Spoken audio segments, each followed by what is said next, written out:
Mormon Jesus. Mormon Jesus. Mormon Jesus. Long ago, a spirit child on one of these planets was conceived. Through an unidentified God, his God is Wadim Elohim. Elohim was conceived. This spirit child was later born to human parents near a mysterious star called Mormon Jesus. Mormons believed in Mormon Jesus. Through obedience to Mormon Jesus, he was elevated to godhood as Mormon Jesus. Mormon teaching and death, and Mormon resurrection, endless sex, all by the God of Mormonism and his wife produced billions of sons for the devil and a billion tons of children. The sons of the Mormon being of a great heavenly beating to decide their destiny and to have sex with Elohim's eldest son, Lucifer, and his brother, Mormon Jesus. Elohim's son, Mormon Jesus, approved the proposal of the Mormon Jesus. Savior of the planet Earth would be Mormon Jesus. Early Mormon prophets taught that Elohim, one of his wives, came to Adam to start to lie and have sex with a virgin in order to provide Mormon Jesus with the Indians, Mary, Martha, and Mary Magdalene. Of these wives, at least 3 wives produced at least a billion Israelites. The Jesus of Mormonism, Mormon Jesus. Mormon Jesus. Joseph Smith.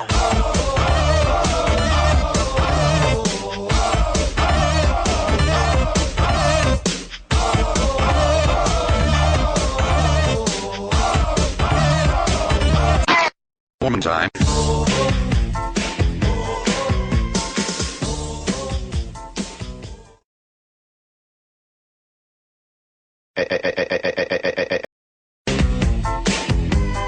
Mormon Jesus. Mormon Jesus. Mormon Jesus. Mormon Jesus. Long ago, a spirit child on one of these planets was conceived. Through an unidentified God, his God is Wadim Elohim. Elohim was conceived. This spirit child was later born to human parents near a mysterious star called Mormon Jesus. Mormons believed in Mormon Jesus. Through obedience to Mormon Jesus, he was elevated to godhood as Mormon Jesus. Mormon teaching and death, and Mormon resurrection, endless sex, all by the God of Mormonism and his wife produced billions of sons for the devil and a billion tons of children. The sons of the Mormon being of a great heavenly beating to decide their destiny and to have sex with Elohim's eldest son, Lucifer, and his brother, Mormon Jesus. Elohim's son, Mormon Jesus, approved the proposal of the Mormon Jesus. Savior of the planet Earth would be Mormon Jesus. Early Mormon prophets taught that Elohim, one of his wives, came to Adam to start to lie and have sex with a virgin in order to provide Mormon Jesus with the Indians, Mary, Martha, and Mary Magdalene. Of these wives, at least 3 wives produced at least a billion Israelites. The Jesus of Mormonism, Mormon Jesus. Mormon Jesus. Joseph Smith.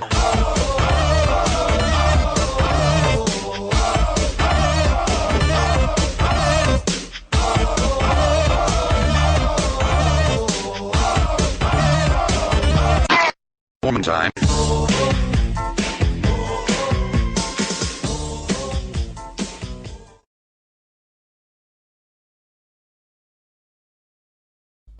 Queen Pib in stereo where available, and where not available, it's not in stereo.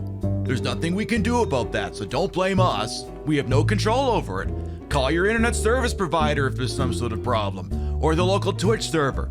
But if they're not giving you stereo and you want stereo, that's your problem, not ours. Don't bug us. Complain to your congressman or Steve Manchin, like I'm sure he'd care. Ha! But we don't want to get any letters, understand? Good.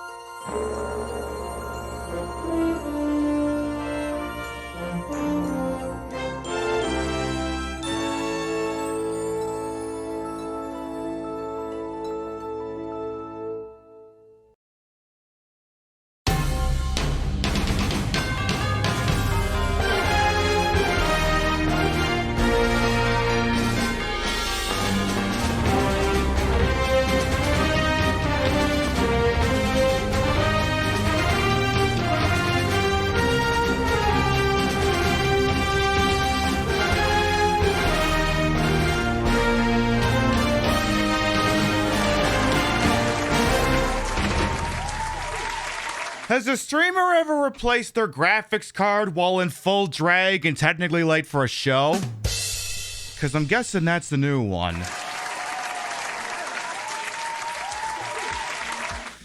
Good morning, afternoon, evening, whatever time of day it is. Welcome to the show. Hope you're having a good day so far. You'll have to permit me a moment. We're kind of flying by the seat of our pants tonight. Sorry, that was supposed to be a rim shot? That's supposed to be a rim shot. Alright, so let's see. We got some resubs and some stuff that happened while shit was blowing up. Let's get those in here. I get the webcams fixed up.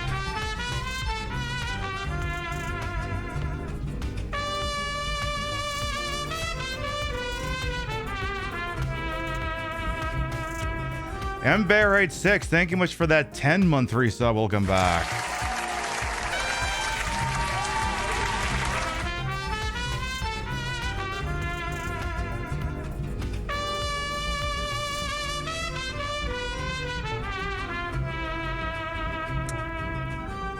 Gorillas in a Mist. 31 months of incredibly huge, massive, heaving, voluptuous, smothering, gaming, pin B star, pin B good, pin B star. Gaming, question mark, Gorillas in a Mist, thank you to 31-month resub as well. Welcome back.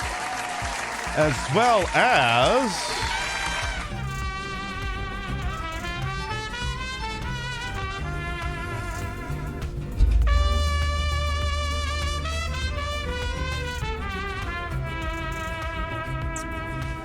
Nico, thank you for the 17-month resub. Welcome back.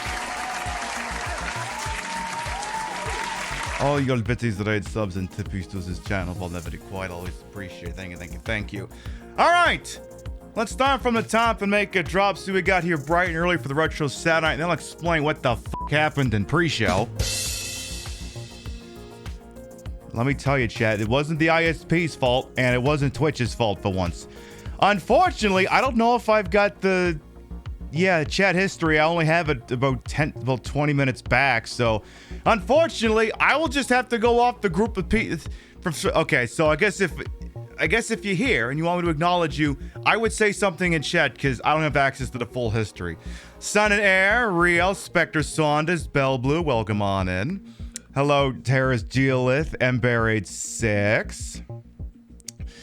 Misfit Murph Dog, welcome on in. Hello, Starring Roll, Vector Man as well. Hello, Porsche as well.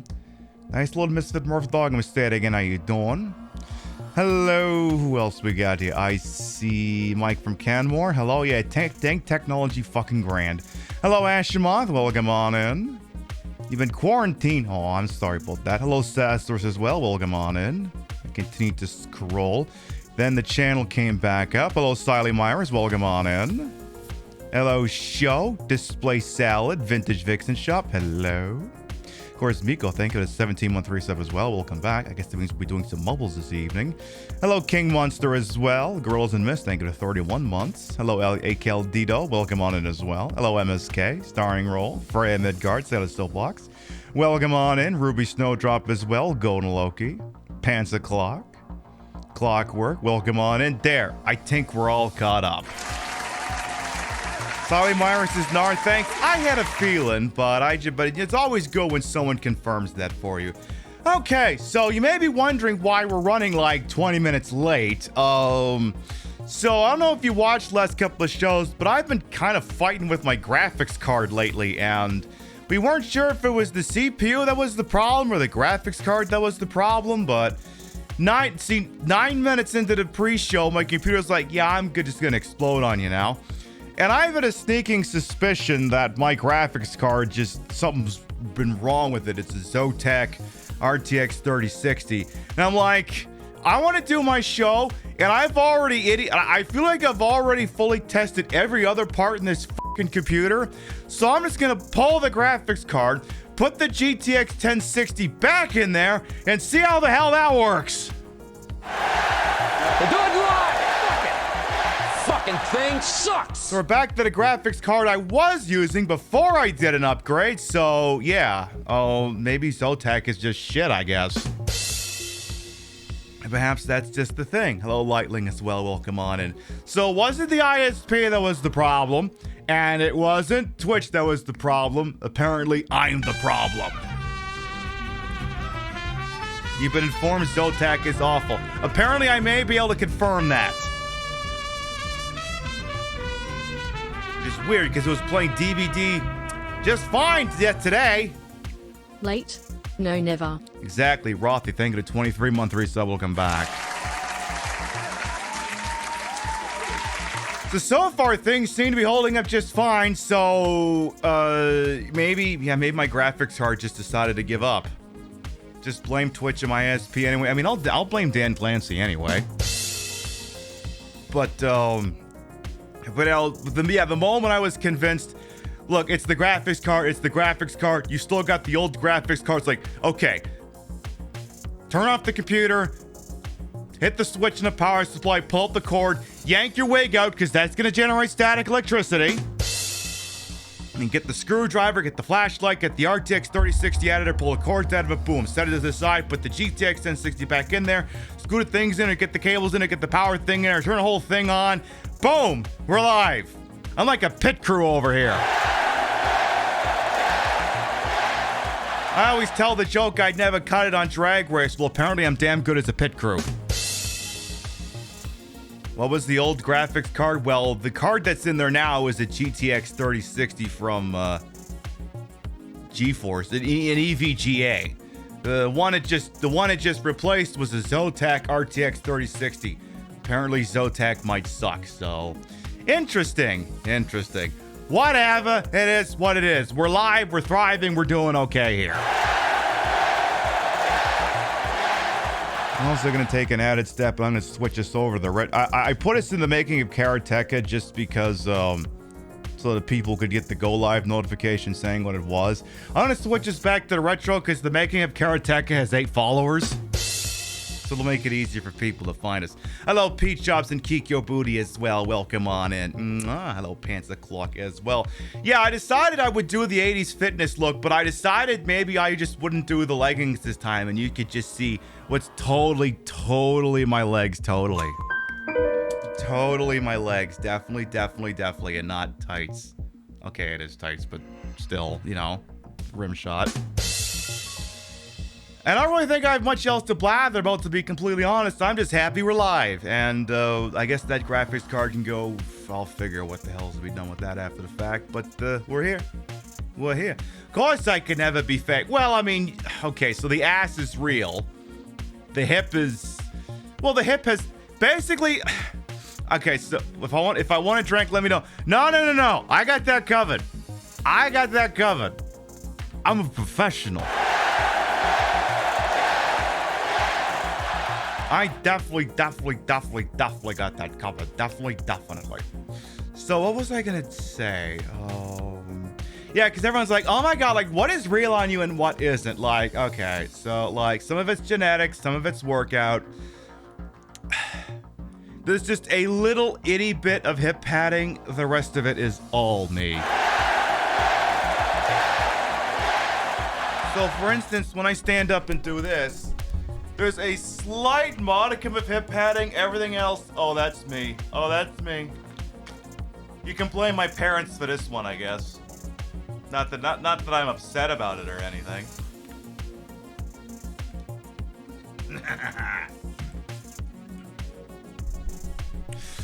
Anyway, so some of you saw in the pre-show, I also added the, what did I call it? Karate Please? I added another BTTV email to this channel. And it's a little dance I think some of you have seen if you've been on the internet long enough, and some of you may be curious as to where the hell it came from. Well, you hang around here tonight, and I'll teach you all about it. There's one other thing we have to do. So Miko is here, and what happened is last Wednesday, not this Wednesday, but the Wednesday before, when ISP shit the bed, I think Miko did like $100 tip to basically bring about a dono incentive we had a week ago. But then I think basically the ISP was rounding the toilet. So I decided that we weren't going to do it that time. And when they turned back up, we would do the 2 rounds, the 2 marble spins that they paid for, and we would go from there. Now, I assume since Miko did a resub, I assume you're here. Which means you're getting at least 2 spins at a wheel of marbles.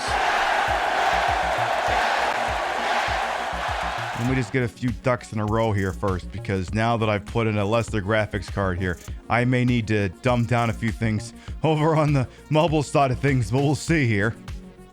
You hear? Excellent. One other thing, I mean, if we hit it this week, we'll go with it. If not, we'll do it cumulative to the week after. Tomorrow we're playing more Final Fantasy VII Remake, and we did Sexy Tifa, which is just last week, which is just, you know, Tifa. But if you want to see my interpretation of a sexy Aerith, we're $95 away from making that happen. If we don't make it, we'll just pass it forward, I guess, to next time we do Final Fantasy VII Remake. Because after all, coming up soon, next weekend, it's the Queen Pip special presentation. It's very much the Christmas Eve weekend broadcast. Saturday, December 23rd, 7 p.m. Eastern, 4 p.m. Pacific, we're doing our 6th annual Die Hard special. It won't quite be Christmas Eve, but damn it, you're going to deal with it. We're going to do all 3 Die Hard games.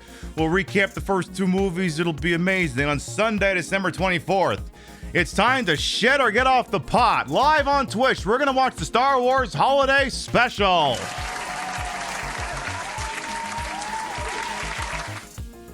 And, if we get through the entire thing without the Disney Corporation admitting they own the damn thing, we'll do game shows afterward. It's your birthday tomorrow and you want big pricks? I love that. Sailor Soapbox has also decided it's Morbin time. So there, now that you know about all that, before we go anywhere else, I think I've earned this. I'm going to introduce myself. Normally I wait till we get to the game scene to do this, but I will do this now.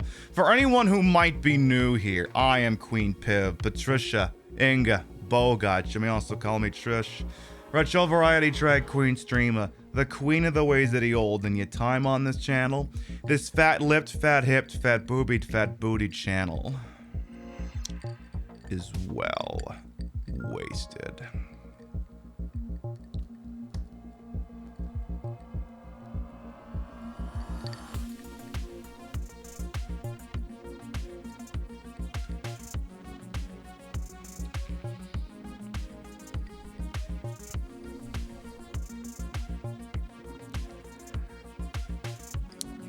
And as we say, chat, spitters are quitters. I put the broad in broadcast at a hole and wholesome. I'm H5 Moon hubris until these breasts may be fake, the retro is real. That's a real Nintendo Switch. But when we get going, it'll look really old-timey, I swear. I am capable of a very deep slurp after all. I mean, once you get past the gag reflex, it's all Providence anyway. Now then, let's get some wheel spins in here. See if my graphics card wants to explode or not. All right. So we gotta do this. We're gonna spin this wheel of mubbles at least twice, because Miko did $100 last week, and we never got around to redeeming them. So we're gonna do them now. You get at least 2 spins of this thing. And coils of power, if it lands on this side, it'll be extra harrowing. So let's see here. Let's see what happens here. Let's see what happens here. All right. Ooh, looks like one of these is going to be a battle. All right, let's check for another one here. Spin number 2. The highway's a mess in Providence, I'll bet. And it's finally landed on a double. You're getting 3 rounds of standard mubbles and a battle royale. I think my executive producer is gonna have to put us in the mubbles category for a bit. All right, well, let's tell you what. We're gonna do the royale with cheese first. We'll do that. Just because I figure that one will take the least amount of effort to get going here. All right, let's see if I still remember how to kick this shit off over here. Exclamation mark play! Let's see how this shit holds up on my old graphics card. Exclamation mark play gets you in here. The way this works is, hey, you want to see a name in the lights? You want to be cock at a walk? Exclamation mark play gets you in here. We're doing 4 rounds of bubbles, but the first one is going to be some Twisted Metal shit. This is the Winter Wonderland. This is going to be every bubble for themselves. You're going to do this until you've all finished beating the shit out of each other. If you think that your bubble is going to be the one standing at the end of this, exclamation mark play gets you in here. We'll give you about a minute, then we'll do the goddamn thing. Then I'll turn the echo off. I swear I noticed the echo was on a quarter of a second before Rio put the command in there that we disabled. But I swear I noticed it right before she put it in there. I did. I really, really did. But then, you know, the latency on this is a little bit reduced, so no one's going to be able to believe me anyway. Have I ever played Twisted Metal on stream before? Once last year, I think we did a couple of them. So I guess what I'm hearing is I gotta do... There's a couple of themed PlayStation 1 nights I want to do sometime. There's like a Tekken one I want to do. We're going to do Tekken 1, 2, and 3. There's we could do Twisted Metal 1, 2, and 3 at some point. Maybe some more of the... some of this, the Jet Motos, shit like that. There's no shortage of trilogies on the PS1 after all. Excuse me. All right, we got 45 brave souls. Into the Mubbles Royale that is Winter Wonderland. Exclamation mark play going once. We got... Then we're doing a Grand Prix of 3 right after. Unless, of course, someone donates $45 to $95. Then I'll just have to spin the Wheel of Mubbles again. I'll have to do that. Also, which fucking soundboard is my thing on? Why does it say baseball music? Yeah, why is it set to the baseball one? Set it to stock. There it is. All right, folks. Here we go. 10, 9, 8, 7, 6, 5, 4, 3, 2, 1. Buckety, let's go ballin' now. And the bubbles are off here in the Winter Wonderland. You're definitely not getting away from sleigh bells, and Clockwork Sorcerer is going to be the first blood on this match here. You toast. Oh, wow, we're already seeing people get wiped out. They're all happening right over my shoulder. I wish there was a way to drag it further up the screen here. All right, Peebas is out. I'm trying to keep an eye on these things here. Hambot is being targeted by Wicca. Rio just took out King Monster and Freya Midgard. Double kill. Lightning and Orion Sirius are both been eliminated. There goes Kikyo Booty, eliminated by Chim Champ. Aiden Skater, Shown Horror Kid out. Frank and Lola just got eliminated by Pollen Bloom. Pete Chops is out. Solly Myris, Wonderland Hambot's been eliminated. Well, that's good. Breezy Summer's out. All right, things are kind of stabilized for a moment here. All right, Panther Clock is now out. Okay, things is doing's the transpiring. I just took out Wicca 420. Little Black Dress is out. Bell Blue's out. Okay, we seem to be down to 25 here. On the field of 48, we're down to 25. Some people are going down. We got okay. We got Thay. We got Champ just took out Chillbat. Maybe want to reconvene with everyone else here. There's an item down here, but I don't know if anyone wants to go and get it. Kira Nightmare might be taking a shot at it here. There's an item down there. Flounder's out. Can you get the item? Let's see. Kira Nightmare. Someone's trying to go for it. Thay's out. I just took him out. Arthak is out. Oh, wait, no, it's a black hole. You don't want that item. It's going to kill you. Alas is out. Oh, wow. Oh, boy. That's no good. That's me trying to suck on the margarita. Rio's out. We're down to 12. I'm still in this. Oh, we're down to the top 10 here. Golden Loki, Ravaging Marvel have both been eliminated. All right, I'm still in this, but I'm going by the skin of my teeth and my ass over here. Alex Buttered Carpet's still here. I see Ember 86, still Champion and Sunful have just both been eliminated.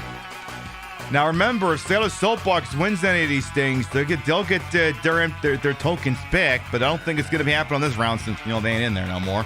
I'm still in this. You're going to have to take these titties away from me if you want any chance of surviving on this goddamn thing. I don't think I'm going to make it. Yeah, there I go. I'm out of this damn thing. We're down to 7. Ooh, there's a ball that just did some damage there. Kira Nightmare's out. We're down to 6.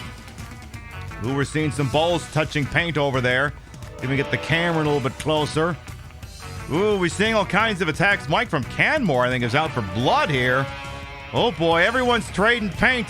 Everyone's taking damage. Pollen Bloom was just about out of here. There goes Ember 8-6. We're down to 5. Okay, Alex Buttered Carpet's got the most health of anyone remaining. They're easily the favorite to win this damn thing, but let's see. A number of things could still happen. But otherwise, everyone's taking damage. Pollen Bloom's out. We're down to 4. Alex Buttered Carpet is flying around here, just not giving a fuck. Okay, oof. Again, this is Alex's match to lose at this point. Vintage Vixen Shop's got some health left. Ooh, we're not quite touched. We're not making contact here yet. Oh boy. Just taking our dear sweet time. Ooh, flying. A lot of these people are swinging for the goddamn fences. Wow. Okay, but if someone wants to hit someone else at this point, it feels like I'm watching a welterweight fight in the UFC or something. No one wants to make a move on each other. Now, don't make me time this thing out. Don't make me disqualify the whole lot of you mubbles. These mubbles got to do something here. Now we're hanging out down here. We're still down to just the 4 contestants here. There's an item on the field. I don't know what's doing. It may be trying to do some damage.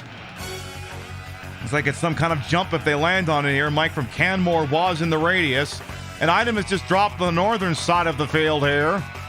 Ooh, still not seeing much contact here. Still not seeing much contact here. Feels like I'm watching a soccer match here. Passes to center. Passes to wing. Passes to center. Oh, Mike from Canmore has just activated some kind of tornado over here.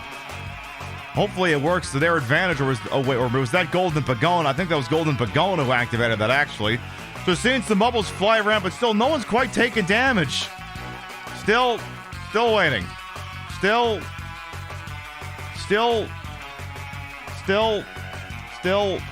Oh, I gotta switch back to the baseball thing now that I think about it here. Oh, Golden Pagona's out. We're down to 3. All right. We're down to 3. Oh, get the keyboard over there. Get the keyboard over there.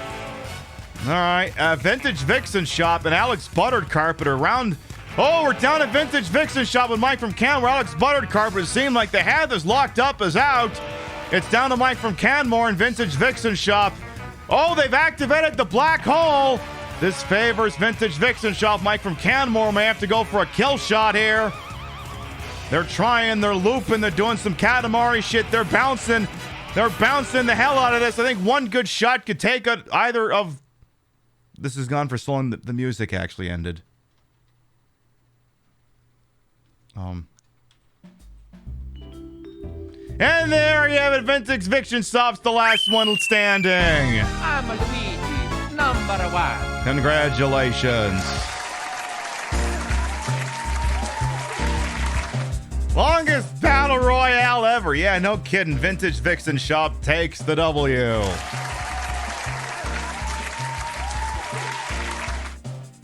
That was a lot. That was a lot. All right, then. Let's get switched over. I got to change the soundboard back to the stock one here. Let's get ready for the next round here. Let's see. So we're going to do a Grand Prix. You don't normally get to see this, so let's see here. All right. So let's see. We're doing a Grand Prix. We're doing 3 because two called in by the wheel and 1 called in by Sailor Soapbox here. Let's see. Pixels Raceway. Sure. Gurg Splashtastic. Nah. Quells of Power. No. I just put the GTX 1060 back in the computer. On the Felt. Yeah, that works. Let's do one of these lap ones to finish this out. How about Excite Marble? I don't think that one was very exciting from what I remember. How about we just do... Not MSL. Let's do... I think the Paperclip's not too graphically intensive. Alright, chat. You're familiar with the drill at this point. Exclamation mark. Play!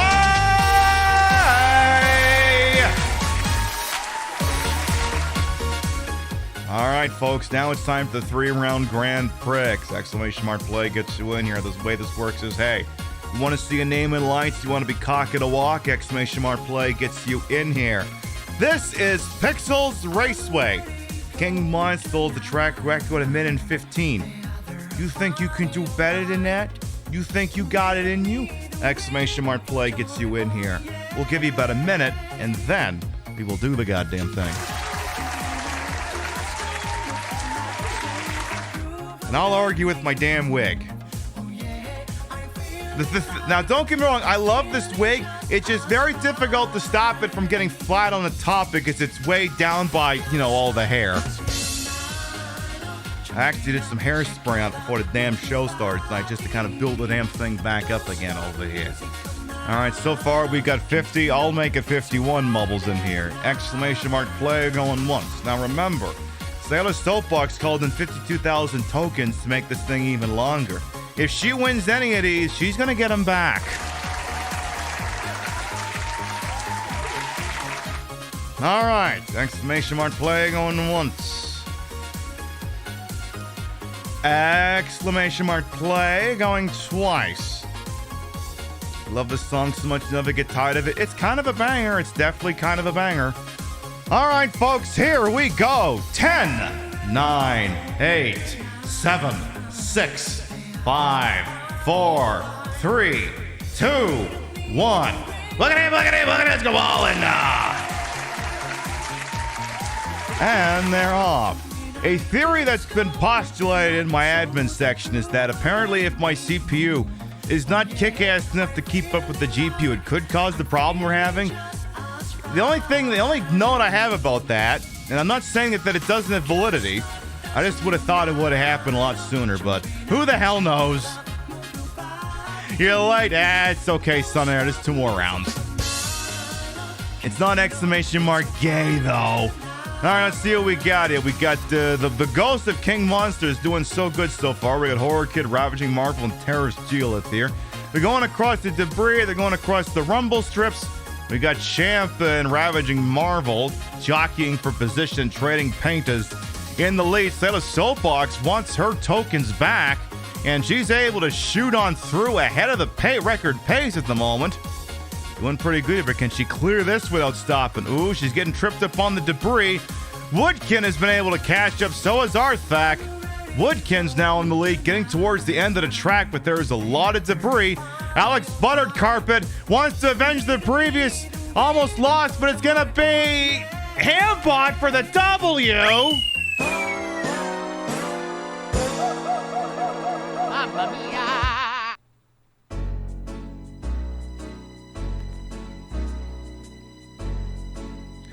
You're all fucking fired, by the way.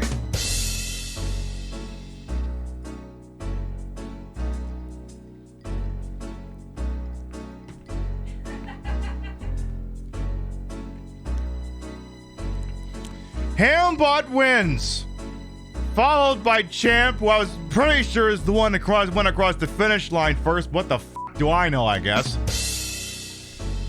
Hambot, followed by Chim Champion, Darutfeld, Peebas, Alas, Terrace, Geolith, Bell Blue, Wicca, Golden Pagoda, and Chillbat to round out the top 10. That is legally a refund, yes, if the bot wins any of these, Sailor Soapbox gets their empties back, so you can already go ahead and issue that refund, I suppose. I'm just glad that Hambot didn't take the record. That's all I'm happy about. How do we look at the horsies again? Maybe we'll do that after this. Maybe that'll happen. Do you get first? No, you don't get first. The Hambot won. Hambot came in first, as much as I hate to admit it. All right, folks. 1 down, 2 to go. Exclamation mark play.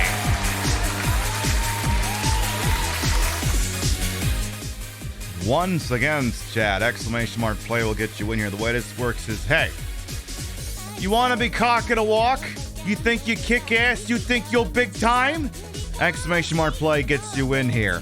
This is on the felt. Not to be confused with half you would want to do with me. Born Recluse holds the record at 1:34. And if you think you can do better, exclamation mark play gets you in here. We'll give you about a minute and then we'll do the goddamn thing. See, I got a theory, so while we're waiting here, I had a theory. So back in the day, earlier this year, I decided I needed to upgrade my graphics card because I was the show was kind of chugging. And then I updated the graphics card. It was still kind of chugging on a couple of things. And then I realized, do both of my webcams need to be set to 1080p? And do both of them need to be running at the same time? And I feel like the minute I dumped them both down to 720p and only had one of them actively on all the time, performance improved, which suggested maybe the graphics card upgrade wasn't really needed. And now that the show is still holding up so far, I guess that's confirmed, I guess. I mean, that graphics card was still fine. I guess it just couldn't render for shit. So when I build the second computer and do a dual PC setup, I guess that'll go in the gaming PC. All right, we've got 56 brave souls entered into On the Felt! Exclamation mark play going once. Exclamation mark play going twice. Yeah, 2 times 1080p incoming video streams is excessive. Oh, plus the graphics, plus the capture card, plus the webms, plus, you know, the alerts, the Twitch streamer dashboard, Discord. It all adds up in a hurry. All right, folks, here we go once again. 10, 9, 8, 7, 6, 5, 4, 3, 2, 1. Look at it, let's go ball in now. Now, some of you be going, Pibby, wait, you say your webcam is only 720p? How do you look so high definition and not, distorted? Well, I turned the webcam on its side. So even if it's 720p, it's still 1280 vertical pixels. So it still works out pretty well.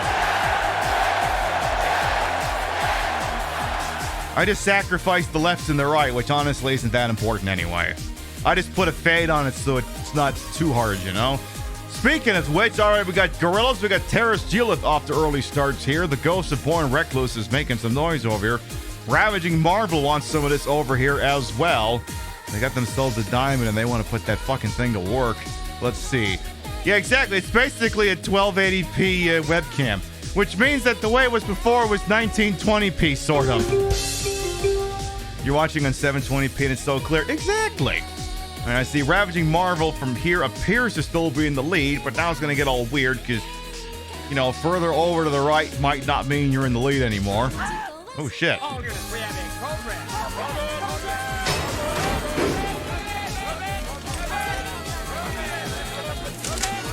Goblin Hugger and Raiders, hello, welcome on in.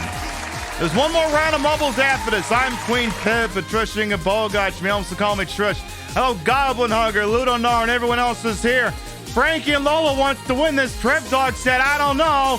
Frankie and Lola's gonna take the W. I'm Luigi, number 1. And I can hear the scream from here. Haven the Song Dragon as well will come on in. Frankie and Lola wins, followed by Canny Striper Viper. Ravaging Marvel, Trev Dog, Kira Nightmare, Display Salad, Wicked 420, Breezy Summer, Last, and Rio to round up the top 10. Haven the Song Dragon, thank you for the lurk, and Rhythmatic will come on in. I'm Queen Pip, Patricia and Bogot. You may also call me Trish. Retro Variety Drag Queen Streamer, Queen of the Ways that he old, and your time on this channel. This fat-lipped, fat-hipped, fat-boobied, fat-booty channel is well-wasted. Welcome on in. What was you up to over there, Goblin Hugger?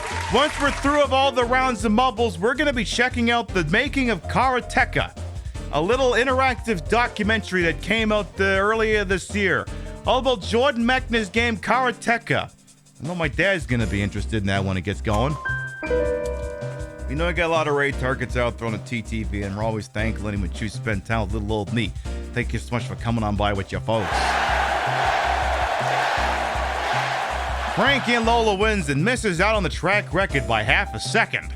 Followed by Candy Striper Viper, Ravaging Marvel, Trev Dog, Kira Nightmare, Display Salad, Wicked 420, Breezy Summer, Alas, and Rio to round out the top 10.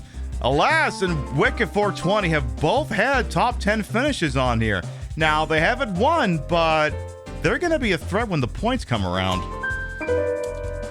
If either of them win the next round, it's a lock for them to win the whole thing here.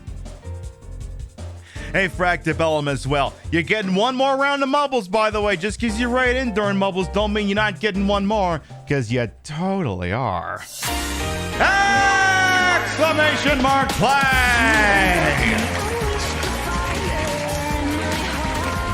Final round! Exclamation mark play gets you in here. You have playing Arise, a simple story? Interesting. I'll have to look into that. Exclamation mark play gets you in here. The way this works is, hey, you want to be cock of the walk, you want to be king of the castle, queen of the mountain, monarch of everything around you. Exclamation mark play gets you in here.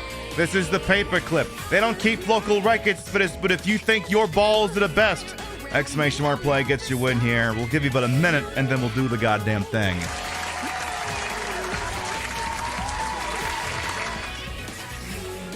Yeah, I gotta say, stream is definitely holding up a lot better with the GTX 1060 put back in there. And I didn't even have to dumb down the graphical settings on Mubbles. That's actually quite interesting. You suck balls, I mean, it is fun, isn't it? Cannot confirm. Alright, we got 55 brave souls entered into the final round of marbles. Quesadilla makes it 56. Exclamation mark play going once. And I hear we have some requests to go check out the horsies. Maybe that'll happen after this. Exclamation mark play going twice. Alright, folks. Final round. Here we go. 10, 9, 8, 7, 6, 5, 4, 3, 2, 1. Boogity, let's go ball in. And the Mubbles are off here on the paperclip, specifically chosen because I know it's one of the ones they didn't do a whole bunch of graphical overhauls to, and I wanted to hedge my bets. Golden Pagon is off to a very quick lead over here with a huge lead on the rest of the pack. However, sometimes these things don't quite hold up, so I wouldn't exactly go counting them chickens before you fricassee them just yet here. Cupcake the Fox is trying to get some noise in here too as we make it on over to lap number 2. Golden Pagona's lead is starting to falter with Breezy Summer, Starring Roll Horror Kid, and Aiden Skater trying to get in here. Hambot, that little shitheel, trying to get into the top 10 as well. Hambot needs to die. Starring Roll's taking over the pole position here. Horror Kid wants to make some noise. A lot of paint's getting traded here. Hambot briefly in the lead. Don't you dare! If Hambot wins, you're all fired, and we won't do hope. We won't do horsies if Hambot wins. As we get into the final lap here, Hambot's in the lead, and I told you we're not doing horsies if Hambot wins. So do something. Chillbat, okay. Horror Kid, I'm in here now. Even I'm like, fuck, I ain't gonna stand for this. I gotta take these sleddos and run into the goddamn lead. I'll do it myself if I have to. The lead is starting to evaporate. Starring Roll in the Bank have understood the assignment. They're trying to take over here.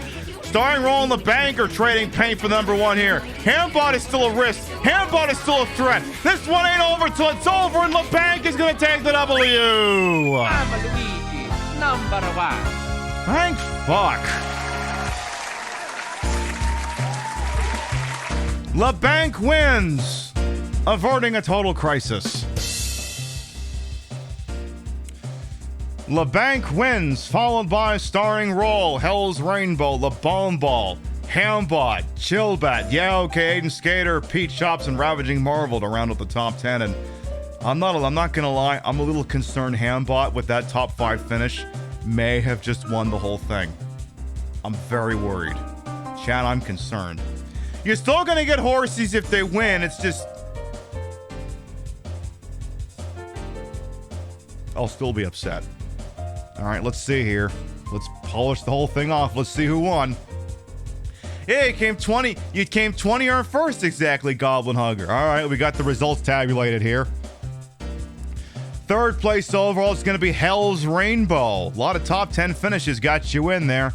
Second place overall is going to be the Starring Roll. And first place overall, it's LeBank. I'm just happy it wasn't Hambot.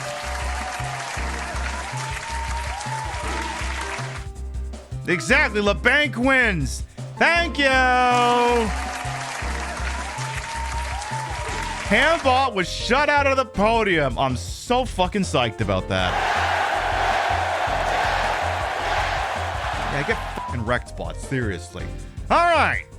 And that is that. Thank you very much, Miko, for doing $100 last week to pay for all them rounds of bubbles, as well as to make sure they also thank Sailor Soapbox, who already got their bubbles refunded because Handball won that earlier race.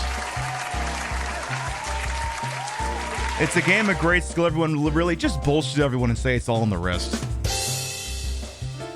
Just do that instead. Just do that instead. All right, let's get Mubbles closed on over here. And we have a request to go over to the horsey races. Do you want to do the horsey races? My executive producer can place us back in the retro category, but let's do some horse races. We'll do one. We'll do one horsey race. One horsey race. Let's get it started over here. Because after all, we are live now from the sports book at the Bottoms Resort and Casino in New Vegas. And were you aware that right outside we have our own horse track? We're that damn good, that damn professional here on the Queen Pib Show. In association with BetPib, the premier gaming establishment for wagering your channel points. Again, that's BetPib. Now then, we're going to have 8 races here that you can go ahead and wager on here, and your wager is going to be evens or odds. Now, maybe you're going evens of odds of what? Well, there's 8 horses, you figure it out. You think an even numbered or an odd numbered is going to win? Initially, Ichiban. The first one we have is Ginshari Boy, based out of Japan. This little bastard loves to do a little shuffle dance towards the end here, and so far it doesn't result in any dubs, which is weird because he's the odds-on favorite.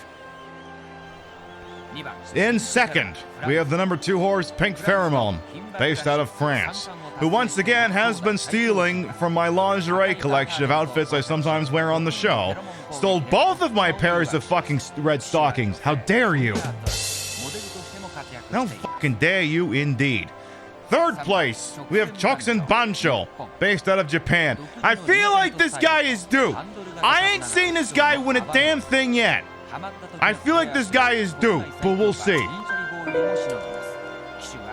I would have thought for a guy running thing looked like a motorcycle, it would work so much better. Number 4, we have the Hollywood Limousine, weirdly enough based out of Reno, Nevada. This one has won at least 3 times now. This horse has the ability to stretch out like a limousine, to get much bigger and longer. And as far as horses are concerned, get your head out of the gutter. Seriously. Burning Beef is in number 5, based out of Spain, which again, just a normal horse. However, is armed with ballistic horns, and we've seen them employ those before, but not in a winning effort. Will tonight change things? We'll see. The number 6 horse, based out of Kenya, is Savannah Stripes.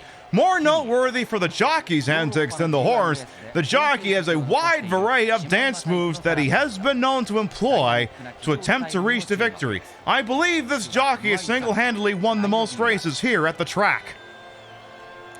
In the number 7 spot, based out of Great Britain, we have the Giraffe. I don't know why I call it the Giraffe. The name is just Giraffe because it's just a horse with a really long neck after all. And little weird antlers coming out of its head. Maybe it's a deer or something? Whatever, the name was just given as Giraffe. That's what Google Lens said. And finally, in the number 8 spot, we have Haribo LG, based out of Japan, who just a regular horse. There's nothing weird going on here at all. Just a perfectly fine, healthy, normal horse. Everything is just completely above board here. All right, when they come back from the brief break to get all the horses up at the starting block here, we will get underway. All right. The trumpets are playing. That means the horses are approaching the starting block. They're starting to get settled in here. Once again, the bets are locked in. People are wagering on evens and odds here on the 1,600-meter track, just outside the Bottoms Resort and Casino here in New Vegas. And they're off. Then number 1, we have the number 1 horse, Ginshari Boy. And number 2, we have the number 3 horse, Chokusen Bancho. And number 3, we have the number 2 horse, Pink Pheromone. And number 4, we have the number 4 horse, Hollywood Limousine. And number 5, we have the number 6 horse, Savannah Stripes. And number 6, we have the number 5 horse, Burning Beef. In number 7, we have the number 7 horse, Giraffe. And in number 8, we have the number 8 horse, Haribo LG. As this 1600-meter race, they are going around the entirety of the track. This is the first major turn of the track. And, jeez. Haribo LG has always historically had problems with that curve. They gotta fucking think about that. All right, they're going around the straightaway without Haribo LG. They're cornering around the next corner as they headed towards the final straightaway of the track. Looks like Pink Pheromone is in the lead at the moment. I don't think we've ever seen her in the lead coming off of these things here. We got Pink Pheromone, we've got the Hollywood Limousine, and it looks like Savannah Stripes' jockey has chosen to do sit-ups here. Where is Chooks and Bancho? I'm confused here. Well, in any event, they're still going on. We've got, Ginshari Boy's doing the shuffling. What the hell is this? What is Chooks and Bancho put on the fucking horse? What is this? Pink Pheromone holds it out, but it's not giving enough. It's gonna be Chooks and Bancho for the victory. He's activated his motorcycle ability to finally win it all.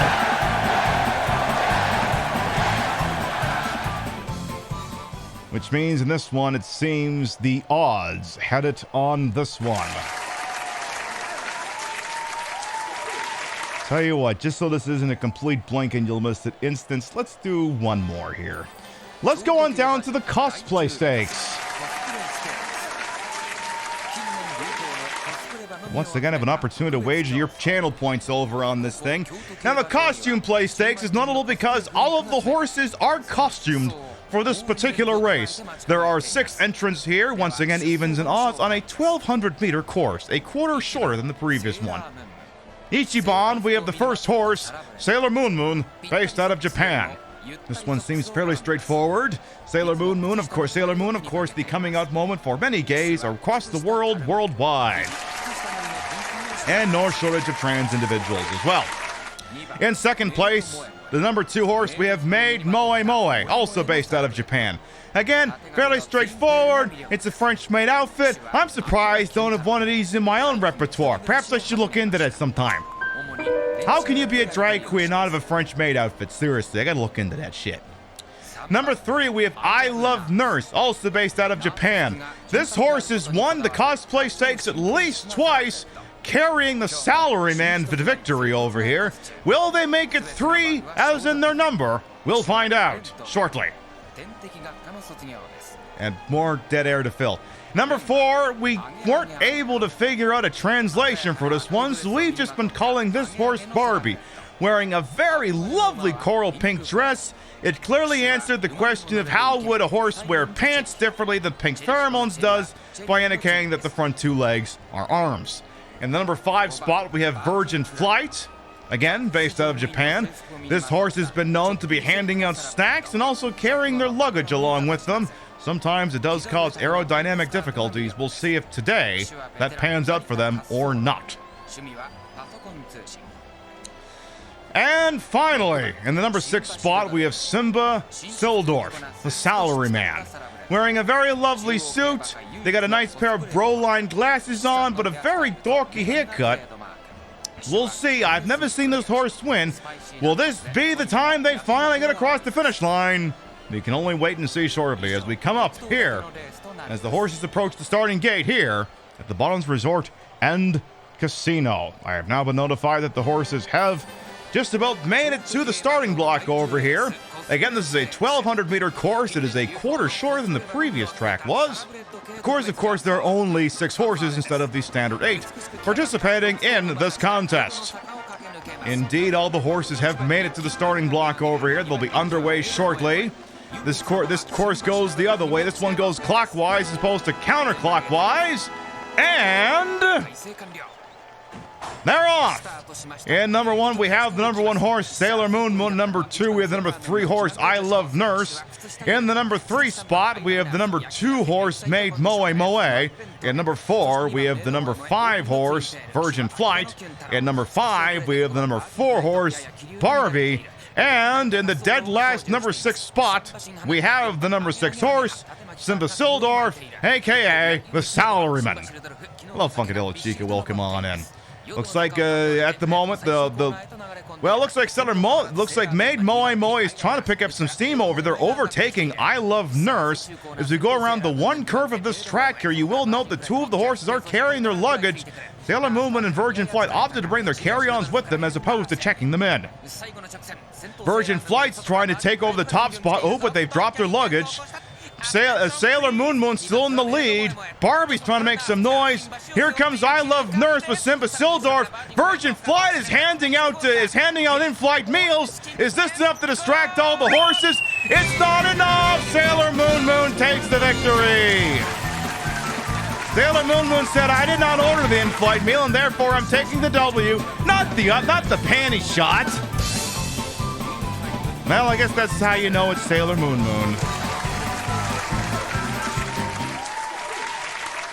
And with that, once again, the odds have it on that particular contest.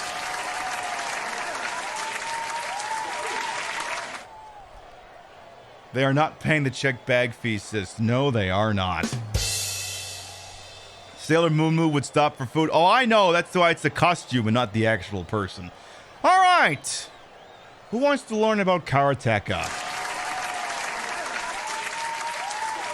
We're going to go over here for a moment. It's technically a Wii game or Switch game, but I want to start on over here. Going to boot the old emulator back up here because I need the emulator for a second. I don't have the NES hooked up. Where's the FCE? Where is that? Did I get rid of that? Don't tell me I got rid of that. Did I get rid of the... Don't tell me I did that. That's gonna be a pain. That's gonna frost my cookies if I did that. Window capture. Oh, I did get rid of it. Okay. Well, that's annoying. Alright. Alright. Give me a second here. So, then I should technically only have to... Let's see. If I copy the transform of the Elgato, paste it there, paste transform, then let's move it down. Hang on, I'm just doing this on the fly here. It'll only take a second. Then if I take the filters of the Elgato, copy filters, paste filters, then I gotta work on it here. Let me figure out how many of these filters I gotta take off. So get rid of the crops. There you go. That'll work. Perfect. Alright. So, before we get to the actual documentary, I wanted to show you the game as I know it. This is Karateka for the Nintendo. Gonna change the audio quality of this thing here. Give me a second. It doesn't need to be that shit. Come on. Come on, the audio quality doesn't need to be that bad. Just give me standard. Turn that down a smidge here. Alright. By the way, for anyone who might be new here, I am Queen Pib, Patricia Bogart. You may also call me Trish. Retro variety drag queen streamer, queen of the ways of the old, and your time on this channel. This fat-lipped, fat-hipped, fat-boobied, fat-booty channel is well-wasted. Welcome on in. Now, please tell me it saved all the key mappings I did. So this is called Karateka. This is the Famicom version of the game. I played this back when I was a kid. It was on a 31-in-1 multi-cart we had, because, you know, those multi-carts like to put on a lot of games that had very light file sizes, and Karateka, apparently, was very easy to put onto a multi-cart. Fucking cords. So I just want to play this game for a second here. That is, if, again, the fucking controls will listen to me here. Excuse me, I'll say I fucking mapped this thing, didn't I? There it goes. So some of you may, if you've watched the channel and the things associated long enough, you also know this game as The Legend of the Stupid Ninja, because you can do this. And then you just die. Because he climbs up that mountain and he just fell back down. So I just want to play this for a quick second here, and then we're going to bust out the documentary, okay? So it's this game where you're doing some fighting kung fu stuff. And I don't know if it's actually mapped all the buttons properly or not, because aren't I supposed to be bowing? Ugh, I'm dead. Well, Apparently I should have entered my fighting stance. I really ought to have done that. Is there any chance I didn't map the buttons? Well, we'll find out in a second here. Maybe if I don't step too close here. Aren't we supposed to be bowing? Oh, for fuck. Did I? Okay, maybe I didn't map the face buttons. Give me 2 seconds here. I mean, I had them all mapped, and then the computer exploded, so... Okay, they are mapped, so I don't get what the fucking problem is here. It's being stupid on me. You're supposed to be bowing, ain't you? Or at least the kick works. Alright, so we're doing like some combat here. You see, I'm the person on the left. And I'm kicking the shit out of some guy on the right. Little health bar up on top. Some very pretty, very ancient graphics here, but it's getting the job done. Doing a pretty alright job. It's going alright. We seem to be just about ready to finish this here. And he's down and we're off. I can get out of my combat stance and just march on over. I don't know who that guy is, but he's pissed. He's pissed about something, and apparently he's just sent someone to try to kill me. Now, for an ancient Nintendo game, this is doing a pretty good job of telling a story without using words. It's a lot of show, not tell. Why getting flashbacks to the first Street Fighter? I can see that. Let's see if we can't run into each other here. Alright. I'm not going to try and do the whole thing here, but just enough to just kind of set the stage for my familiarity with this game. Excuse me. Excuse me. Oh, no, you don't. I'm gonna get you, you bastard. I'm gonna get you. Uh-oh. I'm gonna have to punch him. So you can punch and kick. You can punch high. You can kick high and low and all that stuff in between. I'm trying to knock the shit out of people. Then they fall over and they go, eh. Very simple, rudimentary game, but again, the graphics are very good. The fluid animation shows what it do with Prince of Persia. Yes, this game was conceived and made by a man called Jordan Mechner, who would also go on to create the Prince of Persia franchise, which had several entries before it became an Ubisoft, I don't know what to call it, an action adventure. It was an action adventure, then it was briefly an open world game, and now basically the concepts of it sort of live on in Assassin's Creed. For better or for worse. One could argue worse. As you can see, that guy fell down, went boom. See if we can't make it inside the house where all these people are spawning from here. I want to say it's 1 or 2 more fights. It should be 1 more. So if I'm really quick here, so the problem is you got to take this guy out, but if he goes off screen, you can't hit him. And the other problem is if you take too long to get through here, another one will spawn in. And if you run into him, the game is going to go, lol, you're dead. So you kind of got to be quick on the uptick here. Now, fortunately, some of these enemies are easy enough to cheese. As you can see, I just wait for him to take a step forward, and then off I do with the friggin' kicks. Let's run there real quick before the next guy spawns. Huh. And there's some lady there. I wonder what her deal is. Am I supposed to be rescuing her? Interesting. Interesting. Then there's... let's let him take me out. And that's the end of that. So I actually have 2 copies of this game. I have the Famicom version of Karateka and Master Karateka for the Game Boy, which kind of puts in like some extra mechanics like health bar, like stats, like extra health and extra speed and stuff like that. It's very interesting. Now, speaking of interesting, perhaps we should go ahead and do what we actually came here to do this evening. Let's go over the 16:9 scene. Let's see if my capture card will wake up. There it is. All right.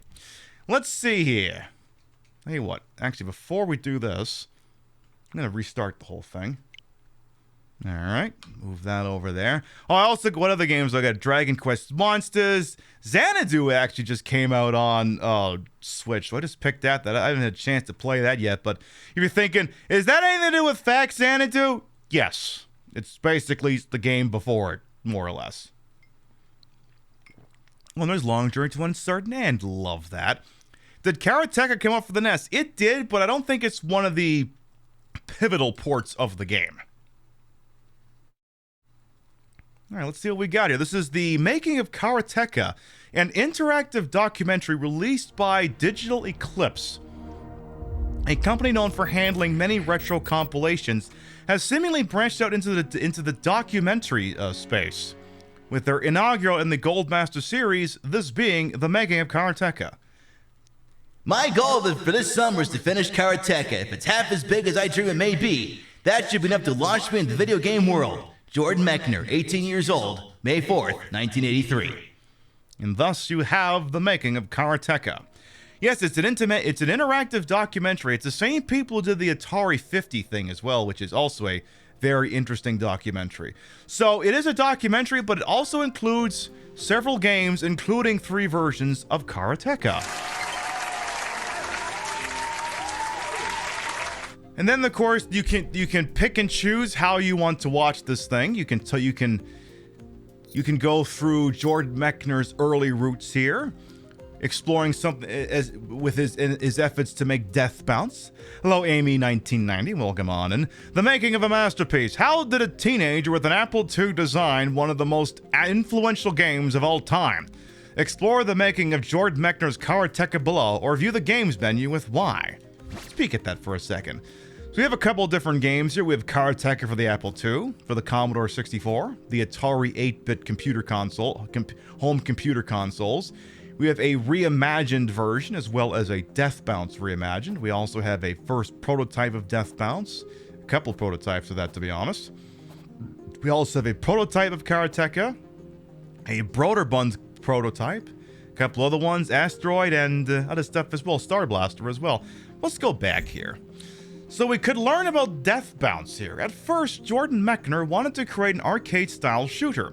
The lessons he learned from its rejection would inspire the creation of Karateka. So we have a couple sections. We also have from karate to Karateka.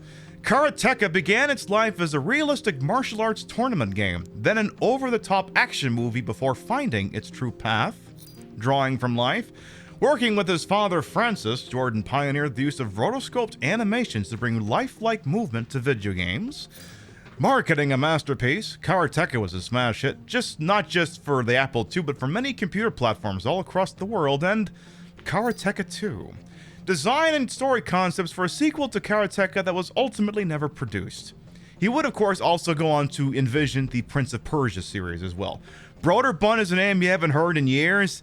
I mean, there was no shortage of games that Broderbund published for the NES. I mean, there's Deadly Towers, Battle of Olympus, Lode Runner. I think there was a couple other ones in there too, probably the Carmen Sandiego ones. Let's peek at Death Bounce for a quick second here. So inside this interactive documentary, there's no shortage of documents, but there's also videos and what have you as well. So let's see, we have Dreams of Stardom. Teenage programming prodigy Jordan Mechner didn't want to wait around to get into the video game industry. Not when he had an Apple II and a dream of striking it rich. He just needed a killer idea. In 1984, Broderbund released the debut game of a young developer named Jordan Mechner. Karateka would prove to be one of the most influential games of the era, inspiring a generation of designers with its many groundbreaking leaps in cinematic techniques, animation, story, characters, and music. It's a video! Let's have a look. Ooh. So, this is a MediaMate, and it contains a bunch of 5 1/4 inch discs. There's a lot of classics in here, including Wolfenstein and Beyond Castle Wolfenstein, which inspired us later. And just behind that is the game, Karateka. Love it. It's so good. I remember seeing Karateka and wanting it, and then John not have enough money to buy it. But I think I saved up some money, and I eventually went back and got it. I was sold on the box artwork alone. Kind of told a story. I remember the illustration was really well done, and again, just kind of told a story of what that game was. And eventually I picked it up and started playing it. When I first loaded it up, what I expected was something down the lines of Karate Champ or similar head-to-head beat-em-ups. Instead, what I got was a cinematic experience. That's what blew my mind, right? The fact that it started with, a text crawl right out of, which to my mind, that was right out of Star Wars, right? That cinematic experience is the thing that was just amazing, right? It was the most movie-like experience I'd ever had in a video game at that point. It really felt like, you know, you're a karate hero in a movie. You know, that's fantastic. Oh, that stank. All the other things feel like bleeps and bloops, and this is like, you know, movie making. It was amazing. Yeah, I was just very impressed by the fluidity of the animation. And the kicks look great. The punches look great. They were always capped off with a little bit of a sound, a little kia. Nice. Yeah, the fluidity of the motion, I think, really set the stage for the... Oh, shit. I didn't mean to stop that. Fuck. Get back in there! Hang on. And it contains... just later. I remember seeing... But I think it was well done. God damn it, I did it again. I keep forgetting the switch. I keep forgetting what's the fucking confirm button. I mean, what I was going to say before I fucked up is that... I remember seeing... But I think it's a story. And again, the guy who's clearly Skype conversating this in is John Tobias. He's one of the co-creators of the Mortal Kombat franchise. Went down head out of Star Wars. It was the... You know, that's very impressed by the fluidity of the animation. And the kicks look great. A little kia. Yeah, the fluidity of the motion, I think, really set the stage for the rest of what I had consumed about that game. The animation was cool, and that was very innovative, obviously, at the time. The process and the beginning of animation getting better and better, right? And more cinematic. Taking cues from the movie industry. But I think the story, I think the storytelling was probably one of the first. I can't think of. I love the "Where in Time is Carmen Sandiego" poster that's just right over his head. Can't think of another game at the time that had that element to it. The characters were not little sets of pixels. They, in fact, were fully formed individuals. They had personalities. They had strengths and weaknesses. You've got to remember the level of graphics that people were doing at that time, and they were on the sophisticated side for that time. Karateka was historically a very significant game, and it saw the future before anybody else did. Part of it was because it understood the language of cinema, that visuals mattered, that full motion mattered, that human beings and characters and characterization and storytelling and music mattered in a way that we take for granted now when we see games that are at least as complex as films. You know, a common knock against a lot of game developers today is that they want to be movie makers. But gosh, you could almost look at Karateka as sort of the original apple from the tree of knowledge there. Hey, Robbie. It was really, in a lot of ways, the first game that put together fluidity of motion, cinematic shots, story arc, twists, filmic language, and pointed the way towards a marriage of film movie style storytelling and gameplay. I think that was the whole entirety of the video. Yeah, that basically serves as an introduction. For those who aren't aware, one of the developers who worked in association with Jordan Mechner on this goes now by the name of Veda Cook. They worked on, I think, some of the other ports like the C64 and the Atari PC version. They are trans. They weren't at the time. They are now. Love that. I guess we can learn about Jordan Mechner. We have a picture of him here. Born in 1964, Jordan Mechner quickly developed a love of cartooning, envisioning a career in comics. That all changed when he discovered computers. By 13, he was already contributing math-heavy articles about the Apple II to Creative Computing magazine with titles like In Search of Pi and Pascal's Triangle. What's it all about? Yeah, it's still a game with actual gameplay. It's not just the Dragon's Lair thing, right? The Apple II, part of the first wave of home computers. Yes, chat, that is a computer. part of the first wave of home computers sold in 1977, the Apple II's color graphics, just the one color actually, and ease of use made it an early favorite and the first device that introduced computers into the homes of millions of Americans. This quickly created a mass market for video game software open to any Apple II owner skilled enough to create some. Again, yes, that is a computer. Can we zoom in a bit? Yeah, that's a computer, all right. Oh my god. Oh my god, it's got 2 holes. Oh my god, you could stuff them both at the same time. Oh, that's filthy.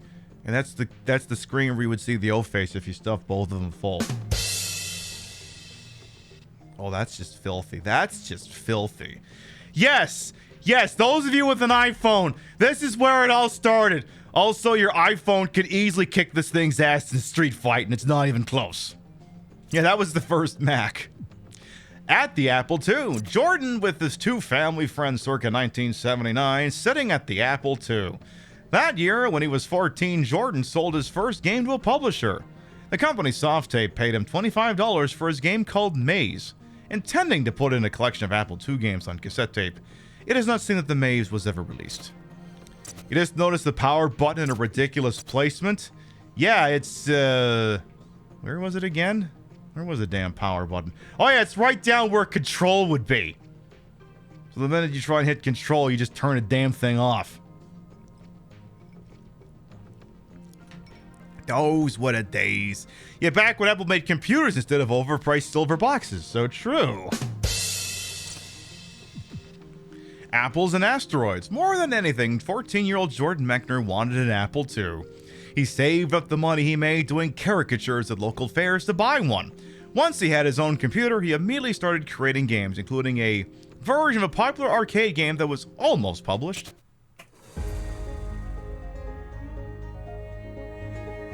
You actually got started when you kept going to That's the local arcade, and you kept borrowing quarters to put in the arcade machine to do, what was it? Not Star Wars. Space Invaders? No. Asteroids? Oh my god, it's the guy with a beard, a receding bald line, and turtleneck who isn't a jackass. Asteroids. Yeah, you were completely addicted to asteroids. Every day you couldn't wait to go to the arcade to put some more quarters in that machine to play asteroids. And that was 1980, so by then I was already in high school. That's pretty embarrassing if I was borrowing quarters from you. From everybody. Yeah. But I gave you the quarters, and then you decided you had to program your own asteroids. Why leave it to the arcade? Oh, it's a different power button? Oh, okay. Hey, Jeff, that noise as well. Welcome on in. I can do this on my computer. You were caricaturing when you were 9 years old. The caricaturing, yeah. But you did it because you wanted to use the money to buy an Apple computer.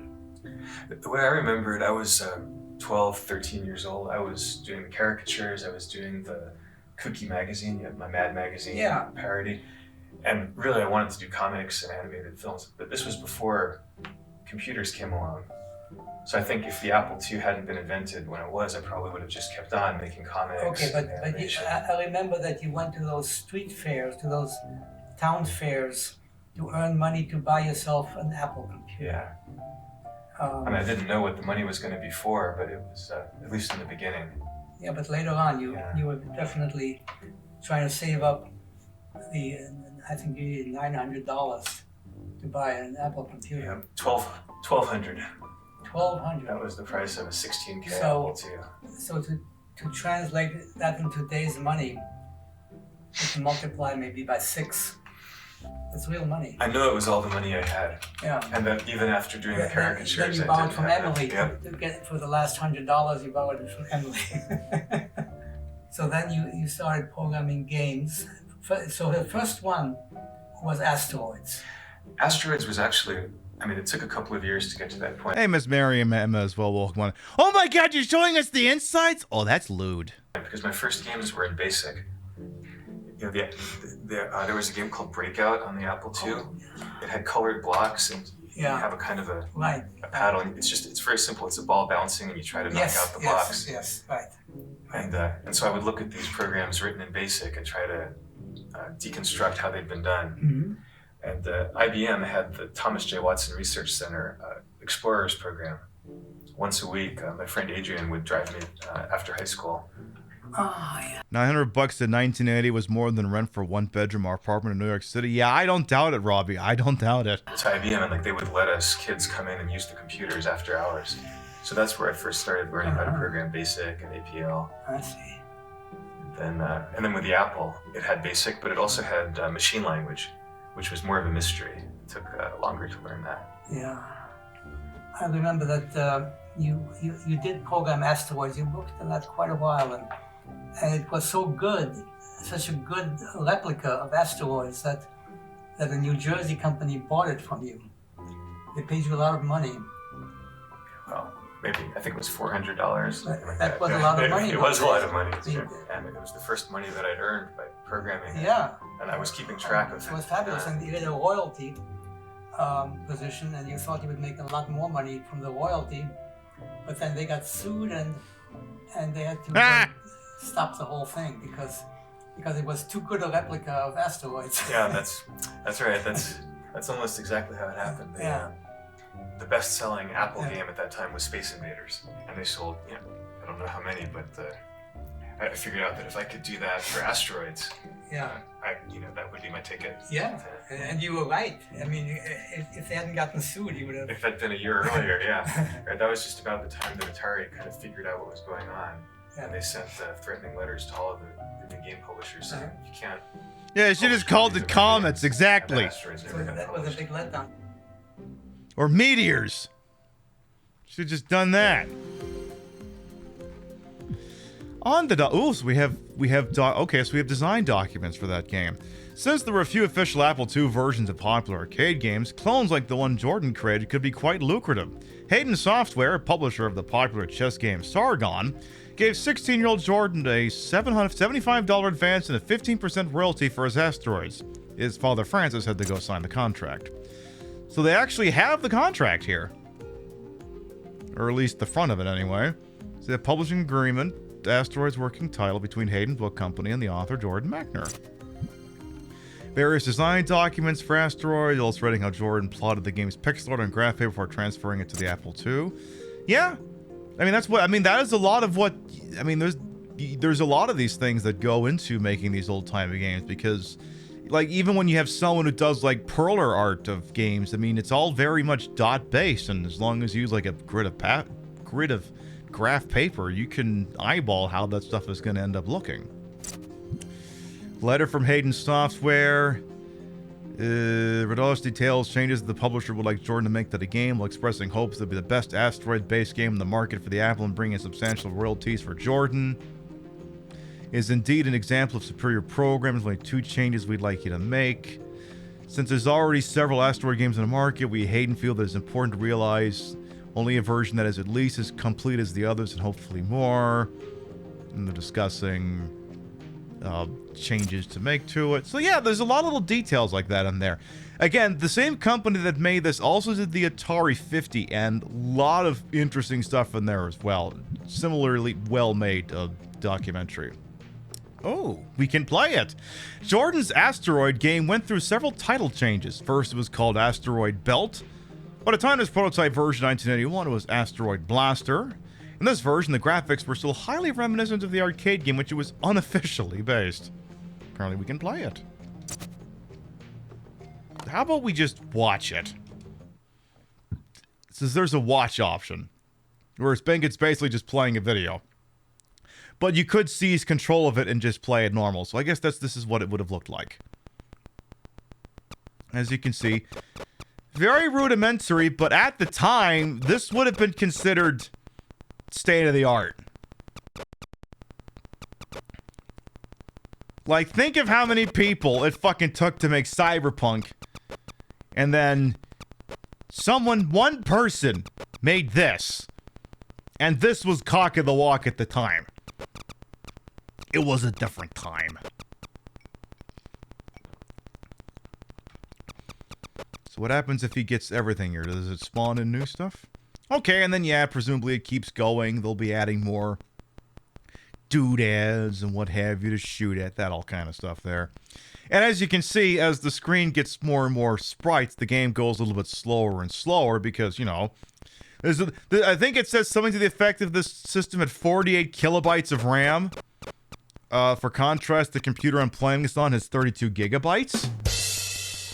So, millions more, something like that. A factor of a lot. You'd rather play Asteroids than Call of Duty any day of the week? Yeah, I don't freaking blame you. Do not blame you one bit. Well, at the time, the most advanced game, yeah, like Pong, yeah. One-man game dev is coming back. Yeah, exactly. The hottest game on Twitch that, what is it, something company, Lethal Company, was one person. It's amazing. Like, I would rather play a passion product made by an auteur that's a little rough around the edges than a made by committee, focus-tested piece of just rote, dime a dozen garbage. Hey, Trinidad as well, welcome on. And you don't think the creators of Cyberpunk could remake this without bugs? Yeah, no kidding. And yes, the Stardew Valley as well is also an apt example. Alright, how do I back out of this here? How do I quit out? Oh, if I just do this. Okay. Alright, there you go. Yeah, the rough fit is what gives games their charm, exactly. Jordan Mechner yelled night. Oh, God. In the fall of 1981, when he was 17, Jordan entered Yale University in New Haven, Connecticut, a few hours train ride away from his family home in Chappaqua, New York. There, he started taking karate classes and joined the Film Society. Okay, so he wasn't going to Yale, they were doing things at Yale. Okay. It's like, goddamn, this guy's already going to Yale at 17? Fuck. Star Blaster, by the end of 1981, Hayden still had not published Jordan's game and was requesting that he make further changes to make it less similar to the arcade game in which it was originally based. This included more title changes, first to Space Rocks, then to Star Blaster. Let me see this one for a second here. Okay, so this is Star Blaster by Jordan Mechner, presented by the Hayden Book Company. So how does this look in contrast to the game we just saw a second ago? I guess the ship looks a little different.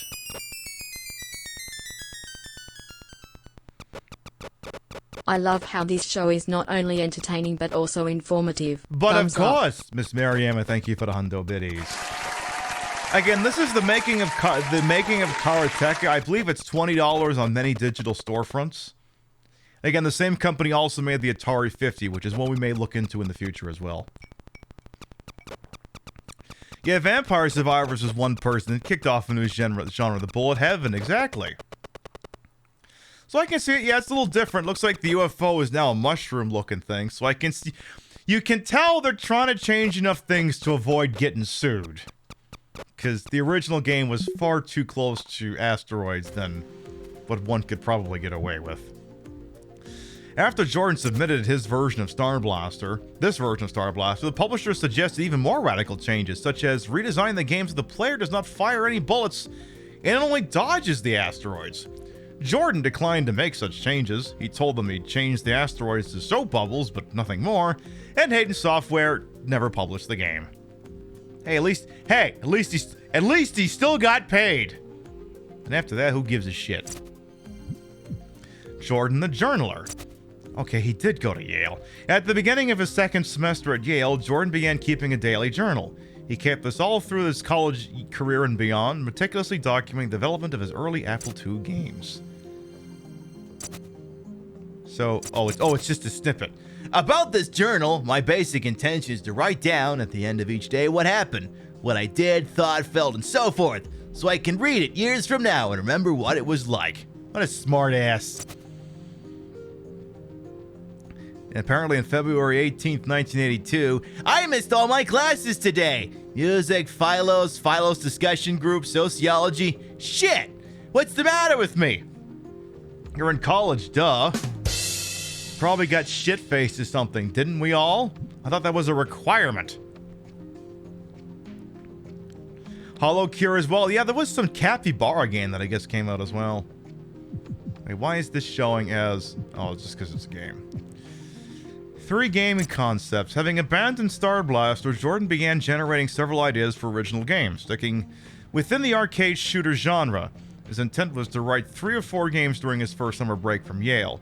Some are detailed here: Plague, Bubble Blaster, and Satellite, later called Earth. So Plague, spiders come down. Okay, so it looks like Plague was one. Looks a little bit like Centipede, except you were a turret, I guess. Okay. Then there's Bubble Blaster, which it says essentially asteroids, but instead of, I can't quite make that up to be honest, but it's just asteroids, but now it's bubbles instead of that. Satellite protects the Earth. Shield go. Okay, so in that case, you're basically playing goalie as things try and shoot at the Earth. Okay. Interesting. More detailed screen layout for Plague. Spiders would descend on webs, snakes would slide down poles, and bats would swoop in, all attempting to reach the player's turret. Okay, so yeah, you could fire. You had a blind spot down there. If enemies got too close, you weren't going to be able to take them out. You have the spiders drop down. There's the snakes. There's the bonus bat. Okay, so it's a little bit like Space, and I would say it's somewhere between Space Invaders and what's that game for the Intellivision? I'm blanking on it. It's like a whole bunch of things are all falling down. I can't remember what the name of that one was. I feel like it started with an A? I can't remember. Some of you are going to know what the hell I'm talking about. But I'm blanking on it at this second here. But I remember any time we bust out Intellivision compilations. No, it's not Kaboom. Fuck, this is going to bother me all night. Arkanoid? No, not Arkanoid. Whatever. It might come back to me later. Icebreaker. Another idea had the player's ship at the top of the screen avoiding ice bees and shooting down through a layer of ice at enemy base on the ocean floor. Oh! So this would have been kind of like Space Invaders, but in reverse. You would basically have been the alien shooting at them. Okay. Hey, you're flipping the script. That's an interesting concept. Huh. Boy, I tell you, this kid has some pretty good ideas. Revenge of the Arcadians? Astro Smash, that's what it is. Thank you, Golden Loki. That's the one I'm thinking of. Another unproduced concept was Revenge of the Arcadians, which would have combined many different familiar-looking enemies from arcade game culture into a single asteroid-style shooting contest. Okay, so you've got the ghost from Pac-Man, the robot from Berserk, the Space Invader. Yeah, that's a lawsuit waiting to happen. Yeah, that's gonna piss off Atari, Namco, and I think that's pretty much it. Alright, fair enough. On another journal. I've got a good thing going here. The Apple is still the #1 computer. Arcade games, the #1 sellers, and I'm writing Apple II arcade games. So I should churn them out and make pots of money while I can. This summer I'll write 3 or 4. I should establish a working relationship with some other publisher, not Hayden. Serious? Broderbund? Spoiler alert, Broderbund. Yeah, they would win. Enter Death Bounce. In the end, the game that Jordan decided to create next was Death Bounce. Another take on the asteroid genre, this one would feature multicolored bouncing balls that ricocheted off the walls of the arena. So you have the balls, and then you have you, the little arrow, and your little doodads that you would shoot at things. Okay. Death Bounce design documents on graph paper from various stages of production. The Spike enemy does not appear in any known prototypes of Death Bounce, was likely replaced with the Rover. So that's the other thing you'd have to figure out is depending on what angle the projectile was going in or what you were dealing with, you had to subtly change how the ship looked, because when you're dealing with a small amount of pixels, you can't just rotate it 45 degrees and have it look the same. Like, look at Ship Zero up in the upper left corner there. Like, if you were rotating at 90 degrees, it would look identical. It would look exactly the same. But as you can see, as it's very slowly going from, let's say 11 degrees, 22 degrees, 33 degrees, then 45 degrees, I guess, you can see how he kind of has to adapt the model to shift around and look the same, but, you know, the pixels necessarily aren't lined up properly, but he's got to compensate for it. This is a fairly rudimentary concept that pixel-based artists have to deal with, especially depending on if they're trying to put in something vaguely resembling 360 degrees of movement. And then, of course, you have the projectile, and the projectile has to look different based on which angle the ship is pointed at when it fires. For example, I think each ship, as you see, the projectile that you see underneath of it is if it was shot at that angle. So you get the general idea. And then, of course, there was that spike enemy, which apparently was replaced with something else. So you get the general idea. I got a letter from Doug Carlson of Broderbund regarding software submission. I like Broderbund. I'll send them a letter describing Bounce. Doug's letter mentioned they might even pay airfare for programmers to come work with them. Wow! Out in sunny California. Oh man, I want to so bad. Apparently, he hereby vowed no more work on this project until Friday, until psych paper. History paper, psych test, philosophy paper, music are out of the way. Then finish the game during reading period. Then a week of exams and whoops, freshman year will be over and I'll have to pack my stuff and go home. A letter to Broderbund in March 1982. As he neared completion of the first version of Death Bounce, Jordan reached out to the publisher Broderbund to gauge his interest. He finished programming on April 28, 1982, and mailed Broderbund a disc on April 29th. Dear Mr. Carlson, I've written an Apple II game, Death Bounce, that I'd like you to consider publishing. It's a machine-language, high-res shoot-'em-up game. If you're interested, please let me know and I'll send you a copy on disc. The first version of Death Bounce, April 28, 1982, implements the elements seen in Jordan's original design on paper. Multicolored balls bounce haphazardly around the playfield, plus a large white ball called the Rover, inspired by the 1960s British TV show The Prisoner, that specifically targets the player's ship. The player can put up a temporary shield that causes enemies to bounce off them. Let's have a look, shall we? Let's peek at what this thing is here. So, Death Bounce. Okay, so it's almost like Jez Ball, but instead you just shoot at them. You ever played Jez Ball? That game's fucking awesome. So that was okay. So it was. I guess now my question is, does the ship move? Because we haven't seen it move yet. Does it just remain stationary? Okay, so if he puts up the shield, then the ship starts moving around. Interesting. Okay, so the ship does have propulsion. They've just only bothered to activate it now. Okay, so there is propulsion. That is... Oh yeah, and then you just bounce off the walls instead, unlike in Asteroids where you would... If you went through the right side of the screen, you'd reappear on the left. No, that actually looks pretty neat. I mean, a little archaic, but I mean, at the time, this is... And then, yeah, as you see, the regular balls are just going on their own trajectory, but the big white one is specifically targeting the player. Because, yeah, the other balls are just going wherever they go, and then that one is honing in. Okay. Interesting concept indeed. Neat. I just think it's neat. Letter to Jordan Mechner, CEO, to Doug Carlson, CEO of Broderbund, accompanying the Death Bounce disc. Jordan wrote this letter on the same day that he finished the first version of Death Bounce. He didn't have a color monitor in his dorm room, so he had to verify the colors at his local computer store. Ouch. Then explains how to run it, basically explains the game, uses ASD, left arrow to thrust and right arrow to fire. Interesting. Okay. The disk, by the way, is a controlled data, which means that you should probably close, reopen, and reclose the door of the Apple drive after inserting the disk to make sure it centers properly. And then there's the number he must have had at the time. Interesting. And then Broderbund, Doug Carlson called. He said he likes Death Bounce, but feels it needs more complexity in the way of colorful cartoon animations and detail. Jordan wrote in his diary on May 6, 1982. Carlson followed up with his letter on May 20 to explain more. Letter gets that before printing.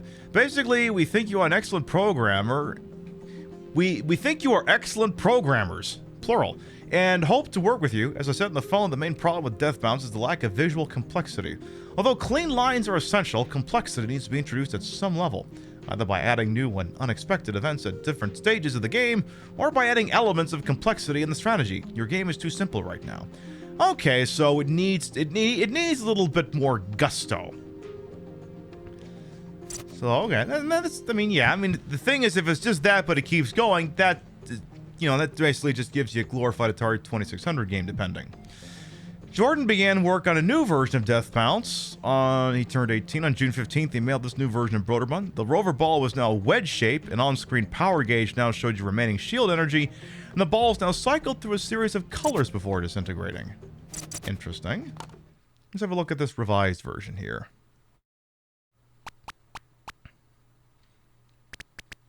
So, okay, my guess is when you got to further stages, the balls probably took more shots to take out here. Yeah, that's exactly what's going on. Okay. All right. I mean, that, believe it or not, that does make a small, subtle difference. And yeah, now the rover is now an actual ship.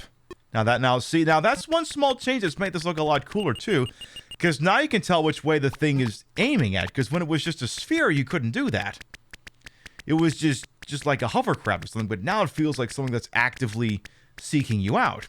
Now, of course, that would also increase the complexity of the artwork needed to render it, because before it was just a sphere, and you wouldn't really have to animate it because it was just a circle. But now the rover has to be animated in much the same way that your ship is, because it's going to probably appear very shortly here, or one would assume perhaps once. Yeah, there it goes. So yeah, that had to be animated as well. Neat. Cool. Yeah, I could see spending a couple hours playing a thing like that. So then this was a letter explaining the differences, which, we basically just figured out. A few minor graphic changes. Carlson's impressions of the new prototype. He suggested Mechner add joystick support, cartoon-style animations with identifiable little creatures,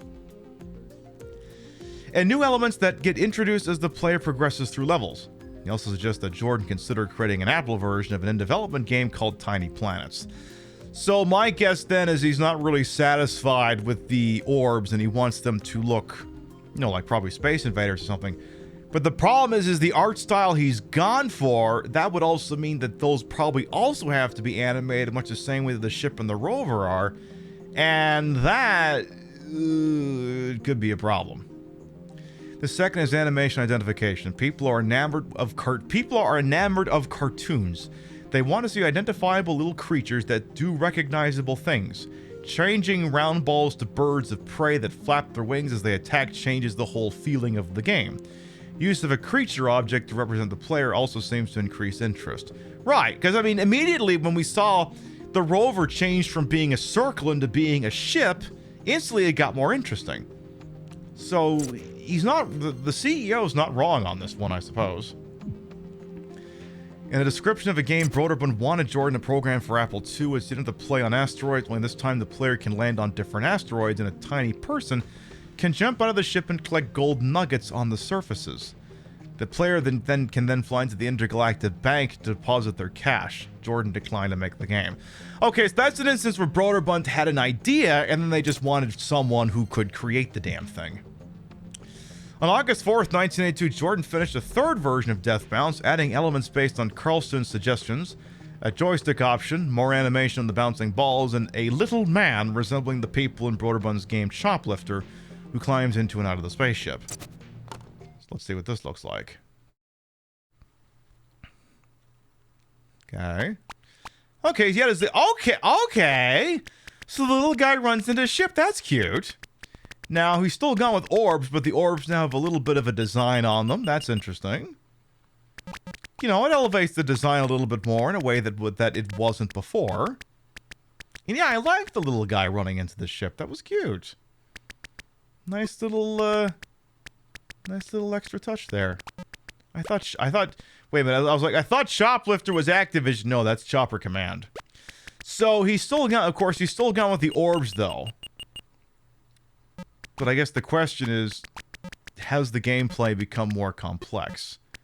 Maybe can I fast forward this thing by any chance?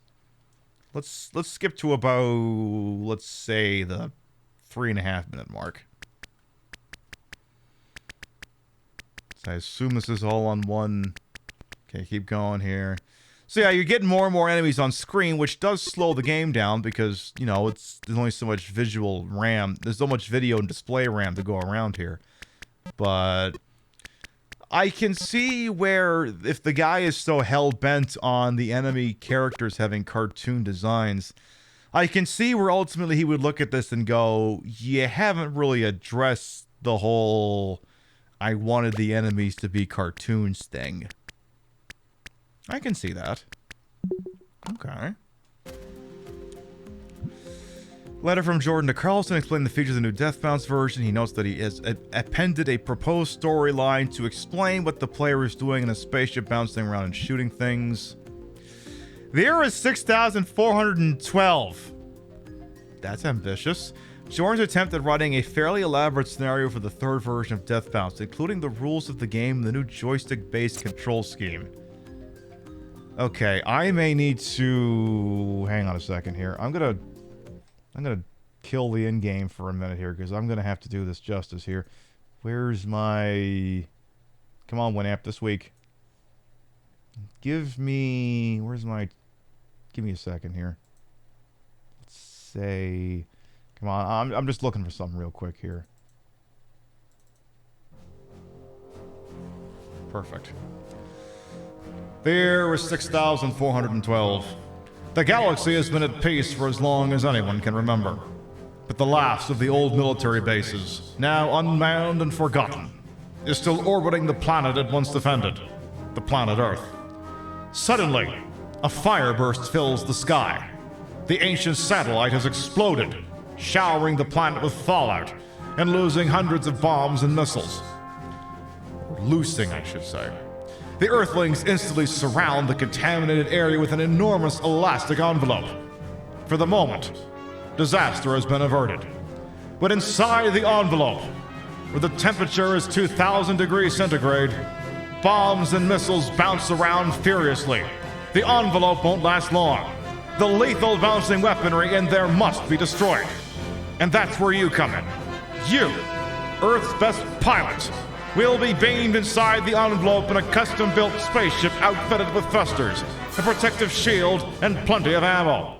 Your mission: destroy everything that bounces. Every second counts. The whole Earth is watching you on TV with crossed fingers. Go to it. Okay, that's a hook. So gay space communism achieved. So yeah, you can see how adding a little bit of context to this makes it a little bit more interesting. When you shoot a bomb, its temperature goes up. A bomb's temperature is indicated by its color. Red is the hottest a bomb can get. When you shoot a red bomb, it explodes. Then the rover missiles, yeah. So I can see where you would hope that that would improve the sales pitch. Carlston said, among other things, that the game is 1, too monotonous, 2, too hard at first, and 3, too much of a straight shoot 'em up without making much use of the maneuvering, which is its best feature, and 4, too visually boring. I agree on all counts. Well, at least the guy can take criticism. Hey, this kid's being much more adult about this than a lot of adults would be seeing criticism like this. He would just go, fuck you, and then, I don't know, buy Twitter or something. Imagine being able to take criticism. Skipping class, making games. Jordan Mechner was an undergraduate at the prestigious Yale University. Oh, this is a video. When he created Death Bounce and Karateka. But his obsession with perfecting his games meant he had a lot of trouble keeping up with his studies. Yes. I mean, some of us have been to college. We've had that problem. Jordan was from a different world when I met him. I don't think I ever heard a single college-related story from him. He was in a different world. I think college was just a place he lived. At least that's the impression that he gave. What did you think about me making games? The fact that I was in college, but I was taking my computer with me and spending most of my time on these games. You know, I always encouraged everything you wanted to do. I was indiscriminate. That's true. I don't remember you ever trying to discourage me or telling me Wait, they're televising this crisis where if you fail, the entire planet will know and blame you. Talking about pressure. Well, you'll probably be dead. You won't care. that I should focus on my studies. Or In our family, that's what works best. People follow their passions, and that usually leads to a good result. And so Jordan was this really, like his father played Go, his father played chess, just a very intellectual background, and yet Jordan was so into pop culture. Jordan loved all of the movies that had come out, Star Wars and Indiana Jones and all of those other movies, and also classics of cinema. So he was well versed in all of it. So he's this intellectual, like consummate intellectual, but is super into pop art forms as well. And I think Jordan managed to sort of gain control of his life, and everything else sort of fell away from that. His studies and everything, he started forgetting about. I mean, I was getting pretty bad grades my freshman year. I was struggling. I had to drop a bunch of classes because I was spending all my time programming games. Did you even know that? That didn't worry me because I knew that was common among high achievers. Same thing with Bill Gates, I mean, that's something I've heard a lot, and I mean, my life is kind of a testament to it as well, where if you kind of breezed through your early academics in, say, elementary and middle schools, by the time you got to high school, you never really learned how to deal with some rudimentary problem solving and learning because it was never a challenge up until that point. And, hi! I had that issue! So it seems Mr. Mechner is from the same school of thought. Although I think Bill's departure from Harvard was involuntary. But a lot of these guys... Yeah, you never learned how to learn. Just in too much of a hurry to get on with it. It just came too naturally. And didn't want to spend any more time wasting their time. It's like, hi, it's me. Increased class cutting, decreased homework, going to sleep later and later, mess piling up on my desk, putting things off. D- on German midterm, 4 out of 10 on CS assignment. Oh, geez, looks like you're not going to Berlin. Sorry, boss. Death Bounce gets an intro. Jordan spent much of his 1982 winter break making what would turn to be the final update to Death Bounce. It now had a story in brief cinematic sequences. The player now boarded a space train, advancing from car to car, defeating enemies. At the front of the train, the player destroys the power generator, then has to escape. Okay, so now it's a completely different premise. Jordan sent this new version of Death Bounce to Motorbund in January '83. Mistyping the year is 1982. I mean, yeah. When the year switches over, it takes you a while to adjust to it, you know? Who amongst us can say we haven't done that? He noted that while he wanted to make... Ooh, hang on here.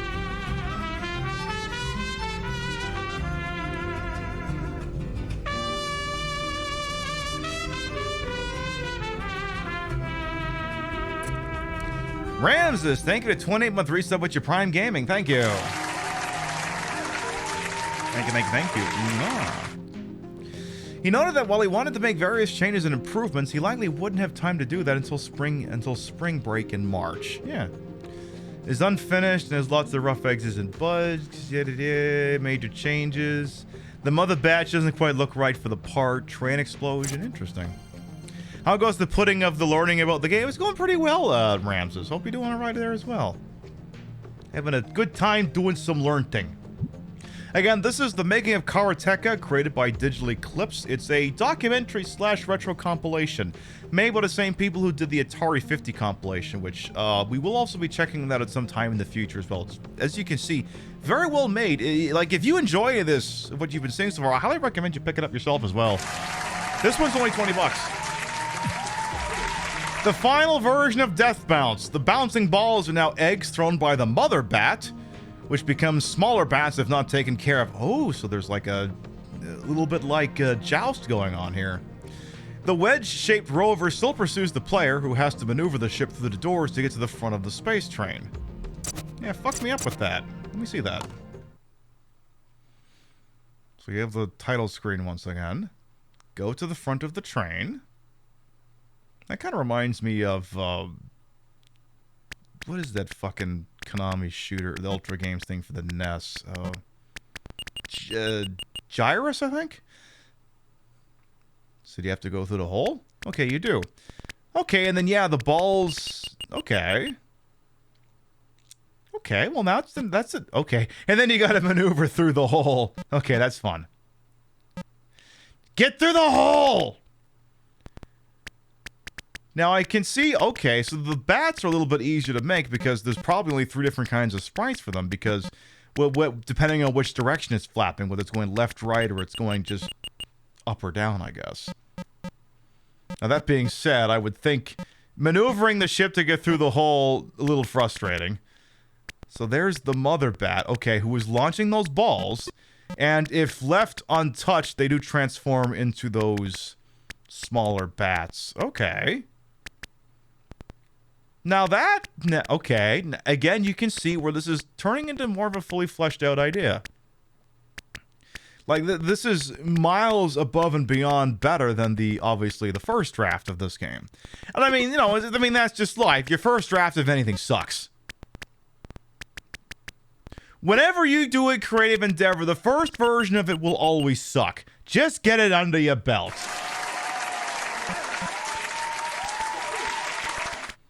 And yeah, this is definitely much more involved. Now, what happens if we actually get to the front of the train here? So you keep going, you keep going, you keep going. Like, do we ever get to the front of the train? I want it so more and more, lot more enemies coming in here now. Lot more enemies. And I just want to see if we can see like a cutscene or something. So it gets more and more complex. Still going, still going, still going. Ooh, what the hell is that? What the hell is that? Looks like a combination of asteroids and Phoenix. Yeah, I can see that. And then that is something that you clearly need to shoot the crap out of. Must be like a... Oh no, there's the rover. So that must be like an energy supply or a generator or something, you know. Clearly what you've been trying to target the entire time. So you've got the angle. There goes the rover again. It looks like you must have gotten it. Ooh, abandoned ship. And then you go to the front of the train. Is that it? Or that now you're going back? Or is it because it must be because you made contact with it. Okay, now you're doing the dun dun dun. You basically pretend the music from Super Metroid is playing here. You know the one. Dun dun dun dun dun dun. Why? Wait a minute, Pib. You have a just.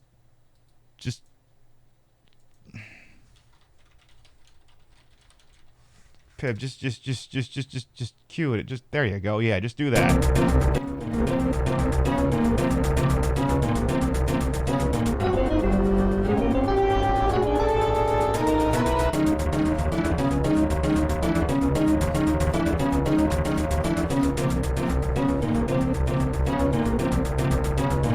Escape from Mega Maid!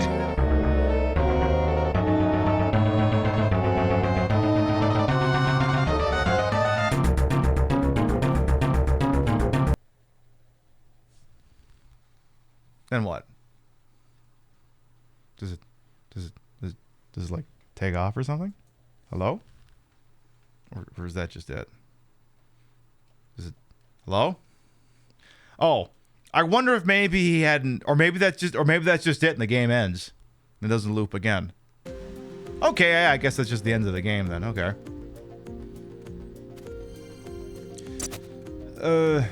Wait, what did the rest of that say? Broderbund led criticisms of this version and told Jordan he would not agree to publish it, but by that point he had moved on to creating Karateka. So yeah, we're almost at the end of this.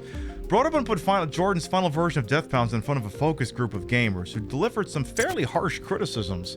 They passed these along with some concrete advice on how Deathbound could continue to improve. We played your game Deathbound for a small group called a focus group a few days ago, and I'll pass on some of their comments. It is too hard to move between the cars. Yeah, we kind of noticed that. The shooting object should have more mass, take time to get up to speed, or it's still too hard to control. Right, because that was the one thing I noticed, is that it wasn't like a slow build up to maximum speed, you were just at maximum speed. It should have been an acceleration to get up to top speed instead of just 0 to 60 no time flat, you know? There should be more variety to the dangers in the cars. Each car should have different dangers, different shapes and movement. Even then, 10 cars would be plenty if you have to work up the front and back again. Right, I guess they wanted more complexity, and that even additional complexity could be at the sacrifice of the length of the gameplay, I suppose. Yeah. And yeah, none of the versions I think really quite capture that. The back and forth over Death Bounce having now gone a full year, Jordan pushed Broderbund to officially sign the game and pay him in advance. Broderbund declined and Jordan decided to quit working on Death Bounce. Besides, he already had another game design in mind. Jordan thought Death Bounce was his ticket to video game superstardom, and it was, but not in the way he expected. The lessons Jordan learned from Broderbund's rejection of Death Bounce led him to pursue something much more innovative and original. Do tell. Do tell. You did another one which was called Death Bounce, right? Yeah, amazing. I'm amazed you can remember that. Yes, it was Death Bounce. Death Bounce, yeah. And it was kind of like asteroids, but just different enough to be original. Instead of the asteroids, it was bouncing colored balls, like pool balls that ricocheted off the sides of the screen. So what happened to that? Well, that was the first game that I sent to Broderbund.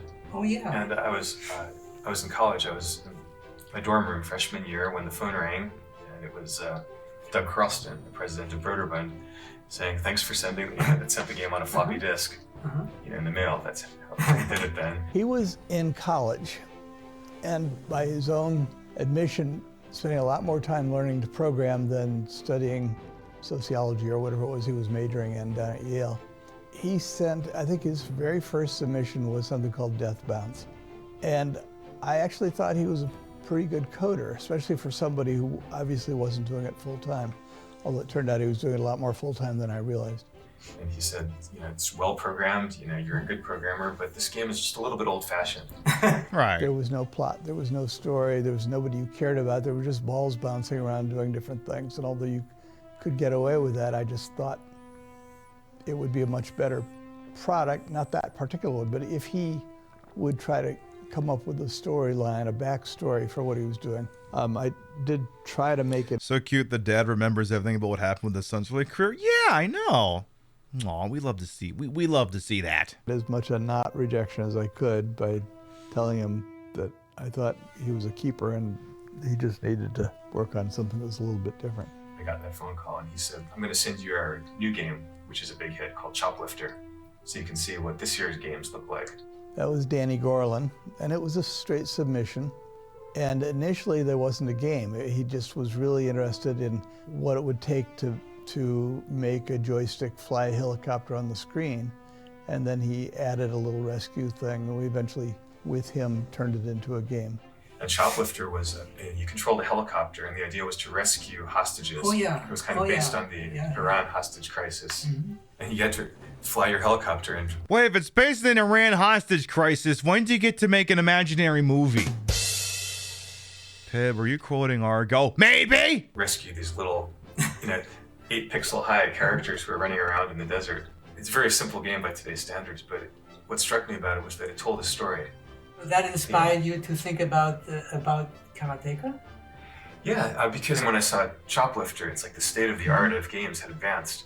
And that was kind of a revelation to me, because I realized that all the games that I'd been trying to make, Asteroids and Death Bounce, were really inspired by those coin-op arcade games, where you had 3 lives and you tried to rack up as many points as you could. But then with the home computers, games were sold on floppy disks, so you actually owned the game. So when I saw Choplifter, I realized that there's no need to make those kind of games, where people are going to keep playing to try to get a high score. A game can actually have an end.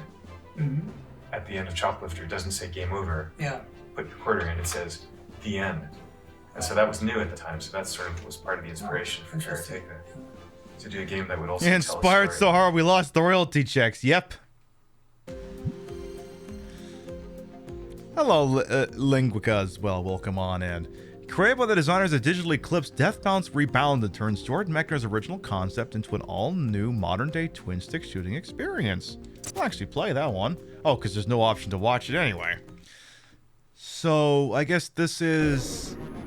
Okay. Okay, work.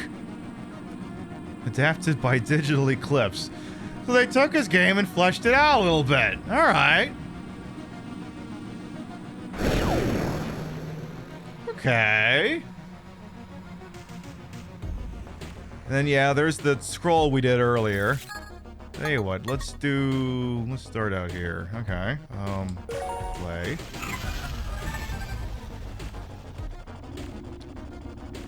So yeah, this is basically the game fleshed out with, you know, some modern sensibilities put on it.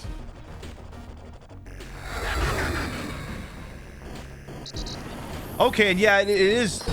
So yeah, it is twin sticks, so yeah, the left stick goes where you point, and then the right stick shoots in whatever direction. And then, yeah, you don't get up to speed right away, so that part's been added in. Okay, now this... Now this is cool. Okay, let's keep going. And then the shoulder button's that shield that was in the game.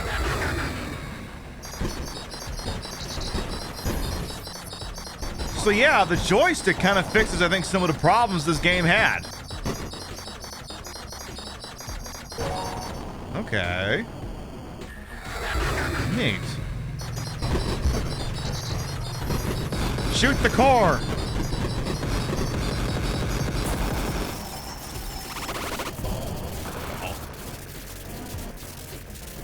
I seem to have lost my weapons for a moment here. Or do I gotta do this? Oh boy. Okay. Do I need to flee? Well, apparently I'm fleeing automatically. Okay. Train 2 incoming. Okay, and then it just kind of keeps going like this. So yeah, this is neat. Yeah, it's Geometry Wars with a progression system, basically. Yeah, we'll do another stage of this.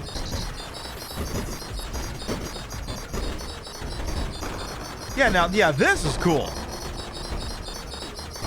This is very playable. So yeah, it's the final version of Death Bounce with, you know, contemporary changes. This is really awesome. Yeah, you little... Aw, jeez. Oh, no. Did I go... Oh. Was I supposed to push a button to save my dumbass? Oh, well. Bravely, I battled through the enemy's strongest defenses. Question mark, tilde. When the brutal onslaught finally overcame you. You died when your ship exploded, and you failed to eject. The remaining trains continued on their collision course with planet Earth. Oh. So game over, I guess. You suck! You love the idea of games that almost weren't being taken and finished? Yeah.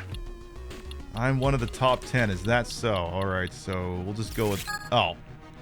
PA! Fuck. Well, that's... Alright, get me out of here. Okay. Cool.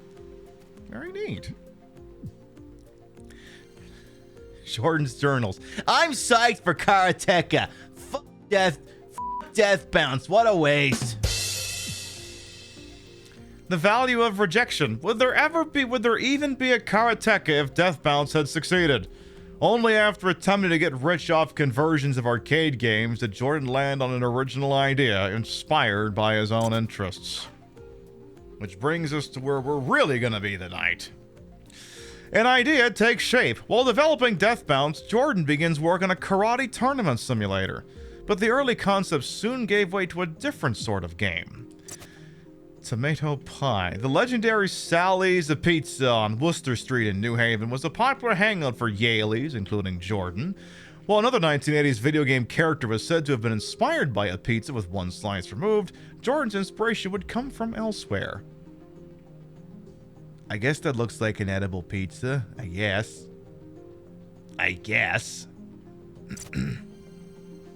Wow. Early Earth design documents. Jordan had several arcade-style game ideas he wanted to work on during the 82 summer break, and in the first one he got started on was Earth, which the player has to protect the blue planet at the center of the screen from various attacks. Yeah, we saw that prototype earlier. Well, not the prototype, just the design document for it, I suppose. This early demo seems to be as far as Jordan got with Earth. You can rotate around the planet and drop objects. Jordan initially wanted to finish programming this game by the end of July 82, but got distracted by a new idea. Let me see this. Okay. So yeah, you're kind of flying around. Looks more mouse controlled than anything else. Okay, so maybe you could drop down things that would block projectiles or something. The origins of Karateka. The Japanese martial art of karate was exploding in popularity in America in the early 1980s, and many members of the Mechner family began taking lessons. This inspired Jordan to create a one-on-one martial arts game simulating a karate tournament, although this initial idea didn't last long. Go on. I'm listening. I was thinking about how Karateka got started. Do you remember how it got started? So I was in college. It was my freshman year, I think, in college. Yeah. I probably came home on vacation. Yeah. At one point with this new project that was starting. If this ends in a remake of Karateka, I'm gonna lose it. And we were taking karate lessons at the local gym at Chappaqua. I remember that. You were? Well, Mom and Emily and I took some that your too. mother and Emily were doing karate very vigorously. Yeah, so I took karate lessons too that summer. I didn't get very good at it. I think I was a yellow belt or something like that. Became a black belt. Yeah. So how did you come up with the idea of a villain and the prince and the princess? Where'd you get that from? I think it was really Choplifter that gave me the idea that a game could tell a story. And then as to what the story was, since I knew that the gameplay would be a series of karate battles, it was really, I just turned to the Bruce Lee movies. Bruce Lee. Yeah. The simplest kind of story. It's always a series of karate battles leading up to the battle with the... And the drama was where there's a problem and the hero has to solve it. Liberate a princess or... I was trying to give it human interest. Yeah. I love how we've kind of accepted in documentary filmmaking that the person holding the camera has to actually hold the camera, not just put on a tripod, or else we don't feel like we're watching an organic conversation take place if the camera was just holding still. Like, you could just put the fucking thing on a tripod and just have the two of them talk, but I guess it's just a stylistic design that makes us feel like we're actually listening in on a conversation instead of just, the webcam I have on a tripod right there. This is the one time if I point at something, it actually does have reference. But the model for that was... I mean, Disney was an influence for sure.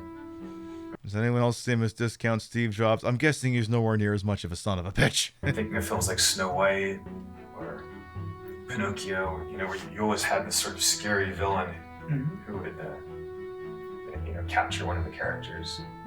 Or The Wizard of Oz, you had the Wicked Witch of the West, you had Dorothy trapped in the witch's castle. With Dorothy even had an hourglass. I'm sure that was part of the inspiration for Prince of Persia. Yeah. So then how long did you work on Karateka? It was a couple of years. Do you remember seeing the first version? Yeah, sure. Oh yeah. I saw everything.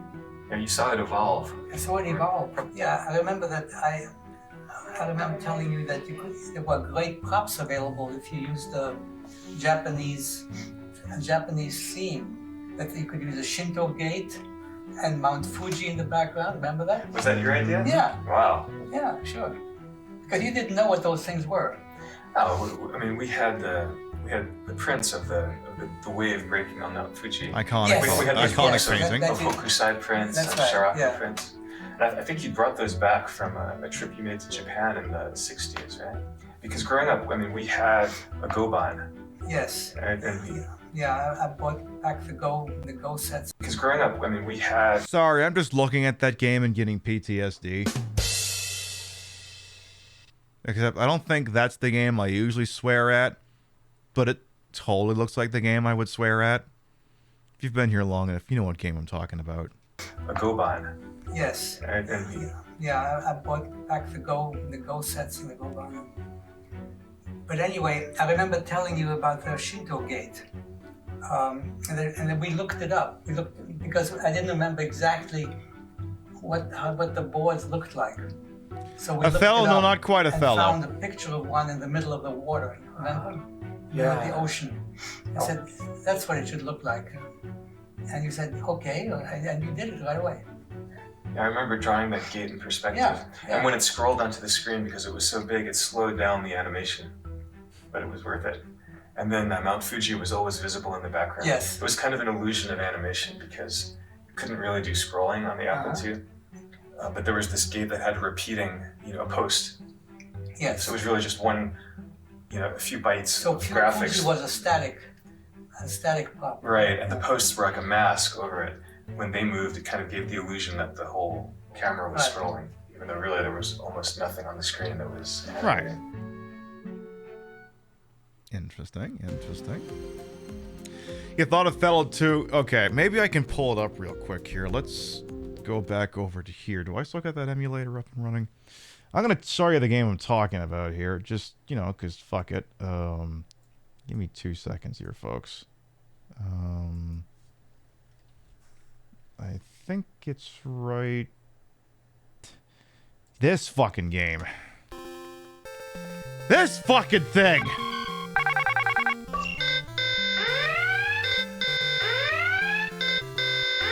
This game can kiss my whole ass.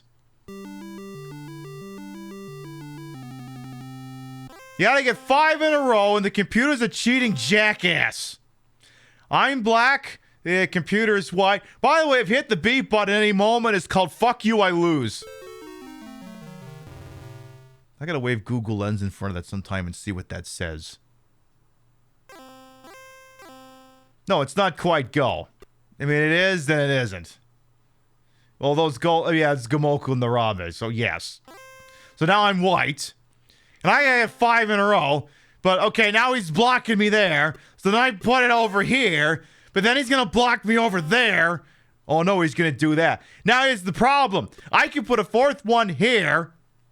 But then if he puts a 4th one here, he's got 4 in a row. And I've got no way to stop him from getting 5. So now I got to put one here. And he's going to put one there. And then I got to block him again. Because otherwise, if he gets 4 unblocked, he wins. So now he's got 4 there. I got no choice but to put one there or else I lose. Now he's not just got 3 there. He blocked a possible thing I could have made. So now I got to block him here. And now he's got another fucking 3 thing I got to stop. Now I can block him here and then I'll get 3 in a row. But he's going to be an asshole and get another 3 working there. Which means I got to block him over here now. So I'm still being defensive. And now he's got 3 over there I got to friggin' block. So I'll put one here too. For funsies. And he's going to move it right there. And now I think I'm fucked. Yeah, there was no way to recover from that. There was just that just wasn't going to be any way. So I'm going to get the fuck you. I'm going to push the fuck you I quit button. This game taught me at an early age that life can be cruel.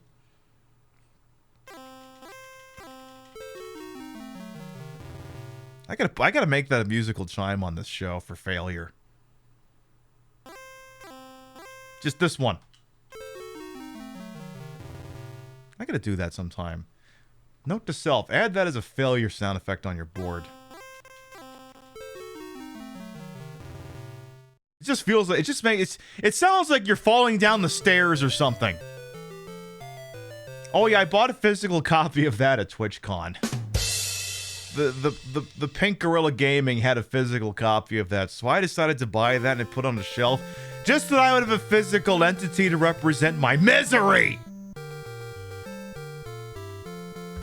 Anyway, what we're gonna do, since we've been live for over 2 hours now, though it's only been 2 hours and 20 minutes since I swapped out graphics cards, we're gonna take a little BRB to get up and stretch. I'm gonna refresh this margarita, and when we're back, I think we're gonna learn about Karateka. We'll be right back.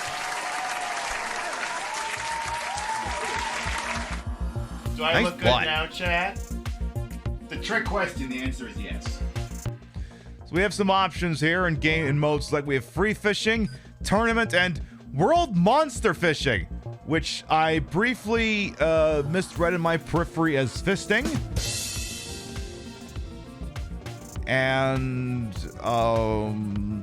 I worry about the mental images I may have just put into some people's heads. On the other hand, I also don't care. Where is that? Where? You'll have to defeat me to find out. Okay.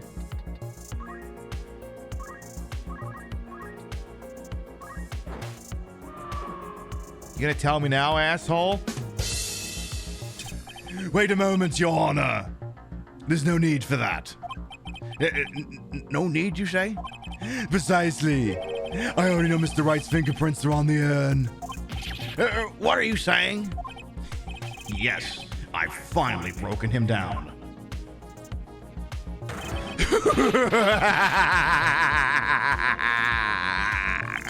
Take a good look, everyone!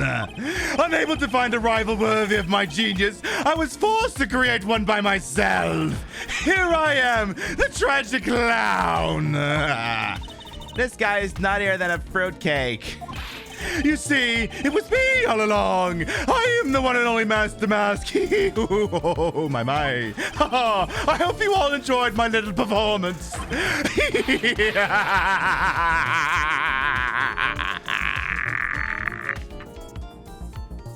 Get a rope, Jimmy. This guy's nuts. Also doing a secondary challenge here on the Queen Pip show this evening. Now, we are watching a program with, a crowd of people. You're sitting next to people digitally, of course. Oh, no, you don't. You're not doing the Lauren Boebert challenge. We're also doing the Lauren Boebert challenge this evening. No Lauren Boebert challenges. Welcome back, everyone. By the way, if you're new here, I am Queen Pib, Patricia, Inga, Bolga. You may also call me Trish. Retro variety drag queen streamer, the queen of the waysity old in your time on this channel. This fat-lipped, fat-hipped, fat-boobied, fat-bootied channel is well wasted.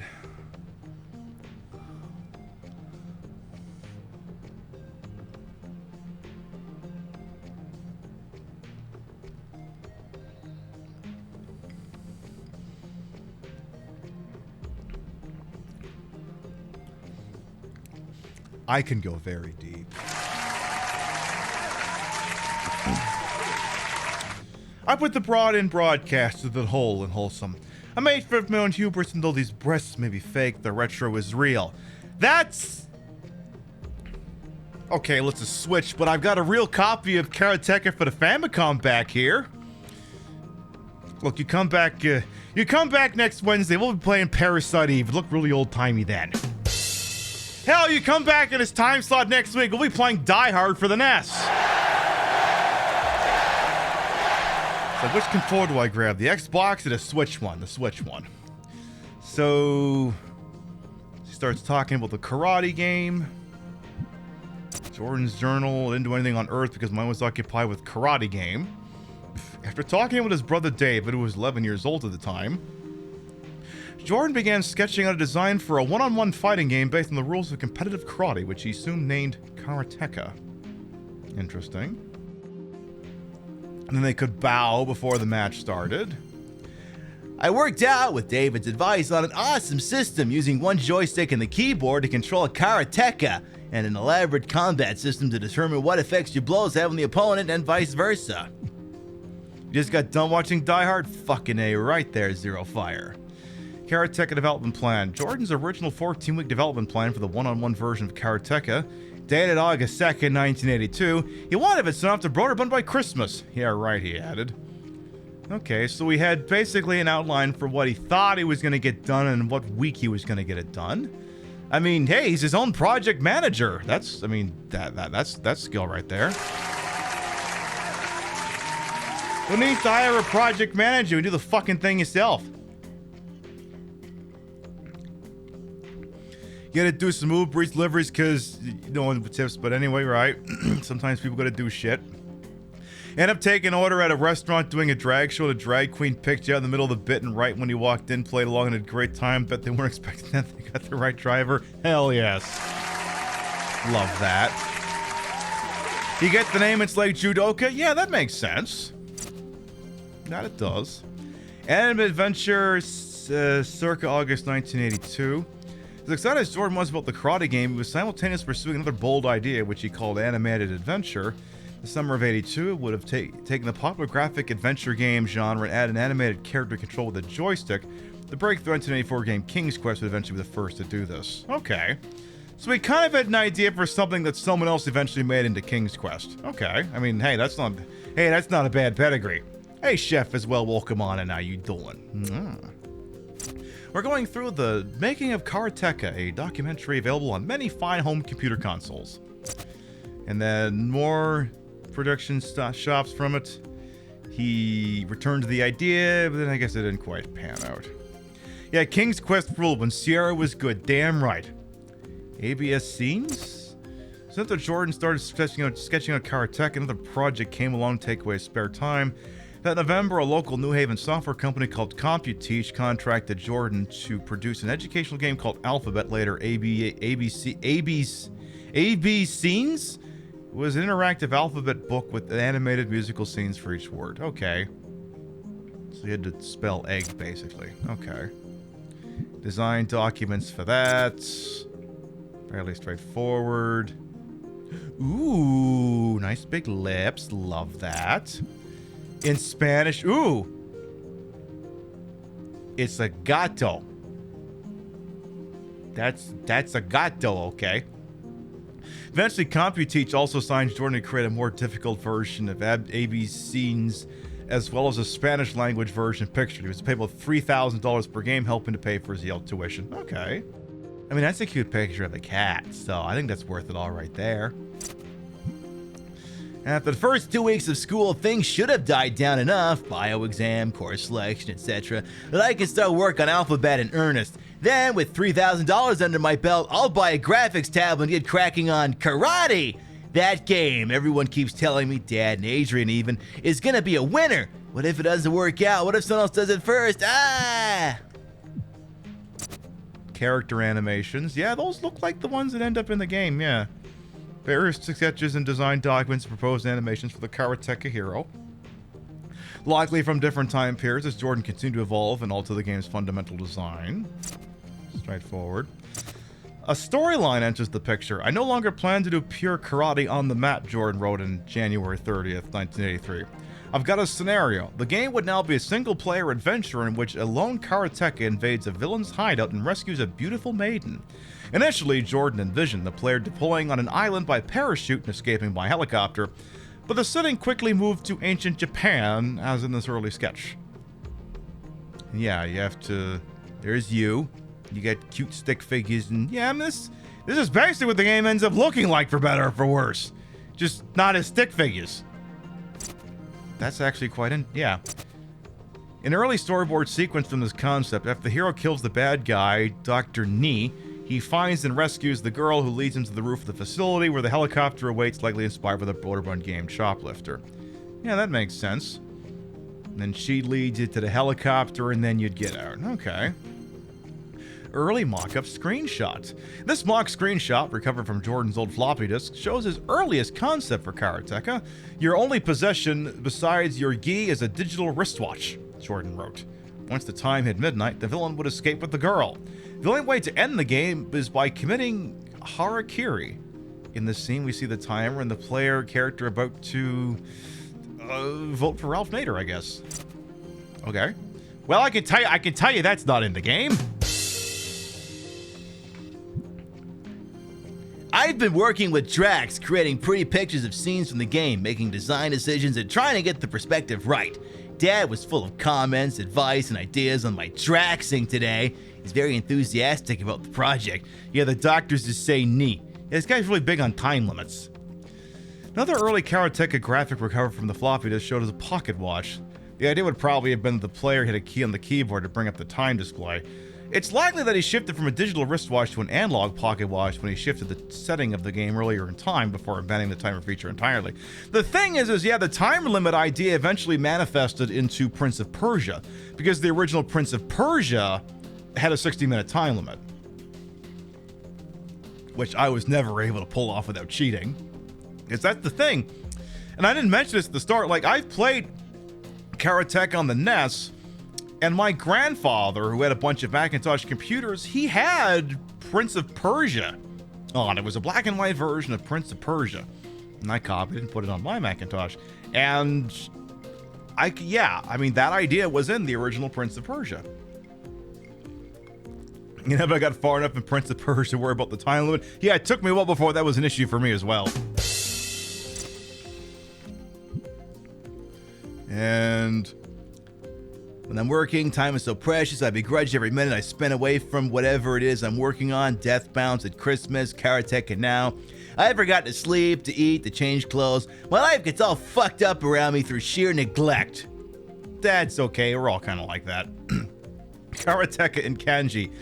Jordan didn't know Japanese, so he enlisted someone who did to write the game's title in kanji characters. The Japanese language can be written either horizontally or vertically, as seen here. Okay, so yeah, he had to... See, back in the day, we didn't have Google, so if you wanted something translated, you had to pay someone to do it. If you were smart, you probably paid 2 people to do it, so you didn't know the first person was fucking around with you. Just in case. While the kanji version of the word karateka, or any Japanese characters whatsoever, did not end up in the final game, Jordan apparently did spend what he had to be a considerable amount of time designing this kanji version of the logo on the Apple II. Okay, but where's my phone here? Where's Google Lens? Give me a second here. I want to see what Google Lens has to say about this. Translate. It says, it translated as empty-handed house.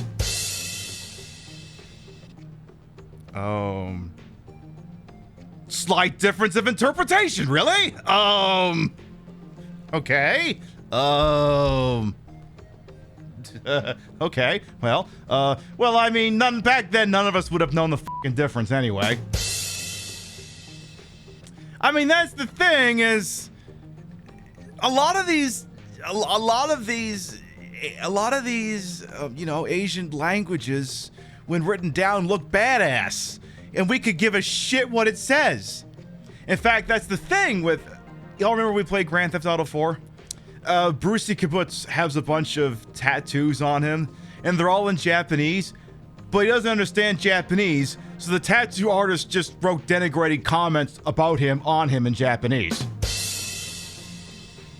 But, you know, we don't understand the language, we don't know any better, we just assume it looks badass. It doesn't say anything disparaging, which apparently it does. Like, karaoke means empty orchestra? Okay, so maybe it does mean that. You know, you could be onto something. Yeah, Angel Yumu is... Actually, you're correct in that regard, yeah. Empty-handed house. Yeah, that would make sense. You're right.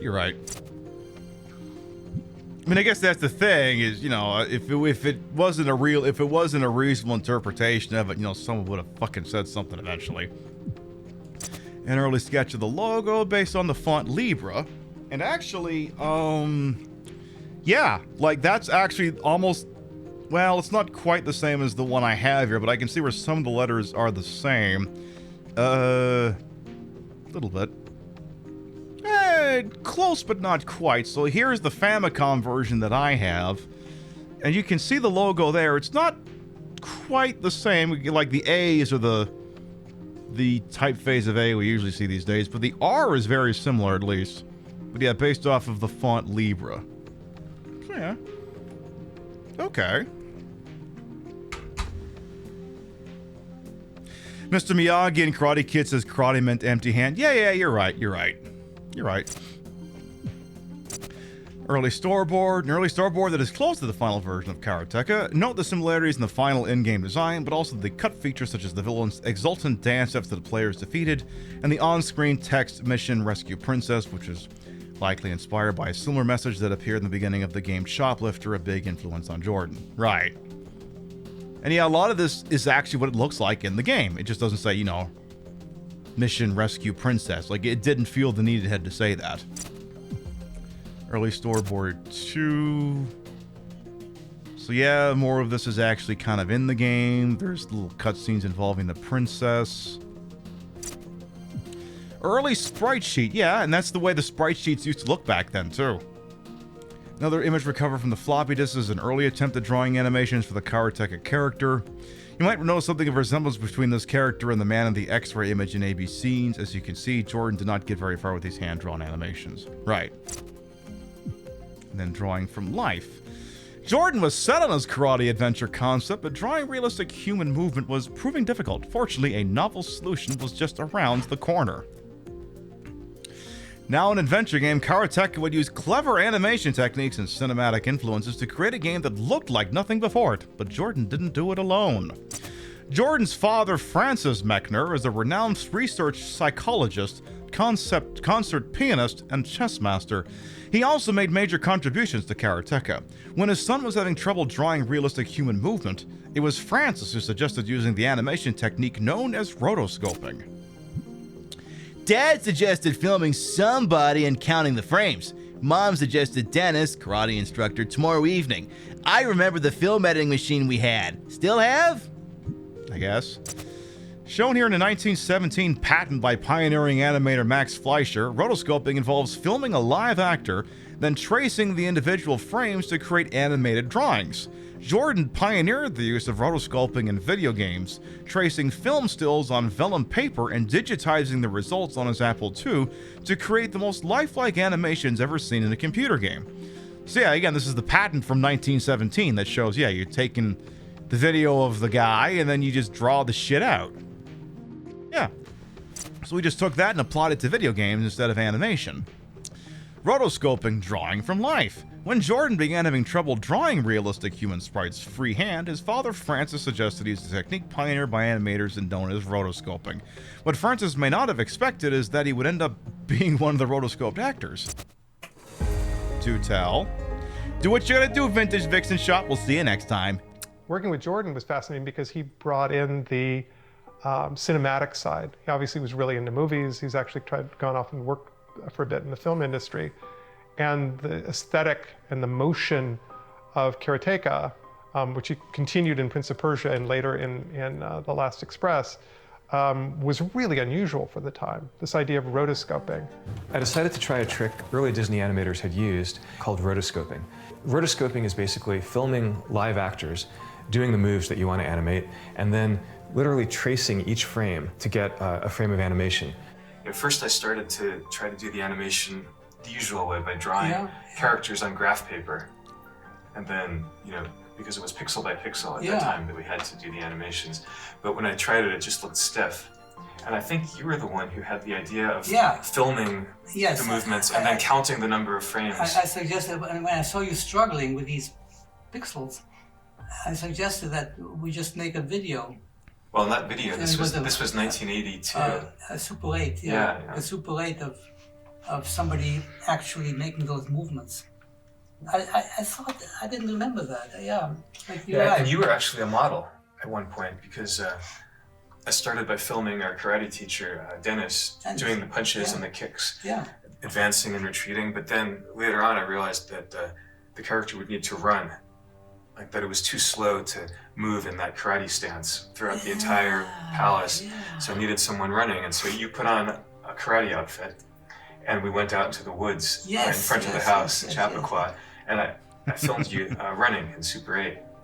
And also the climbing up onto the cliff at the beginning of the game, that was you. Climbing up onto the hood of the car in the carport. Okay, now that's practical. Let me see that shit again. Let me see that again. I filmed you running in Super 8. And also the climbing up onto the cliff at the beginning of the game, that was you. Climbing up onto the hood of the car in the carport. I've forgotten that. We're wearing, I guess, I don't know if it was my karate suit or... Mom's probably. Yeah, you were probably wearing Mom's gi. Yeah. And you had never taken karate lessons, but you did the running. Yeah, so what I did was I put that Super 8 roll of film on the Moviola, which was it was a screen with a rear projection, and you could turn the crank and stop on a particular frame, and then I would put a piece of tracing paper, I would scotch tape it to the screen and trace the outline of the character with a pencil, and then wind it a couple of frames ahead, and then do the same thing. So I ended up with all these little sheets of tracing paper with outlines. That was a breakthrough, actually, in video game technology. Yeah. Because nobody had done that before you. I mean, it really goes all the way back to silent film. I mean, I found out later that the early animators had done this. You know, in Snow White, Disney's animators had actually, and not for the dwarfs and the animals, but for Snow White and the prince, the more human characters. It's kind of an obvious idea because everybody knows that real live movements are totally different from what a cartoonist would draw. Right, and you can see where the early use of rotoscoping would lead to doing motion capture later, because just anything that's just clearly created just by an artist just approximating what they think movement would look like would never look as organic as actual movement. So you can see why the industry very much moved in that direction. It was sort of the natural evolution of rotoscoping, so to speak. I mean, there are very subtle rhythms and speed changes that I don't know about you, but I'm having a ball. I'm learning. define a human movement. Getting drunk and I'm learning good shit. As opposed to the movement of an imagined organism. Well, and also there's so many complexities. Like there's things that you wouldn't imagine, like the way that you kind of throw an arm awkwardly over one shoulder to compensate for the change in balance. Correct. It's like when you see it, it looks natural, but if you're just trying to reconstruct in your head what someone does, for example, when they turn around while running, you wouldn't think of that. And also we make adjustments of the angle at which we hold the body depending on the speed with which we're moving so that we don't tilt over. Yeah. And those adjustments are very critical to the realism of the movement. Yeah, we're getting learned. It's very subtle, but there's a low kick, a middle kick, and a high kick. I know. And I remember the frame of the high kick. The fighter leans back, and also the arm goes back, and that's something. It's. I remember that because I had to, draw that frame and use it so many times. For 2 years, I was staring at that frame. But in the beginning, when I tried to do a frame of a high kick, it was more like idealized. Yeah. Didn't realize that the body would have to lean quite that far back. Fascinating. Because in playing it, I remember when you do the high kick, like the arms fly back and shit too. Because if you kick your leg up that damn high, the rest of your body's gonna go, oh shit, I may fall over if I'm not careful. Yeah, like that. This took a very long time. It was an incredibly laborious process. It took me months to go through all these steps just to get to the point of doing the first animation test. But I can still remember the thrill that I felt on seeing that little figure moving across the screen. It was the illusion of life. It was everything I'd hoped for. By the way, like I said, if you like this is only $20, I think, on most storefronts. And again, this exact same documentary type style was also used for the Atari 50 compilation that came out a few years ago. That one specifically deals with Atari as a company, so it's not just about the Atari 2600. It starts out as being about, Pong. Back when it was just an arcade cabinet, it goes through the Atari 2600, the 52, the 7800, their computers. It gets into the Atari Lynx. It also touches on the Atari Jaguar. There's titles from all the consoles I just mentioned. It's really, I like this kind of interactive documentary. I'm really a fan of it. Really a fan. Really big fan of this. So let's see. Then you got a bunch of, you got your tracing paper. So again, kind of what they were just going through here. You have some still images from the video we just watched. Him doing a frame for a block. Bow, actually. Oh yeah, I guess there's quite a few of them here, actually. My guess is there's actually a few of these things where there's been kind of a selection of them that I haven't really been scrolling through properly. And then there's the whole bowing thing you can do in the game. Yeah. Getting ready to do the crane. Getting ready to do the downward kick. When you're falling over because you're dead. You're getting ready to fight. And you're just in your fighting stance. Getting ready to punch up, down, or mid. Frames of animation to do a high kick. Yeah. Then yeah, this is all the stuff that he rotoscoped, basically. Yeah, that's exactly it. And then all he had to do was translate it to pixels. Yeah. And then yeah, that's basically the sidestep movement. Yeah. And then yeah, that's actually exactly what it looks like in the game, for better or for worse. A sequence called turn, which is, I don't think you ever really had to turn in that game, to be honest. I don't think so. And I don't know if there was ever really a walking animation in that game, but it's there just, they clearly created it just in case. Jordan's process. Okay, so that's, he likes to do caricatures. So then, yeah, that's the drawings of, you know, him doing the thing, basically. Yeah, that's exactly what he did. He used the whatever the fucking thing was called to doodle on it. Finally, sprites! Oh my god, sprites. Oh my god, those are the sprites. These are the pictures that he turned them into sprites. This is magic. Jordan bought a device called a VersaWriter, which was a tablet with an electronic arm that would read the movements of the stylus and translate them into computer graphics. In this way, he was able to turn the arm of the tracing paper into crude sprites, and then clean them up in Drax, a drawing program he wrote to create these sequences. So yeah, that's him doing the bowing. That's him getting into the fighting stance, and then falling over and going, ugh, I'm dead. And I guess that's the tablet he was using. In the days before scanners and digital cameras, a device called the VersaWriter let computer users digitize their artwork.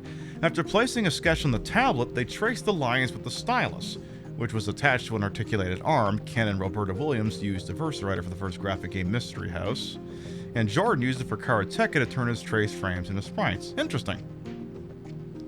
So there you go, like an early Waco tablet or something. Or Wacom, whatever it is. So then, yeah, he had the thing hooked up to his Apple II. There you go. In the 1980s, the field was so new we just made things up as we went along. I mean, yeah, those were pioneering times. A fascinating takeaway on this is just how much went into making a game that people nowadays would consider nearly offensively simple. Right. I mean, there was no frame of reference for stuff back then. They were just going as they went. The story, the animation, no, it worked good. A storyboard for the game again, which, again, is very in line with what the game would end up becoming. Dojo mode. For much of Karateka's development, Jordan wanted to implement a dojo mode where the player could train by hitting a punching bag in the hero's home dojo away from enemies. He got as far as creating the scene in Drax. The game's controls got much simpler as development progressed, which probably lessened the need for a practice mode. Right, because the finished game does not have a practice mode. It doesn't. Read an article in Times about Dragon's Lair. That's not the first time that game's come up tonight. The new video disc arcade game with animation by Don Bluth. I gotta see it. In a way, it was kind of depressing to read because it's like my dream is coming true and I'm missing it. By the time I get there, it'll all be over. Nah, you're good. And then, yeah, kept a schedule. The third column on certain pages cuts shows the Yale classes that he skipped that day to work on the game. Oof. Falling off the cliff. If the first guard pushes the player too far, or if the player simply pushes left instead of right when the game begins, they'll go tumbling off the cliff and get an instant game over. It's a surprising moment that adds another layer of realism to Karateka. This design talk references the names of the tracing paper frames. Yeah, because you had to animate that too. Because yeah, you can just get knocked backwards and fall off, or you just die. Just step off. These are not screenshots of a prototype, but scenes that Jordan drew in Drax. Take note of the various features that didn't make the cut, such as the Mission Rescue Princess text, the timer, and the map at the top of the screen showing your progress location of the next guard. So that's a hypothetical title screen. Alright, that kind of looks like what it would look like. Yeah, that up there is not... If that's a map up there, that's not in the finished game. Any of them have a timer? I don't quite see it, but... And then there's the arsehole. Okay, that's just... Okay. Alright. And then some more graphics. The end. La la la. Alright. Bird combat. Oh, that fucking thing. Jordan and his father came up with the game's final major mechanic, the villain's attack bird. That rat bastard.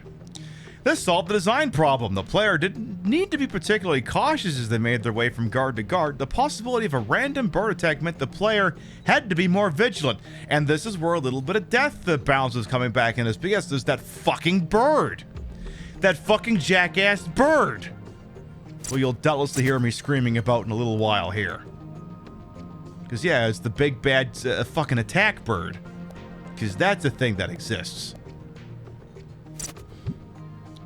Dad and I realized the game lacks two important elements: conflict of interest and vigilance. So he came up with a solution: the villain's pet vulture, which attacks you every now and then when you're between guards. You need to be in fighting stance when it comes on screen and punch or kick to the correct height to repel its attack.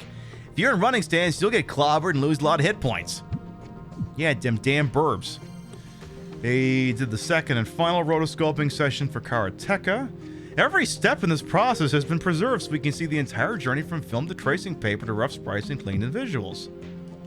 Oh, so they've got the footage of the damn thing here. It's a little, I'm not gonna lie, it's a little, it feels a little fast, but I think we get the idea. That's a lot of running there, eh? And then, yeah, like a lot of that ends up being the animation in the game. Because, yeah, you had to animate the slow start into running, and then if he ever stopped running, he had to animate the run stopping. You wouldn't just come to a dead stop, you had to slow down and then stop. So that makes sense. Yeah. Surprised they didn't put any silly dumb bitch music in this thing. The jumping, okay, that's not something that ended up being in the final game. You never jump in the game. How long is this, by the way? It's gonna kind of... Okay, so now we can see the fighting stance is coming into it a little bit. That's him climbing up the thingy. Just not climbing on a car this time.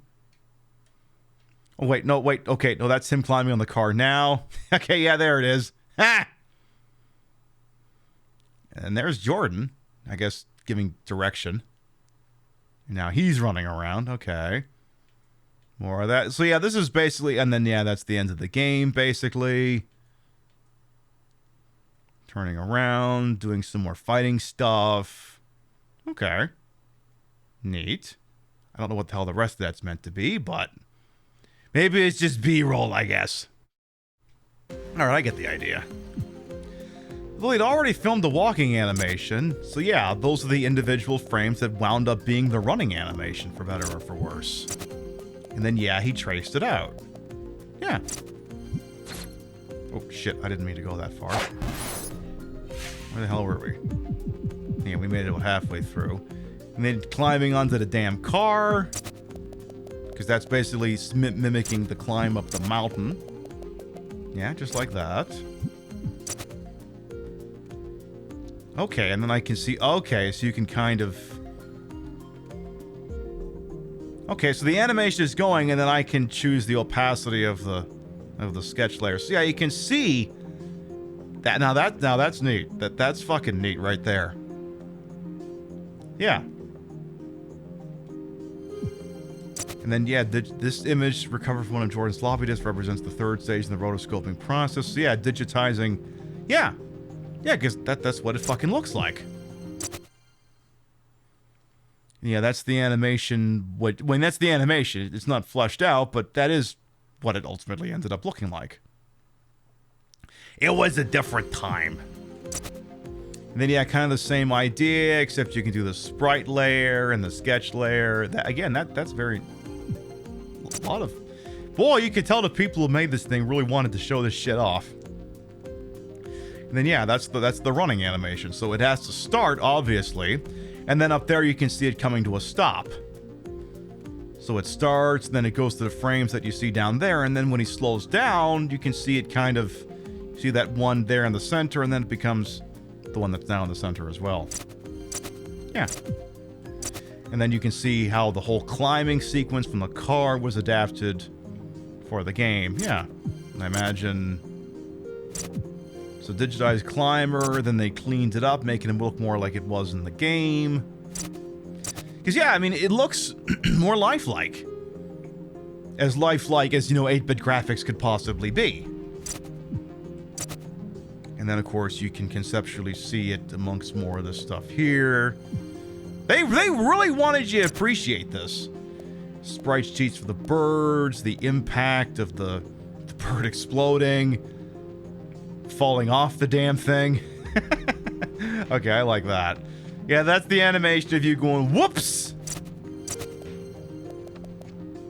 More of the sprites. Yeah. In addition to rotoscope animation, another cinematic technique introduced to Karateka was cross-cutting, swapping the camera back and forth between player and the approaching enemy. Yeah.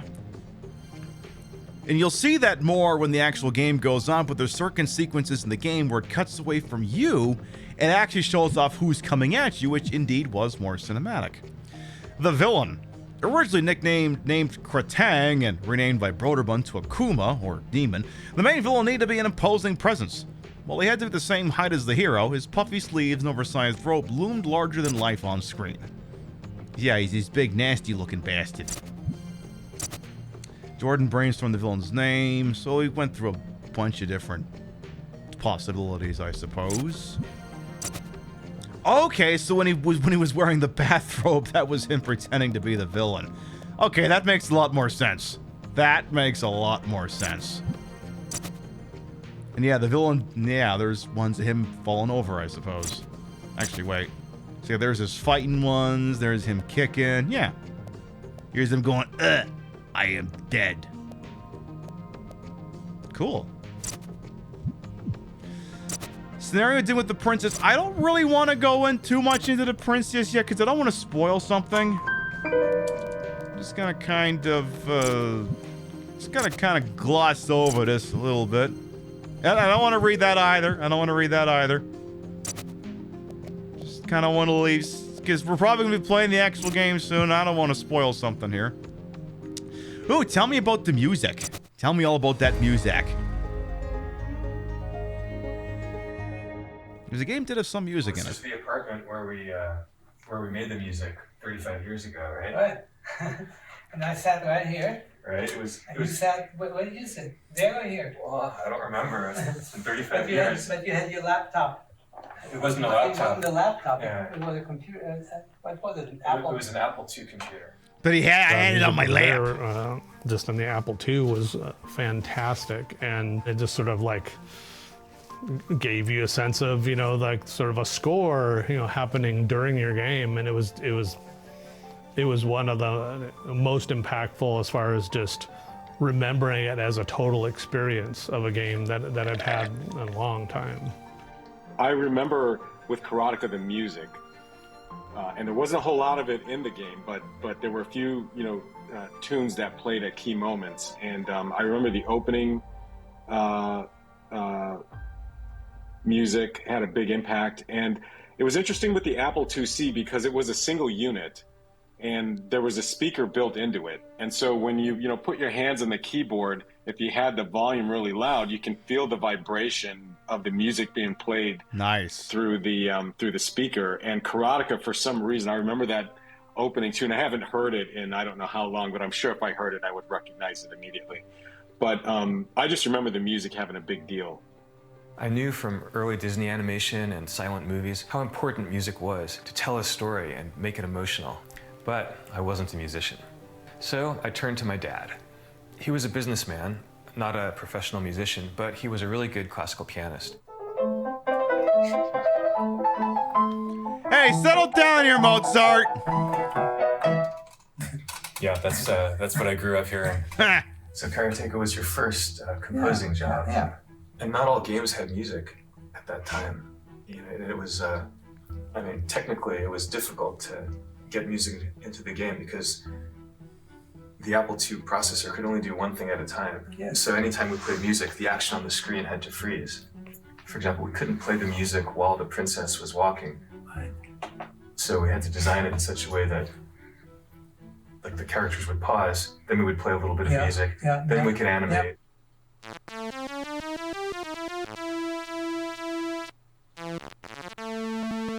Yeah, because that was the thing. It was worth it because the music added drama. Even the idea of using music in a video game was novel at that time. I even observed to you that none of these games use music. They have clicks, and they have loud clicks and soft clicks, but and sometimes they had beeps, but they never had music. Yeah, that's right. On the Apple, it had a speaker that could only do beeps. We had that conversation. Can these beeps be turned into music? And then you explained to me that every beep had a range of frequencies and could be tuned to any particular frequency. Right. So I said, well, why not have a series of beeps that are tuned to notes? Yeah. And then you have music. Of course, when he agreed to compose the music for Karateka, I'm not sure he really understood just how severe the technical limitations of the Apple II were. This was before sound cards. There is one memory location that if you accessed it, it would go. And that's what you had to make sound with. Yeah. That's how you made sound effects. That's how you made music. You just did that faster or slower. He'd write out the themes for Mariko and the Hero and Akuma on sheet music, and I'd calculate the hexadecimal note values and type them into the computer. I remember playing the music back for him, and he'd say, well, this note here it's a little bit sharp, and I'd bring it down one, and he'd say, well, now it's a half tone too flat, and so I'd bring it up one, and then he'd say, well, now it's a quarter tone sharp, and I'd say, Dad, this is a computer. It's a number from 0 to 255. There's nothing in between. I was trying to remember, how did we talk about what kind of music to write? Yeah. Were there any? Oh, I immediately said that you need the leitmotif, of course. That was a no-brainer. I mean, that was clear right away. He suggested using Wagner's leitmotif approach, also used in movies like Star Wars, in which each character is represented by a musical theme. Right. Yeah. So I thought, I was thinking of the Siegfried motif in Wagner's Götterdämmerung series. The Siegfried opera has a leitmotif for Siegfried, who is a hero, sort of an admirable figure. And I wanted that for your hero in Karateka. So I was thinking that the Siegfried motif goes something like this. It goes.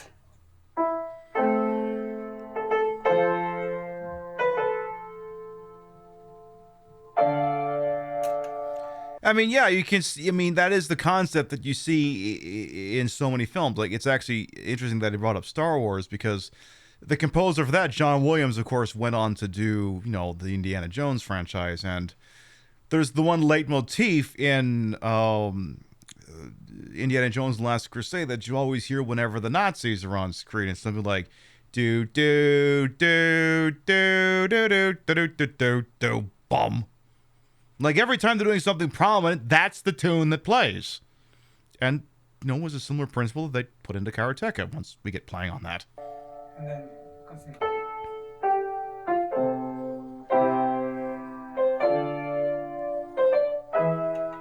like that. Yeah. So it was too long. It had to be short for Karateka. So I tried to abbreviate it. And the Imperial March, right.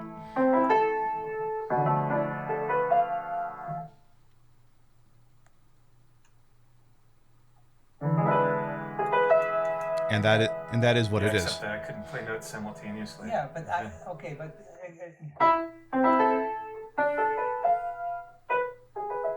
And that's it. That's it right there. So that's sort of a takeoff on the Siegfried theme. It always sounded great when you played it on the piano, but then when I translated it to the Apple II, it sounded pretty. And I mean, it's a concept you see in so many things, like in Yakuza. I mean, Kiryu has his own leitmotif. You know it. Most of you have played the franchise. You just know what it is. It's the opening notes for, and then the song that results from it. Exactly.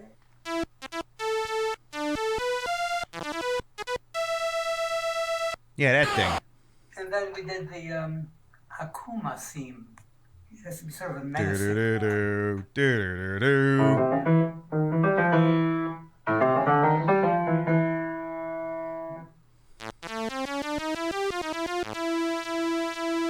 Okay, well that one's not in the Nintendo version, but still. You play this for the first time in 35 years. And then the danger theme, which is sort of related to Akuma. So we used this. Yep, that one. I mean, that sounds like Wagner to me too. Was that inspired by Hunding's theme? And Yeah, exactly. The Hunding theme, right. Forgot that. And then the princess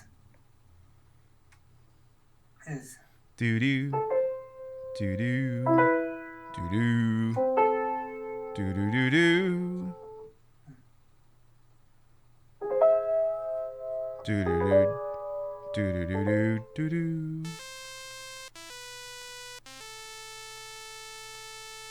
Yeah. I thought the music was played at the right moments. Like, it was all set up very dramatically, you know, to play on the story that I think was being implied. And, you know, to me, it sort of was a precursor to all the stuff that came later. But yeah, for Karateka, we had the hero's theme, and then the villain Akuma's theme, and then the princess's theme. Right. Just very strong flavors. Yeah, but you know, what you're reminding me of is how new that idea was at that time. You know, the very idea, the very possibility of having music in a video game, where there are no notes available, where you can only have one beep at a time. It's not obvious that can be turned into music, you know. And it was important for creating the mood. When you have a character sort of 40 pixels high, you don't have camera angles, you don't have lighting, Right. but you want to show that this one is the villain, and you know, this one is the princess in distress. You know, the music, just like, even if it's just a few notes and you don't really have orchestration, Right. it tells you right away who's. Yeah, it's cute the way they work together. I like it. Really. I mean, the good thing about development is when knowing that there's something you can't do, so you lean on people who know things, which is exactly what he did here. So then, yeah, he's got. I mean, those are the notes. I mean, yeah, those are the notes right there. Do do do do. Yeah, that's the danger theme right there. Do do do do. And then yeah, you got the quick notes there, and then my music is ancient, but my understanding is that the fourth and fifth notes is one note that's held for the duration of the I forget what the fuck you would call it. Look, I haven't been in band in 21 years. You're gonna have to give me a little bit of a break here. And then yeah, more explanations on how the music would work there. Yeah, eighth notes to a whole note to a whole note. Right. Karateka's groundbreaking musical score made extensive use of the concept of the leitmotif, often used to great effect in opera and film. In this 15-minute audio experience, I don't think we'll sit through that, to be honest. If you want to sit through that, you can buy this game yourself. Host and musician Kirk Hamilton breaks down Karateka's unique musical soundscape, helping us more deeply appreciate its subtle genius. You can have the first minute.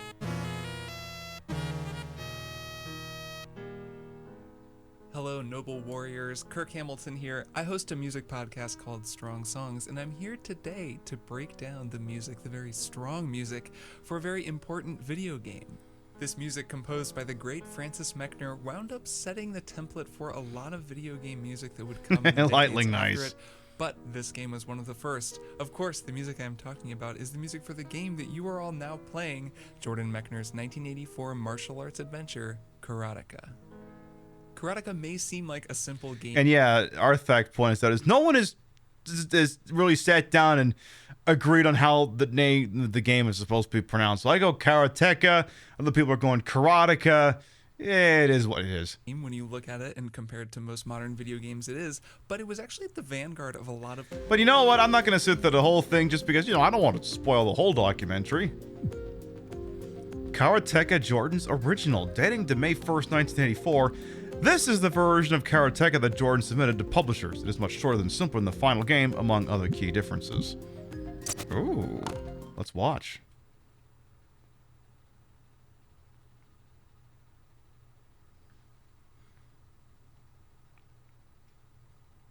Yeah, I kind of have to fast forward through that because we will be here forever.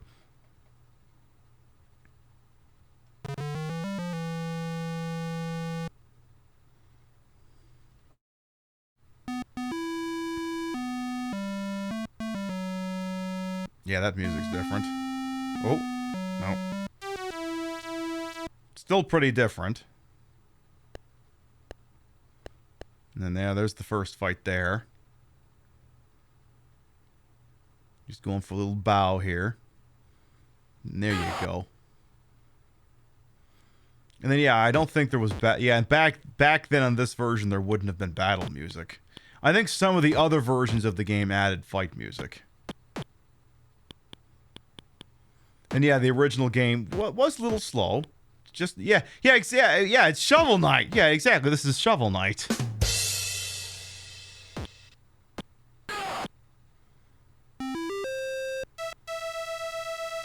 Yeah, because that's the thing the guy said, is that they couldn't play music and do animation at the same time. So whenever they needed new music, they would have to pause. They have to create like a dramatic pause. And this is the whole... One of the design documents earlier mentioned dramatic camera angle stuff. I suspect that's about to be showcased. So you can see here the player character. Oh, is that the bird? Not that fucking bird. Fuck off, bird. So they're going to show the Oh, well, I mean, this is meant to be a proof of concept, I suppose. By the way, so proof of concept abbreviates as POC. And I can never bring myself to... I just say it's proof of concept. It's... Because the thing is like... An acronym is meant to make it easier to pronounce a long thing. Proof of concept is 4 syllables. POC is 3. You're not really improving things, and then you're confusing a lot of people who associate POC as being something else. Anyway, I get the idea with the fucking bird. Alright. Because when I hear POC, that's not what I think. A description that went along with the prototype to potential publishers. In these letters, we can see how Jordan originally pitched the game to publishers, and how he saw its realistic animations as the key selling point. He sends you a disc. Level 2 and 3 design documents for more of the game. I tell you what, I'm going to kind of jump ahead a little bit here. Let's move on past... I mean, again, we could sit through most of these, but I want to see... Yes, let's fucking go.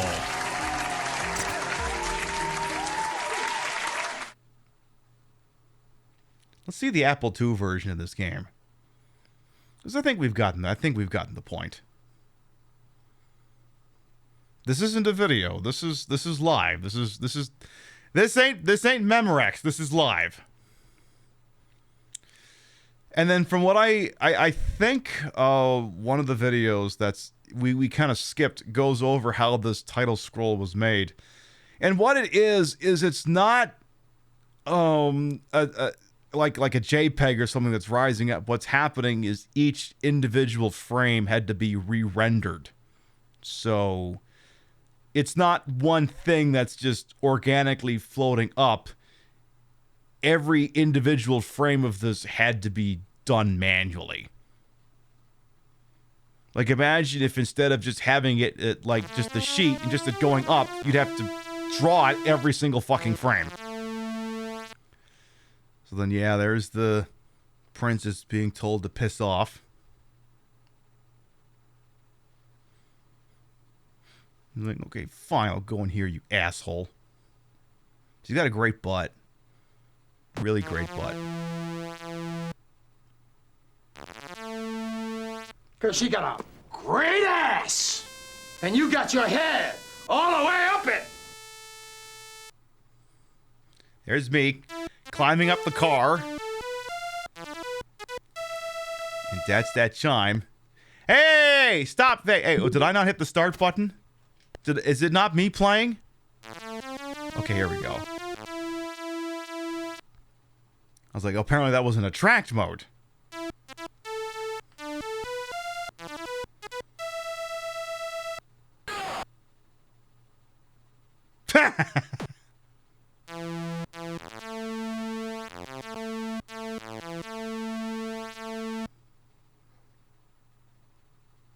Oh yeah, there's one other thing I want to show off here. So, you know how those floppy disks were two-sided? I want to show you what happens if you put the B-side in.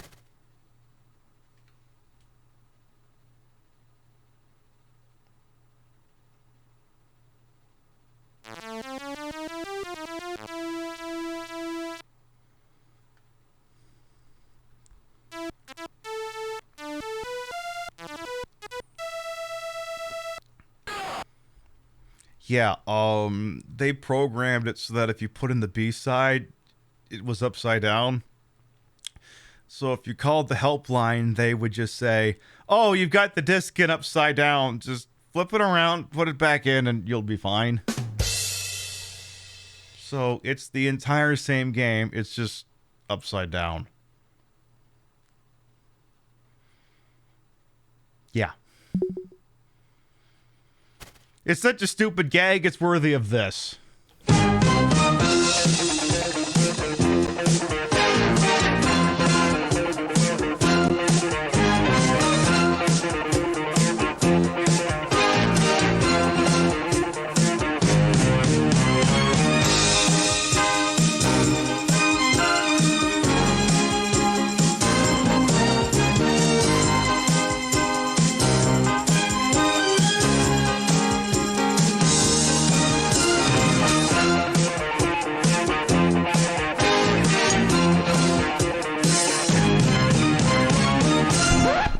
Exactly, Jazzison. It's early game development trolling. All right, let's put the A side back on here. Turn on to boost and lock the frame rate for a smoother, faster experience. Yeah, let's do that. Let's make it a little bit faster than it would have been back in the day.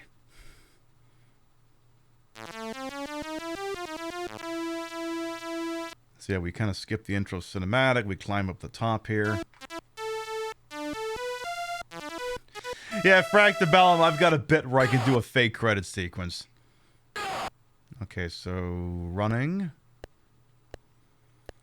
Okay, so with that... Okay, so the game is now slightly faster than it would have been back in the day. Slightly.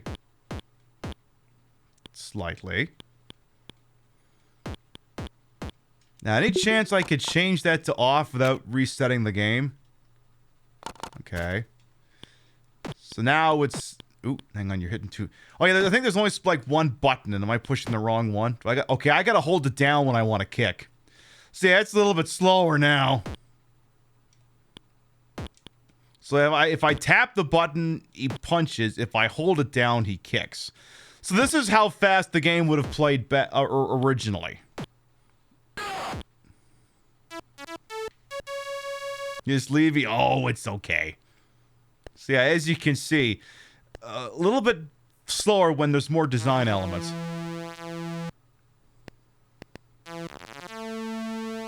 So then he's saying, hey, go fucking deal with that, would you?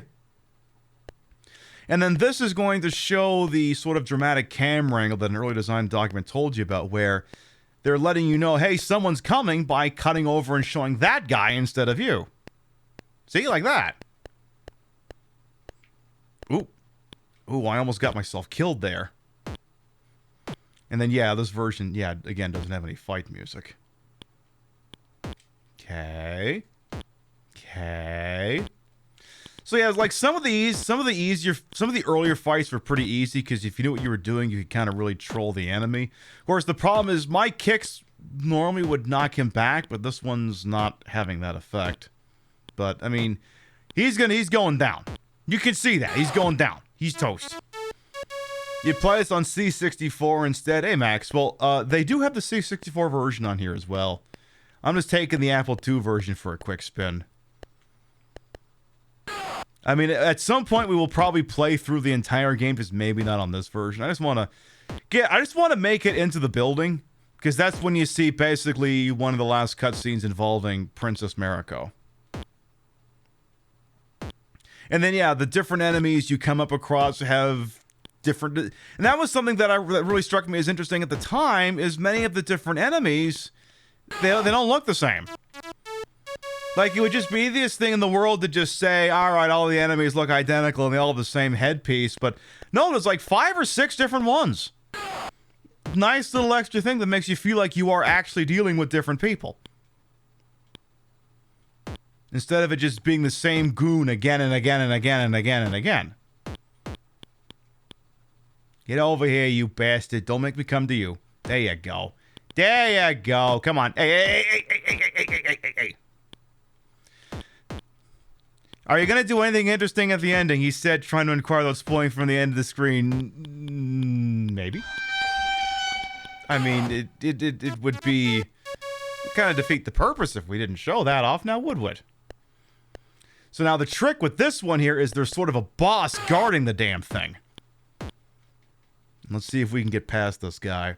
And I don't think it's just him. I think another one is like immediately after this asshole. If memory serves. Like, I kind of want to inch forward a little, but I also kind of don't. Kind of want to make him move forward instead. You're staying up as long as it takes. Well, there's a couple different flavors of this game on here, and there might be, in much the same way that there was a sort of remastered version of Death Bounce, there might be a version of that for this as well. It's entirely possible. Please tell me they didn't immediately spawn the next... You know what? Just do it like this, just in case. Okay, I guess we're good.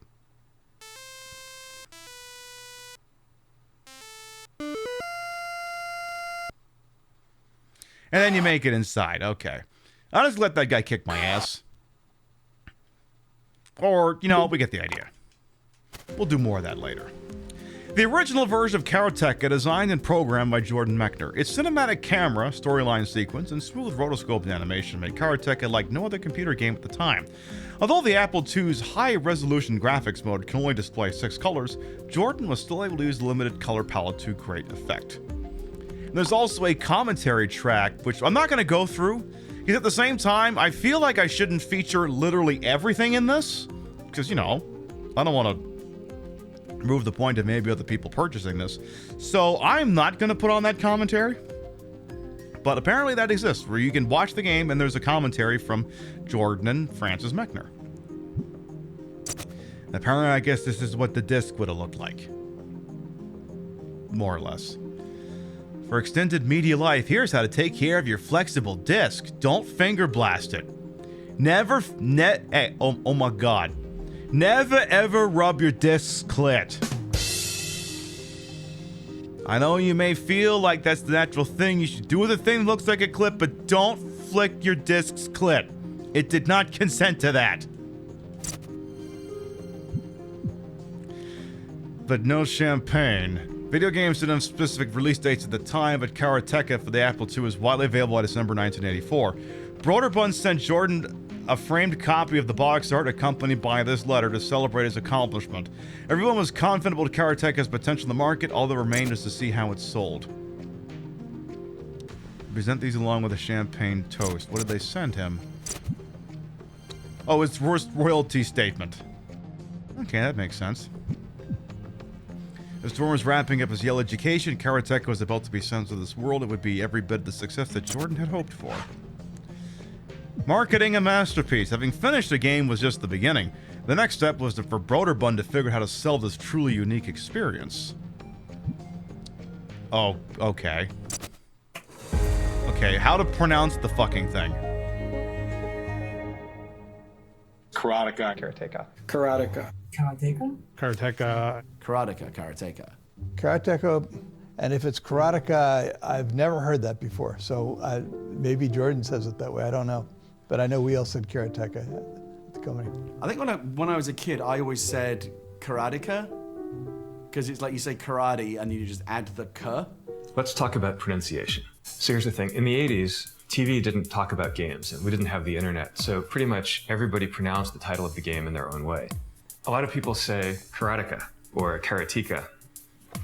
In Japanese, there's no stress on any syllable, so it would be Karateka, something like that. I called it Karateka, but I've since found out that pretty much everybody pronounced it differently. So however you pronounce it is fine. Don't feel bad. It's all good. Oh, there you go. He says any way is good, I guess. Box art concepts. All right, again, I'm not gonna go across all of these. Karateka 2: The Wrath of Dude.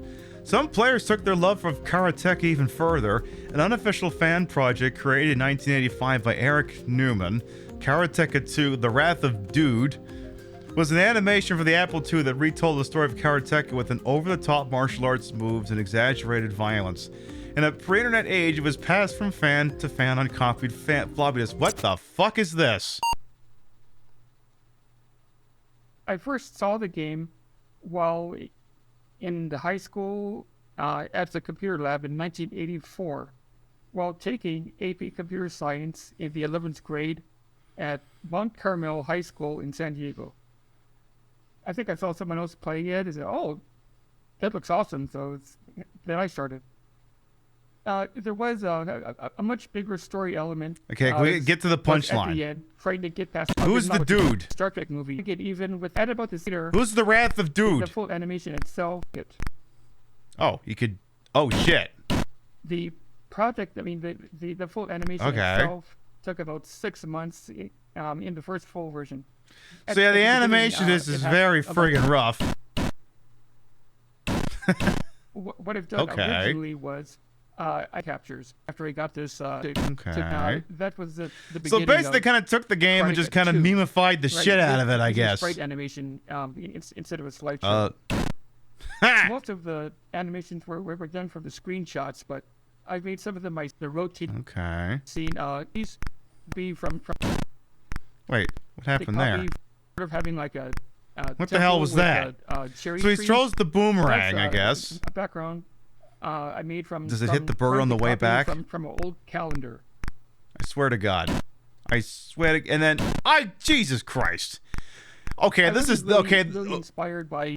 Wow, we didn't have the internet yet, and still we were shit posting. The first machinima. Oh God, what's gonna happen there? Kung Fu movies at the time. Okay, you haven't seen this part of the game yet. Oh! Oh my goodness! That man had a family! Which had some very brutal moves that gave me some inspiration. Okay, I'm not showing the rest of this thing.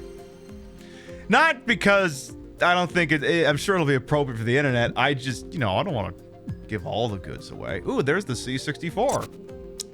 Introduced in 1982, 5 years after the Apple II, the Commodore 64 offered immersive graphics and sound at a mass-market entry-level price.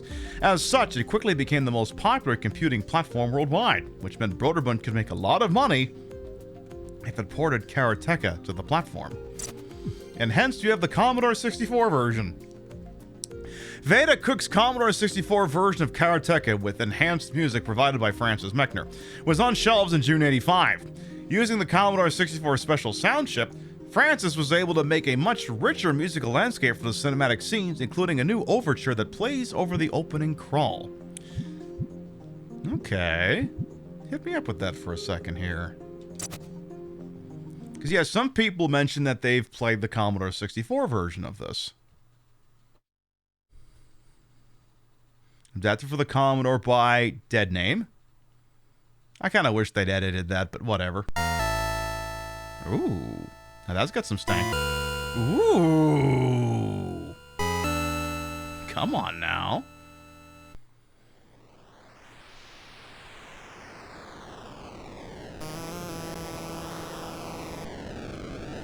High atop a craggy cliff, guarded by an army of fierce warriors, stands the fortress of the evil warlord Akuma. Deep in the darkest dungeon of the castle, Akuma... Okay, I'm not talking over the synth.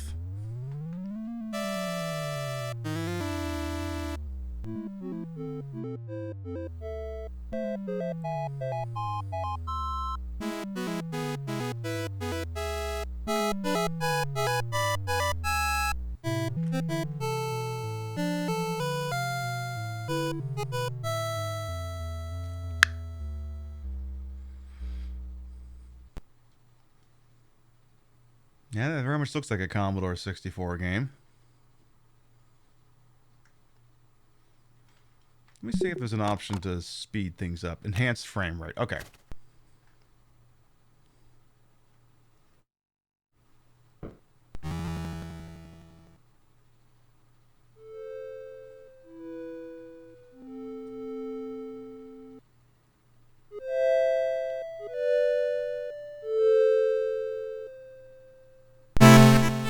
Hey, warn me when next time you do that.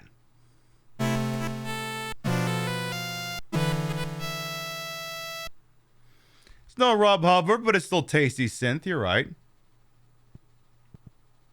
Guess we still don't have a battle theme. But, it's, again, this looks like a Commodore 64 game. The ground is now, orange instead of blue. Mount Fuji's still there. The one thing that's kind of thrown me off a little bit is that the enemy opponent isn't blue.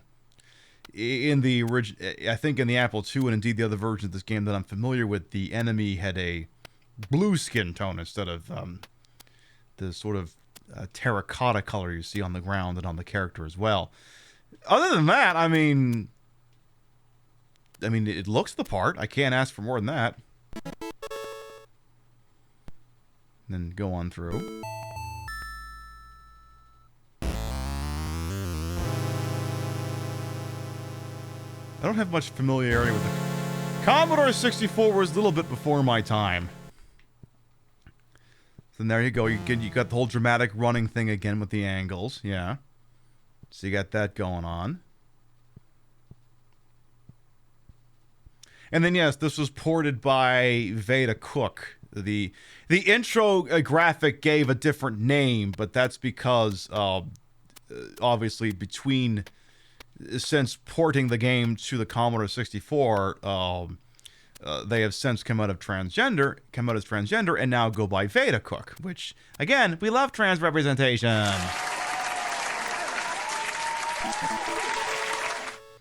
I haven't done the thing where we bowed yet. I should see if we can bow. Can we do some bowing? Can we do some epic bowing action? I was bowing for you, bro. Bro, I was bowing for you. You motherfucker, you. Before yours was your older brother's hand-me-down. That makes sense. So I'll kick that guy's ass. Yeah, the thing that's kind of throwing me off is I'm used to playing the Nintendo version where punch and kick were a separate button press. So this should... Okay, there should be 2 or 3 fights left before we get to the next zone here. As you can see, each subsequent guy is getting a little... I just kicked him in the dick. So each subsequent guy is getting a little bit more health. And it will probably go for about another hour or so, but I will say our next scheduled broadcast will be tomorrow.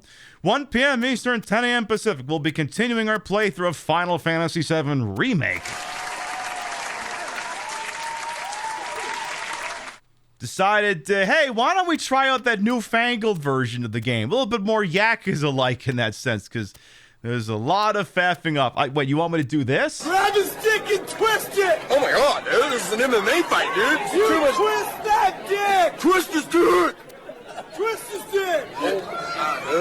Oh my god. Oh, dick twist! I'll give it it's actually working. I'll give it a shot here. Yeah, game didn't predict the internet enough to let you crouch on corpses. Yeah, they didn't give us the teabag option. Yeah, that's in Karateka too. Okay, and then, yeah, that's the guy guarding the door. And then, if we're lucky, I can just cheese it right through immediately, if we're lucky.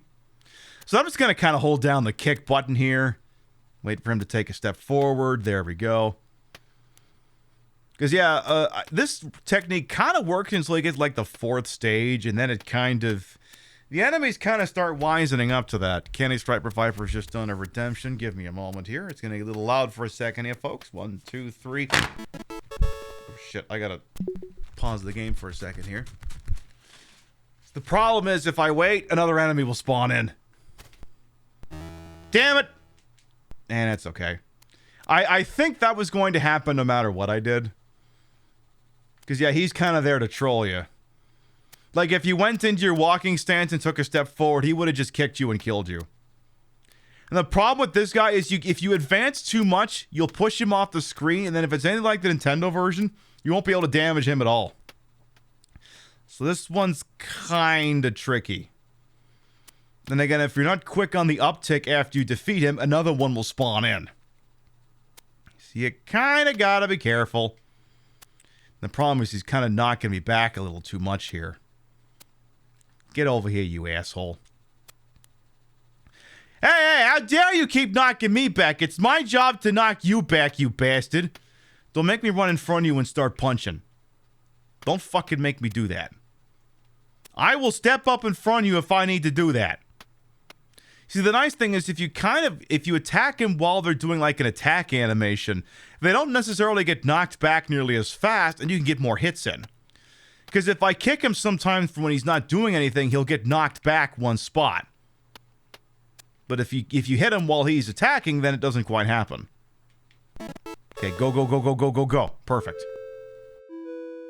And there's Princess Mariko. And then now we're inside, and again, we'll come back to that later, because there's more ports of this game. Let's hear from Veda Cook. Moving a game from one computer platform to another was no easy task, but one that programmer and designer Veda Cook was particularly good at. Cook discusses the porting process by which she brought Karateka to the Commodore 64 and Atari 8-bit computers, and what made each version unique. Let's go, girl. So I met Jordan, it's probably like 1984, it must have been. So I had moved up from Southern California to Northern California. Doug Carlston, the CEO of Broderbund, invited me up. I think originally I was living at his house. And then I ended up, Jordan was visiting from college and I met him and we hit it off. We're very different, right? He's from just outside of New York City. His dad is this sort of, European intellectual. My family is very much Californian, so it was kind of this mixed thing. But he was, of course, fascinated with LA culture because he loved movies.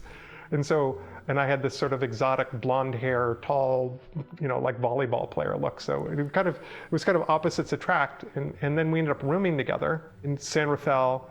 And, we were kind of inseparable for a while. And he was, well into Karateka, and we just became good friends, and then I was free, and then they needed a conversion. He just asked me to do it. So Karateka came out and did very well on the Apple II. And the conversions, so the Commodore 64 was kind of a hot computer at that point. And the Atari was a little bit older and maybe not quite as popular, but it still was a viable platform. And a conversion, particularly from Apple to the Commodore 64 and Atari, they had the same microprocessor, or roughly the same, but they ran the same code. And so the ports didn't take that long to do. So in some ways, it's a very satisfying, very quick thing to do. Yeah. Except then you had to deal with the new graphics and you had to make it work better for those platforms. I think the most difficult things about porting Karateka, one was Jordan was very exacting. So that probably would be, and because the game in some ways is very ambitious. So there's a lot of assets, and you had to keep motion smooth a certain way, and the interactions had to be very responsive. I think actually the Commodore 64 itself was a real chore, because the Commodore 64 wasn't as refined, it was much more complex in terms of what it could do than an Apple II, and that had been the previously most complex computer I'd ever worked with. And it wasn't quite as refined as the Atari in terms of how the hardware would function. And so I found very often it would do things that were not totally predictable. And a lot of people had frustration with it. I think part of it is because the engineering of the Commodore 64 wasn't Shots fired! So it was a frustrating platform to work on. And I think the reason why people worked on it is because it was so incredibly popular, because it was so cheap. It was a $100 computer that did an amazing amount of things. But that to me was the most challenging. So the Commodore 64 had only one button. So for punch and kick, which was on the Apple, you had two different buttons, so you could do punch and kick separately. On the Commodore 64, we had only one button. And I believe it was Jordan who came up with the idea of a short press to do a punch and a long press to do a kick. I kind of have that memory. And it seems like Jordan to come up with that. And ultimately would have to pass muster with Jordan anyway. You're trying to fit, it's not exactly a square peg into a round hole, but there are certain design compromises. And very often you have to reinterpret intent. Fortunately, Jordan was around. But it's like if you translate a book into a different language, you don't do a literal translation. There are places where language will accommodate it. So you have to kind of reshape it through the sort of artistic intent. And this was one of those compromises. I remember the music in Karateka was very important, particularly because Jordan was very much into music and the cinematic quality of it. And his dad was as well. His dad composed the music, and his dad is actually quite an accomplished composer. And on the Apple II, it didn't have the audio capability. It was single voice, and you had to kind of simulate through square wave stuff, try to modulate it. But on the Commodore version, he made them much richer. And so the music was, I believe, largely recomposed for the platform. I think the same theme that played at the beginning of the game was part of it, but he filled it out all over the place. And Jordan's father, Francis, went to town on it. He composed the whole thing himself. And so I get these Thank you for the hundo biddies of notes that I have to figure out. And there were more cues put into where the sound would happen. Oh, that's the good synth. Fuck me up with that shit. C64 was doing muddy brown filters for mid-odds consoles. Oh, God. You know, someday we're going to play Haze on the show for the PS3, and you're going to be more right than you know. It was a challenge on the Commodore 64 because it ran slower we couldn't get the same fluidity as the Apple. We could actually do better than that on the Atari, and that just turns out because the Atari hardware worked a certain way. So the Atari 400-800 port came after the Commodore 64 port. It was a pleasure to use. It had the same one-button joystick problem. And its audio output wasn't quite as rich and interesting as the Commodore, but it was a faster processor. Now the Atari would steal DMA cycles to draw the screen, but because Karateka had a big blue sky, you would use these scanline interrupts to change the graphics mode. So like at the top of the screen, I would switch it to low-res graphics, which were basically big text, and just set them to big blue blocks. And it would render that, and then when I got down to the fence, turn it off, and then it would go into high-res mode. And so what that did is it probably ran at like 1.4 megahertz. So it's probably 40% faster. Sure. So it could be smoother. So in the Apple version, it would go fast and slow depending on how many things were rendering on the screen. But on the Atari, it was more likely to be at the right speed and feel more fluid, like as things were, like big objects were scrolling by. And in the dark rooms, in the later levels, you just turn off the entire graphic stuff, so it was particularly efficient. You didn't have to render anything up there, so it ran much closer to probably 1.6. And so the upshot was that it just felt better on the Atari. And I don't know, there's been many ports since. I remember seeing the IBM PC port of it, and it wasn't anywhere near as fluid. I did these conversions, and I was friends with Jordan at the very start of my career. I was a teenager at the time. And so in terms of how this fits into history, I feel a lot of pride in that this, I think, was a very significant work that changed the course of how people think about computer games. But also for me personally, it changed my relationship with Jordan, and how I think about crafting things changed dramatically as well. Interesting to learn about that. Karateka on tape. The Commodore 64 was much more popular worldwide than the Apple II, and the C64 version of Karateka was distributed in many European countries on cassette tape format. This fly advertises the Spanish language version. Viva la aventura de Karateka. I am not even going to try to butcher that. Look, I can spracken the French. Spanish, not really my thing, so I'm not even going to try it. And then, yeah, there's your Commodore 64 disc, which, once again, do not stimulate the disc's clip. Don't do it. Don't do it. Just don't do it. And then, more of the music stuff. The Atari 8-bit, which, again, that discusses that, which, funnily enough, some of this probably cross-bleeds with the Atari 50 documentary that they made as well, which also heavily featured the Atari 400 and 800, so there's a little bit of bleed over in that as well. The last of what fans consider the holy trinity of Karateka versions for Atari computers, also ported by Veda Cook, was released in October 85. It just felt better on the Atari, Cook would later say. It may have been the best port for quite a while. Yeah, let me see this thing. Yeah, let me see this for a second. Yeah, I guess the complaint, though, is that the synth on this is nowhere near as good as the Commodore 64. And, yeah, it's not as good. Yeah, let's just skip that.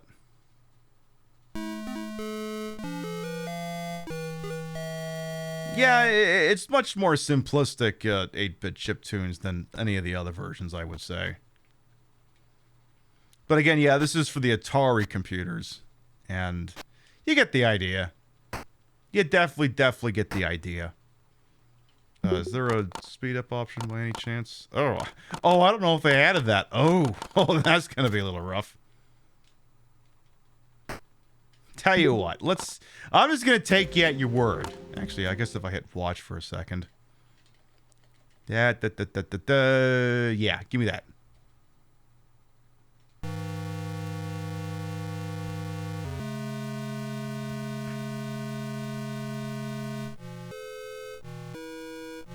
And you played Pong back at your friend's house that blew your minds? I mean, yeah, gaming has truly come so far. Again, I don't we're not gonna bust it out tonight, but I don't have the cartridge inserted. But there is one called Atari 50, the Anniversary Celebration, which goes over the entire history of the Atari Corporation. Which, again, if you like the style of what you've been seeing with the making of Karateka, this is not that over there is not a bad investment at all. Not a bad investment. And yeah, I mean, the synth on this is fine, but it's not as good as the C64. Yeah, exactly. You were controlling the TV. It was big shit at the time. And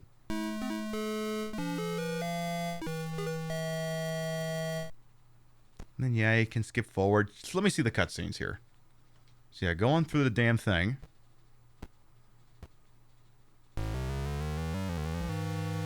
Doo-doo-doo. All right, we'll skip on through to the other one here real quick. Yeah, that one. Yeah, hit me with that thing.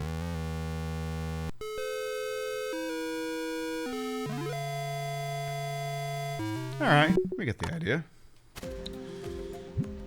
Going insane. Again, I'm not going to go through all of the... Oh, let me see this. Okay, so that's the print ad for the... I guess that's the Apple II version? Must have been the Apple II version. So yeah, you can see print ads. There's reviews for it. Okay, yeah, for the 48K Apple computers. Guess it's just a one-page thing. More ads. Screens of the IBM version.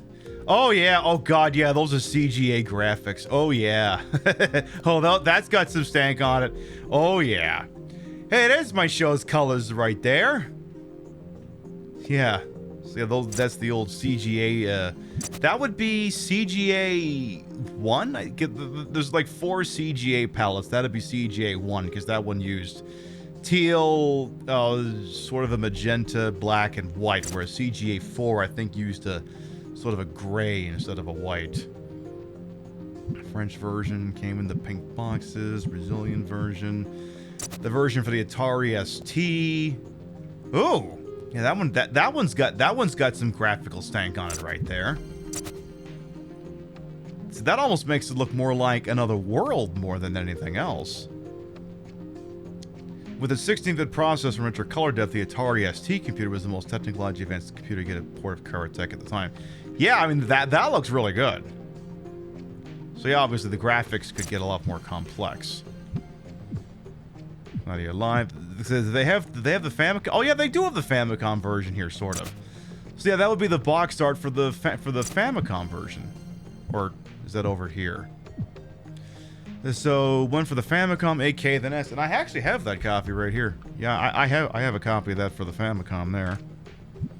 So there's screens from the PC-88, aka, yeah, that. They gave him eyeballs. I don't know about that. While the gameplay flow and cinematic scenes were preserved from the PC-98 version, the developers took a great deal of artistic license with the color scheme, as can be seen here, also zooming the top of Mount Fuji for it. Oh, fuck off. You can't just write Fuji on Mount Fuji! Fuck off! What the hell is that? Come on! Come on! Alright, there's a flyer for the PC-88 version. Fucking smartasses. The Amstrad CPC for the European market. Okay.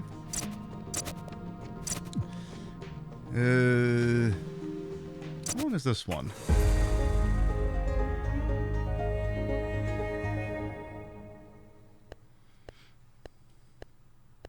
Ow! Fucker.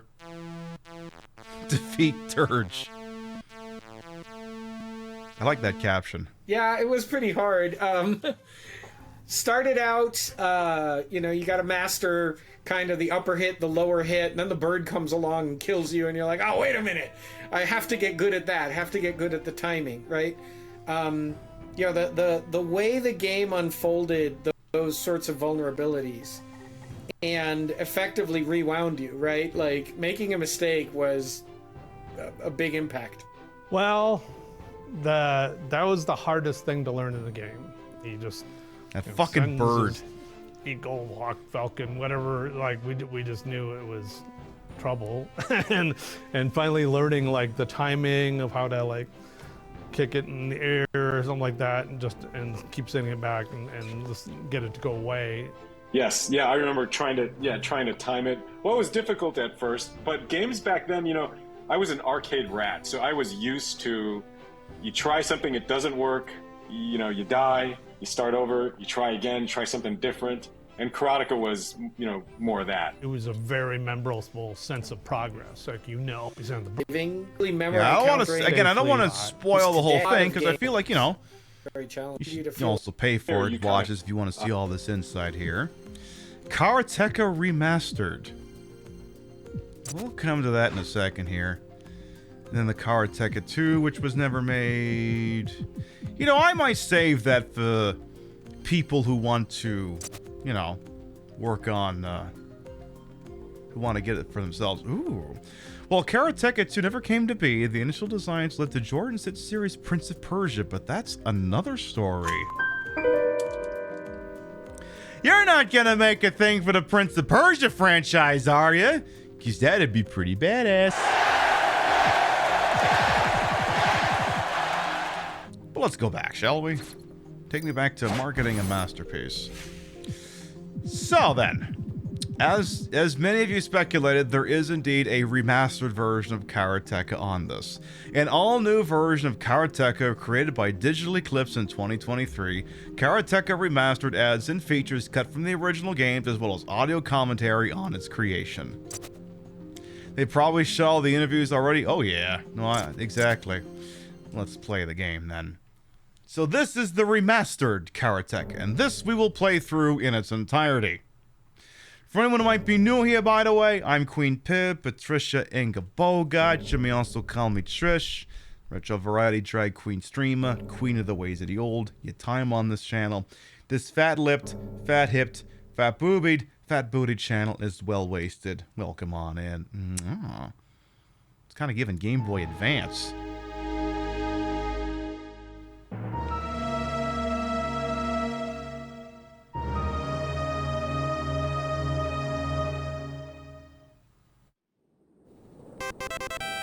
Mikito's thinking of the Hundo Biddies.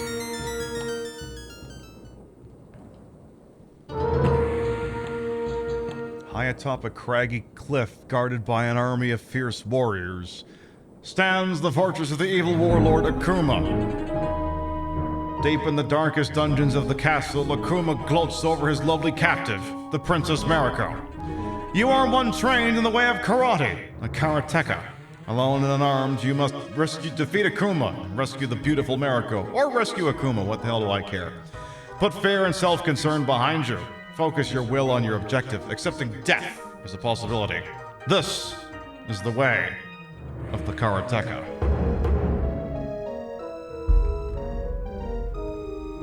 Yeah, exactly, Chef. Yeah, the person who made this went on to do Prince of Persia. Jordan Mechner did Prince of Persia back in the day. Okay, but I'm playing the game. Oh, wow, yeah, this really looks like Game Boy Advance. Scan lines, lives. Can I just do... How do I do infinite lives? Can we just do infinite? Okay, fine. I guess I don't get infinite. I shouldn't need infinite anyway.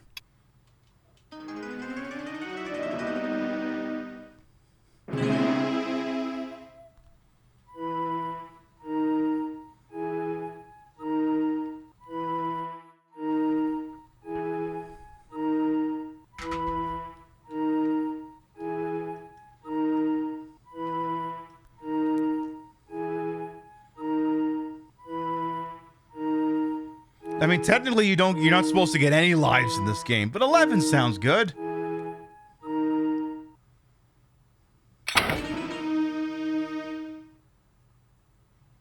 All right.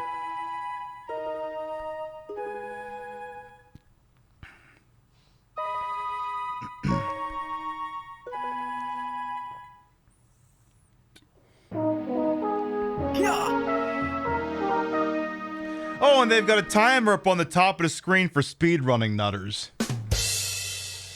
Any chance we can turn that off? HUD, times, and goals. Just Turn off the HUD. I don't think we need the HUD. Thank you. What's up? Yeah. Let's bow. Bow, motherfucker. Yeah. Yeah. How you doing? How you doing? How you doing? How you doing? How you doing? Let's fuck. Okay. As you can see, a little bit more fluid. Ever so slightly. Okay. Very smooth animation. Yes. Alright, and then off we go. Okay, so some guy's running off to warn us to what the hell just happened here. You can see how you can still see Mount Fuji back there. Little trees that didn't make it into the game normally are here now. I think that was in some of the design documents. Excuse me. Excuse me, sir. Please accept this ass whooping. Hey! Hey, no touching me! Only I may impactation you. You motherfucker, you.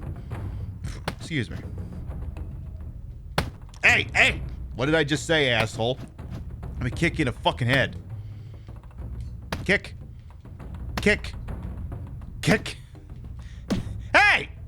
I'm trying to punch you in the head, asshole! Ah, fucking learn you. Hey, hey, hey, hey! There you go, you asshole. Oh, the guy's coming! Go back and kick his ass, you dumbass! You kind of remember sarcastically bowing to the corpses, but you can't tell if it's the right gang memory or not. I'll see if I can salute this guy after he's dead. See if that's a thing we can do. So they've added a cute little bridge here. I love that. Oh, you can see... Oh, now you can see more of the landscape. And the water, too. That's nice. And then, of course, you got the little, little petals floating in the breeze. How very freaking cinematic. Oh, yeah, I forgot that you can punch while moving, too. How about I just do this to you, asshole? Just fall down and die, would you? Wait. Yeah. Okay, here he is. Sir, please accept this ass whooping with compliments.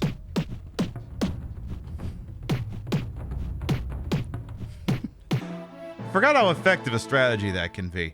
Hey, asshole, I know you're in there. Say, you're not fooling anybody. I know you're in there. Okay, I might want to let you step out of there. Okay, come on over. Maybe we'll go with the kicking method to start.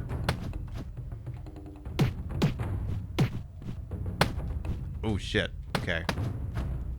Let's not take too many chances with this asshole here. Sir? Sir? Don't you dare regenerate your health. Don't you dare. Stop backing up, you asshole. Okay, get in there before someone else spawns. Nice.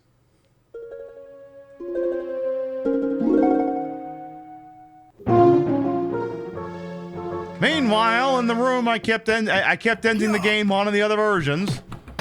Now we're inside. As you can see, it's getting a little more foreboding in here. Just a little itty bitty, sir. I mean, not that I mind you letting me repeatedly kick you. I just kind of thought maybe you put up more of a fight than that, you know? Now, this is where things are going to start getting annoying. He's still coming, sir! Oh, get out there and kick his ass, you dumbass! And I shouldn't have to repeat myself! So we're going to do that again. Oh, fuck me. Fucking bird! Fucking bird. So yeah, that guy's a problem now. So between guard fights, now the bird is coming for you. Again? Would you fuck off? Got him. So you gotta get the right angle on that fucker. And not all moves work, because sometimes you gotta do the high punch, sometimes you gotta do the high kick, because the high punch and the high kick don't hit the same vertical plane.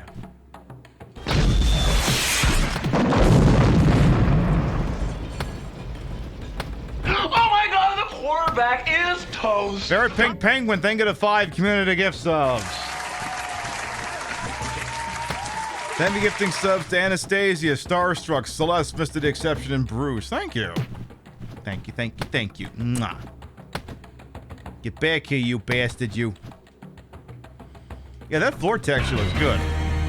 Ember, thank you gifting a sub to Ultra Mega as well. Thank you. Sir, please accept this complimentary ass whooping.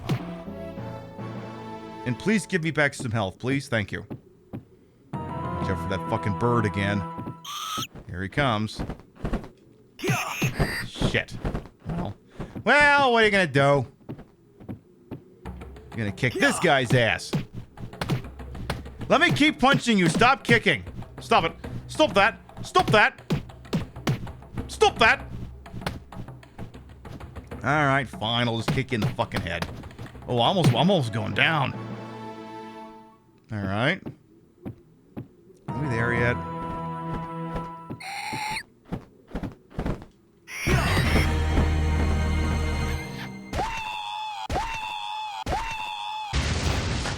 Then we have another sub Ember to Zombie Skincare. Thank you. Alright, so this is tricky. So you got the fight here. Now you see that gate? If you don't do this right, it'll come crashing down on you and kill you. And because we're using a live system now, maybe we can show it off for science. But I gotta kick this guy's ass first.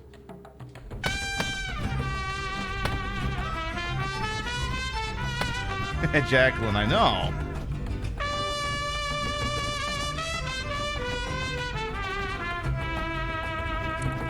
Muted Alien, thank you for a 15-month resub as well. Welcome back.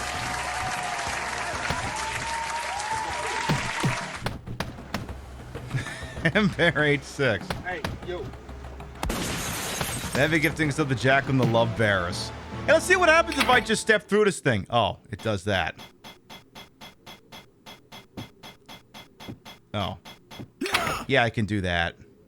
So you gotta be careful. You gotta be careful with that thing. So if we weren't using the live system, that would have been the end of the playthrough.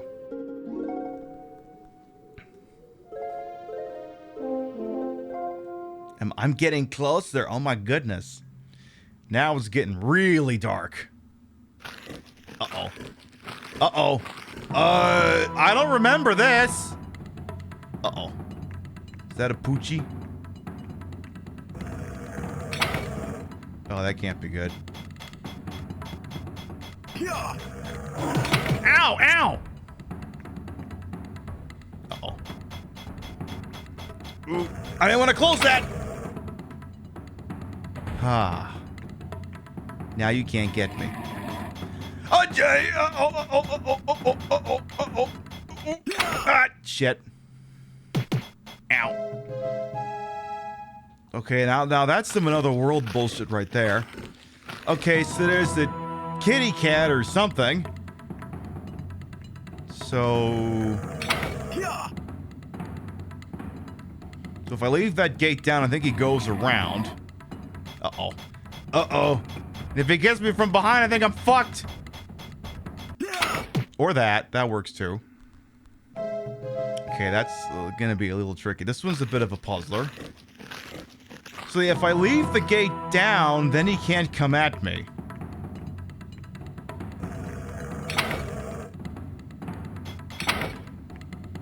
And one presumes he'll have to go around. Shit. Hey Portia, welcome on as well. How you doing? We've been going through the making of Karateka. Now I'm playing the remastered version of the game, which has something which was not in the original game. So we're gonna slam the gate down so Kitty can't come after me here. Problem is now... Ah! Hey! What the fuck was that?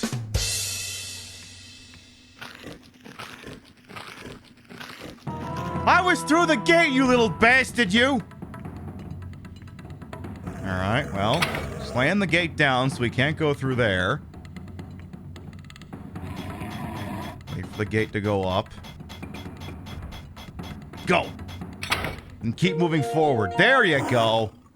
Made it past Kitty. See, as far as I know, that's not in the original game. That's new.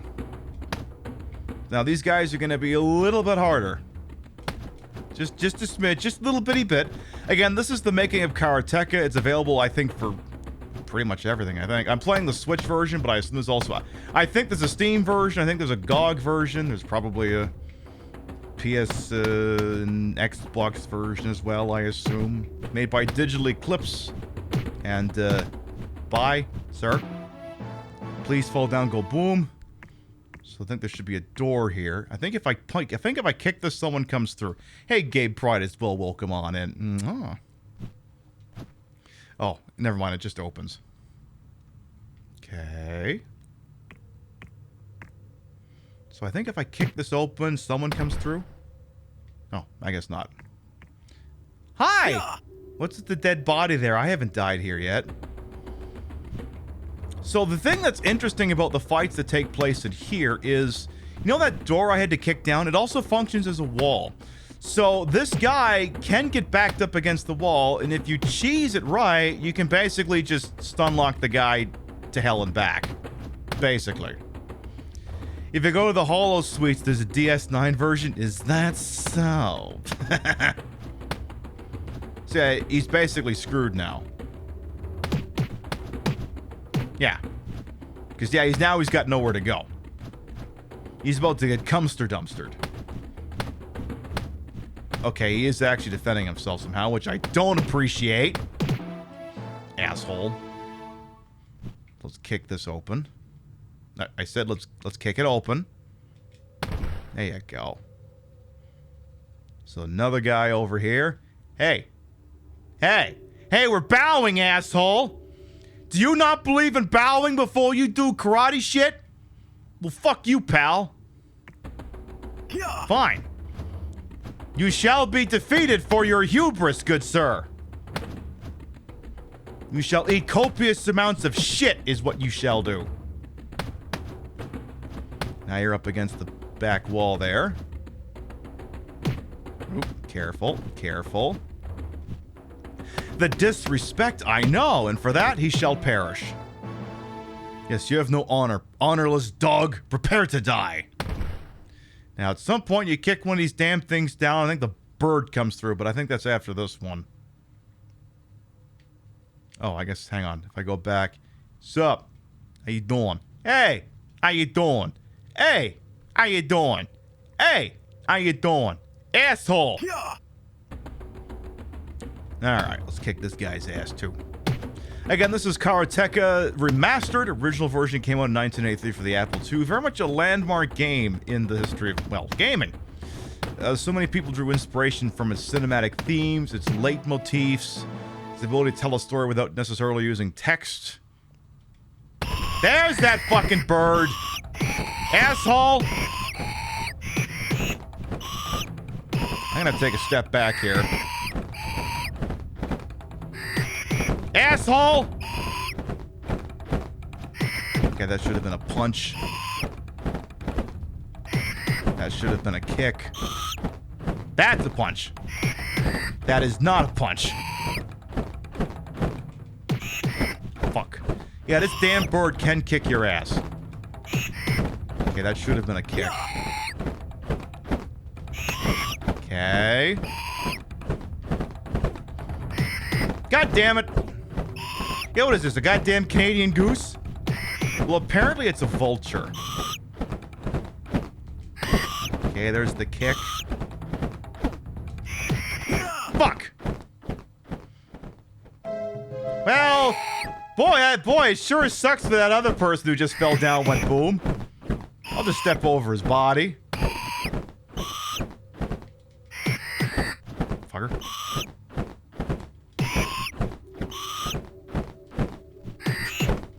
What the fuck are you? There you go! Let's not forget the number of asshole birds that appeared early in games. Yeah, maybe it's the same one from fucking California games. So here, this is the final boss. So you kick down the door, and then you basically immediately have to retreat. Because now you're up against the end of it. So you gotta wait for him to come back out, I think. Or not, he's being a dick. I mean, we could do the fight in here. I think I'd prefer not to. I'm gonna see if I can goad him backwards. Will he do that? Okay, so he is coming back. I may have to stay within a range of him, I guess. Come on, asshole. Come on. Come on, Jordan Mechner in a bathrobe. Let's go. Let's fucking go, Pappy, go punch stalking. Okay. I was gonna say, you're not putting up as much of a fight as I think I would have hoped. I guess the bird really was the final boss. Okay, but... Okay, now he's kicking my ass. And I can't have that. Oh, no, you don't. Shit, he's getting his health back! Asshole. Yay!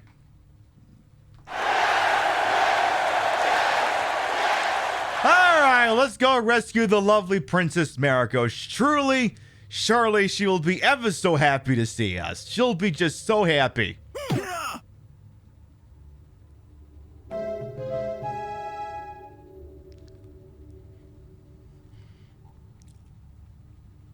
Bram, would you like to explain what just happened here?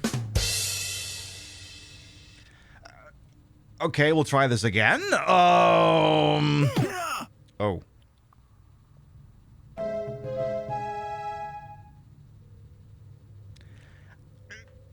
Is this because I didn't call?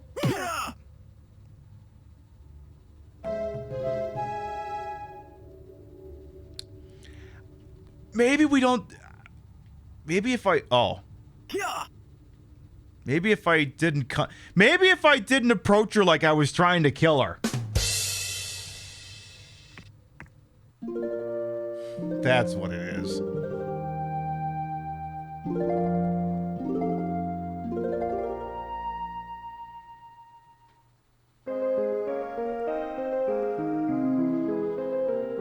Yeah, imagine beating through the whole game and then you approach her in combat stance and then she just one-shots you and it's game over. That is how some games ended back then. The Nintendo version didn't have that ending, though. And so this adventure ends. The evil Akuma lies vanquished. The beautiful Mariko safe in your arms. You're safe in your arms. For the first time in memory, the village basks in the sunlight of peace. But beware. For the true Karateka, there is always a next time. Yeah, if she could one-shot me, why didn't she use it on the boss? No, that's a very interesting question. I think maybe that'd be a worthy question to ask her sometime. Might be a thing to consider.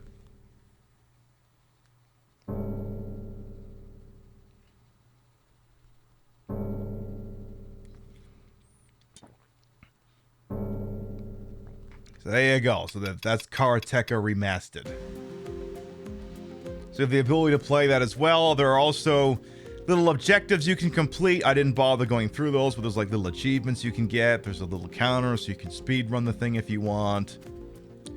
And like I said, it was... And then there's this whole section about Karateka 2 that didn't wind up happening, but then ended up being the jumping off point. Because again, you're looking at this here... And some of you going, wait a minute, that's just Prince of Persia. And yeah, because what he used for the Karateka 2 that never wound up happening became Prince of Persia. And I mean, the end of it teases that perhaps there is indeed a Prince of Persia documentary underway. Before we end here, I'm going to close the application here for a second, but give me back my Switch for just a second here. Actually, before I do that. So I want to show off something else Digitally Clips made here. Give me just a second. Where did I put that damn thing? Here it is. Got me a Switch case here with all me little games in it. Also, one thing I learned... oh, shit. I'll pick that up later. Is you know how they say don't lick the Switch cartridges because, you know, they taste like shit? Don't, you know, sometimes we have a tendency to put things in our mouth just like, you know, just so that we don't have to hold it with our hands. Under no circumstances put a Switch cartridge in your mouth, even if it's just the part that doesn't have the pins on it, because your lips will not taste good for the immediate future. So just don't do that. So I'm gonna redock the Switch here. I'm also gonna see if I can pick up the game I dropped. Give me a second here. Fucking game that I dropped. Oh, it's Cruisin' Blast. So, yeah, don't you put it in your mouth, just like that Canadian PSA. So again, the style of documentary that they use for the making of Karateka. Okay, fine. You know what? We don't need an update for this. We don't need that. Well, okay, fine. Oh, you're downloading it now. Can I? How long? Okay, I'll bite. How long is it gonna take you to do this download? 2 minutes. Okay, 1 minute. Okay, I can live with 1 minute. It'll give me just enough time to argue with this organizer here. Just enough to do that. Okay, give me some silly music. Come on, give me a second here. Now you're curious to the taste, just... For liability purposes, I told you not to do that. He had a lovely time, the stream was great. Me too, like, I bought the thing, but I just wanted to go through it, and... This seemed as good an excuse as any. Now, again, if you liked the format of that documentary, I'm going to show you another one that exists. It costs a little bit more because it covers so much more. Yeah, it tastes bitter. Yes, very bitter. So, if you liked the idea of that, but the Atari consoles or computers were more your jam... Oh, I thought I'd shut that music off here. The Atari 50 Legacy Collection, whatever the fucking thing is called, was also made by Digital Eclipse, and it's very much the identical format. So, if you like the idea, but, you know, maybe without having the drag queen reacting to it along the way, it's the same format going over the history of the Atari Corporation and its contributions to gaming as a whole. So if you go through the whole thing, it starts out with the arcade games it made back in the 1970s, 1960s actually. So then, yeah, you got this old fucking thing from 1962, and it just goes on and on. They got old-timey videos and stuff. Some reason, or well, not okay. They're not all old-timey. But it's got, you know, similar interviews from people who worked for the companies back then. I mean, David Crane shows up. A couple of people who worked for Activision turn up in here as well. And it goes through, you see, yeah, we're in 1971. As you can see, the further along we get, there's the Pong arcade cabinet there. And the further along we get, you can see the little timer up there is advancing. It says where we are. There's the arcade cabinet for Breakout. Did they do drugs at Atari? Okay, hang on now. Okay, hang on. You will hear stories of hot tubs in the lobby and drug use in the office. And I'm here to tell you that none of that happened in my department. We started smoking pot right in our office. Rob and I were like the premier pot. Sorry, Rob. I and some other person who occasionally shared an office with me for 5 years at Atari, however that frickin' worked, we would just fire up right in the office. It's like, who knows why? It's like, this is like, it's illegal. It's like, it wasn't even a sense of privilege. It was just mindlessness. I worked in a satellite office. I started in 1977, which was still pretty early. It was only 18 months since the 2600 came out. But there was no hot tub in the lobby of the office that I went to. There was no drug use in Atari, though I don't doubt that it was over where Howard and Todd Fry were working. Drugs were consumed at Atari by all kinds of people at all levels of management from the bottom to the top. And I think that's the guy who did E.T. all over engineering. Not everybody did drugs, but some people did, and some people enjoyed them, and some people abused them, and some people went to the hospital on them. And but by and large, drugs were a relatively nominal factor. Drugs, you know, there was a lot of marijuana, and it would participated a lot in brainstormings.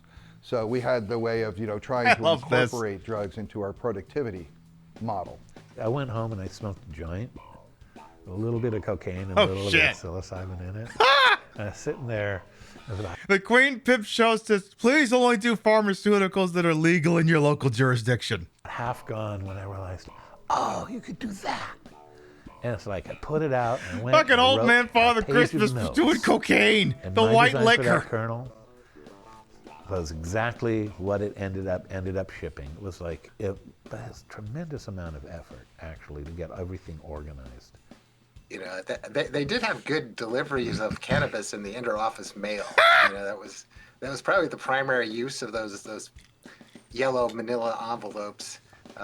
So I think it was, you know, Fridays or Monday. I think it was Fridays when you get these really thick envelopes coming through the system. And, you know, and it was weird. It was like there was a guy working there, and his job was he was the weed dealer. You know, that was his sole job at the whole company. And there was a very straight German VP of hardware down the hallway in the building. I have no idea. And he complained to management about the smell of pot smoke in the corridors. So they got him an office in a different building. I have been asthmatic since I've been 12. I need drugs to breathe. I did not do drugs because drugs to me were something that let you get up in the morning, you know, and breathe. So and nor did I think I wanted to mix those things. The high of me was doing the work, and I was always a happy guy. So I just didn't feel I needed it. So I never did drugs, but there were a lot there. Don't put too much stock in the fact that every Atari employee was stoned out of their minds while making games. I mean, there was all kinds of drugs consumed at Atari, but the real drug at Atari was... Marianne, thank you for the... Yeah, drugs are bad, okay? Going into a store and seeing your product, seeing your game on a shelf. Fair. So yeah, the documentary style concept has also been used for Atari 50. So there's a lot of interviews like that, and no shortage of games to play along the way as well. Like here's Fire Truck, Super Breakout, Lunar Lander. You can play Touch Me. Like you can play this fucking handheld thing.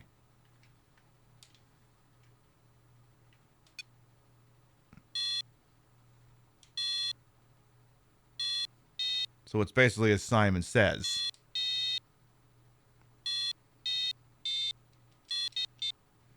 So you got those options. Hey, get me out of this damn thing. So it's the entire concept that's kind of strung along the entirety of the existence of Atari. So then they get out of, so that was the arcade section. Then you have the VCS, the Atari 2600, so you can play a bunch of Atari 2600 games. There's interviews about Activision, because, you know, Activision was the third-party dev. There's a whole bunch of games in there. It just goes on. And then you get into where everything starts going downwards, because then you get to the video game crash. They rename it the Atari 2600. They make it matte black. The Intellivision comes out as competition. They get their magazine. More games start coming out. Atari 5200 comes out, bombs. Then there's the crash. Talks about that at length. About Alamogordo and all the games that went there. I don't think that now, that being said, this compilation doesn't have ET on it. So they don't have anything that would involve the third-party license. So Pac-Man's not on here, ET's not on here, but they have all the Sword Quest games. They got the Atari 2600 games. Because yeah, they move over the 7800. They keep going. And then there's a section about their PC gaming division. So you've got the 400, the 800. You can play PC versions of many of their games. Oh, there's the commercial. Hi, Mom.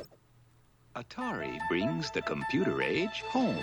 Okay, Ma. What's the capital of Nebraska? Come on. I'm trying. Atari home computers can teach you or reach you with important information anytime, day or night. I already checked the computer. Nice hair. The Bears lost.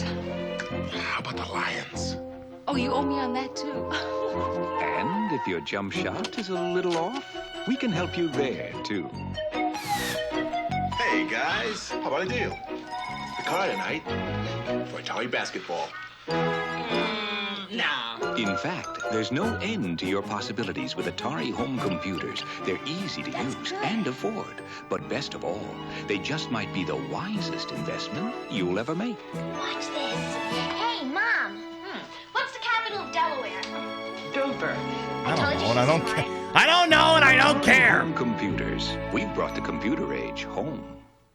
So you got a bunch of that shit. Bunch of games for that as well. And again, like I said, there's a whole lot of interviews. There's, pretty pictures, the games that you could play. So you got the PC era. And then in the 90s, when they really start doing all the drugs,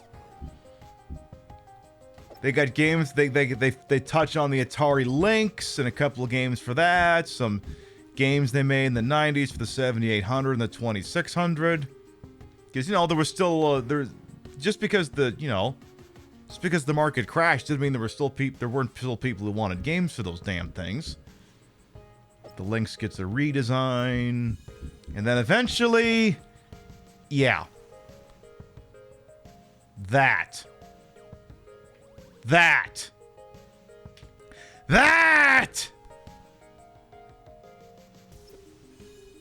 and there's a few games for that as well. You got Cybermorph.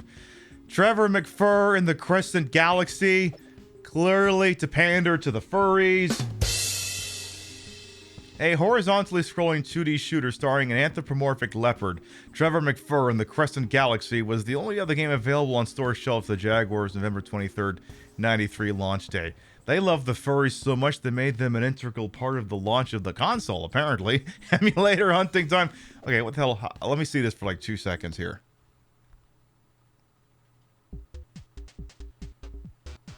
Trevor McFur in the Crescent Galaxy. Okay. B starts game. Wow. Okay, so this is okay, so this is what is the Star Fox?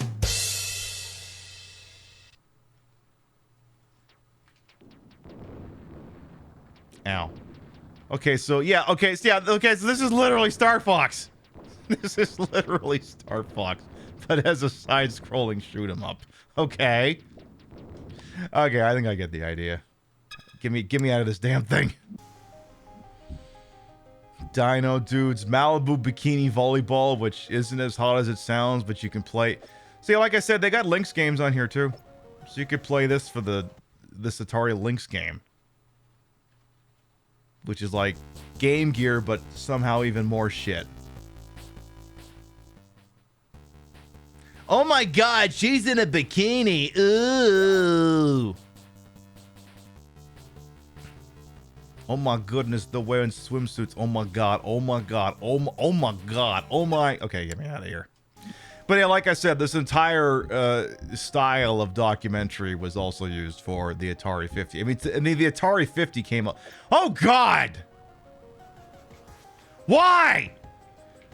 Why did you make a CD? Oh, for fuck's sake. Ooh. Oh. Oh, God.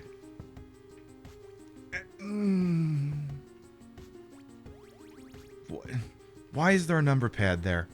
Why is it? No. Why? Just why? And why would you willingly do that to your store? Oh, my God. And then, yeah, like I said, it covers basically the entire time span of the Atari as it existed. And then, like I said, there's no shortage of games you can play for it. They have some reimagined ones in the same way that you saw the Death Balance and the Karateka reimagined. There's haunted houses and a bunch of other things. You got Sword Quest Reimagined. You've got that Touch Me game. You got a bunch of other stuff. You got Yar's Revenge Enhanced. Some prototypes, original arcade games, Breakout. So you keep going here. There's a shitload of games. And then you got some 2600 games. A lot of them. Apparently some I haven't even unlocked yet.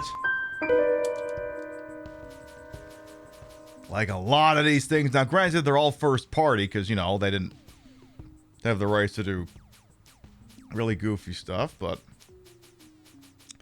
then I think there's a handful of 5200 games, but not too many because the 5200 didn't have that many games because it bombed. The 7800, which did better. There's the Ninja Golf game people have been talking about.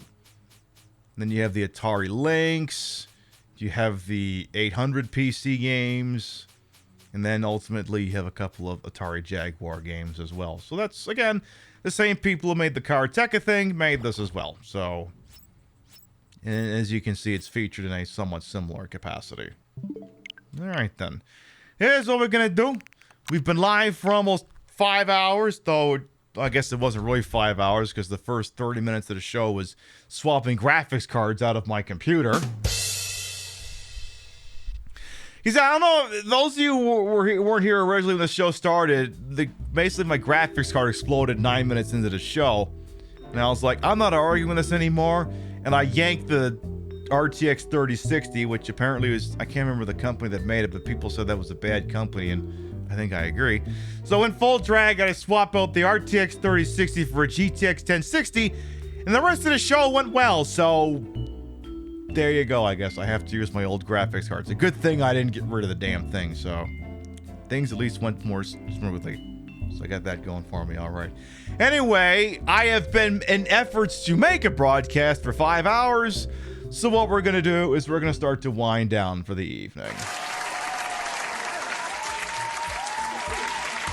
So there you all go, folks. You got a little bit learnt in the old-timey ways of video games. You got to learn all about Karateka. Well, not all about it. I left some of the shit out because, if that style of interactive documentary did it for you, it would really behoove you to go out and purchase the thing yourself. It's only $20 on your Switch or Steam or whatever the hell else is out there. And like I said, if you liked Karateka or even the old-timey Prince of Persia, it, not a bad thing to look into. And I think, again, it held a tune for about 4 hours in the show. We didn't even look at everything, so I'm really interested to see what else if those digital eclipse people keep coming up with more of those documentaries. Like, again, if they do that Prince of Persia one, fuck me up with that one if they make that one, or anything else they make too. I'd really love to see more of that. All right. Before we figure out where we're going, let's read off the list of gravitas. Your biddies, raids, subs, and tippies to this channel will never required or always appreciated, and I love to shout you out at the end of the show. Let's see here. No tips, but that's okay. Some nights are going to be like that. Let's see here. mburied6, thank you for the resub. Miko, thank you for the resub. Grills in the Mist for the resub. Rothy for the resub. Goblin Hugger for the raid. Ms. Mariemma for the bitties. Ramses for the resub. Pinky Toes for the bitties. Very Pink Penguin for the gift subs. mburied6 for the gift subs. Muted Alien for the resub. And Ms. Mariemma for the bitties again. Thank you, thank you, thank you. Alright, if you're subbed to the channel, you can grab the first one. If you're not subbed to the channel, you can grab the second one.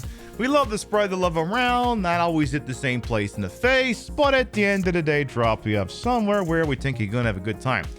Let's see who's up to what with who's on this wide, wonderful world we just do so happen to call a Twitch.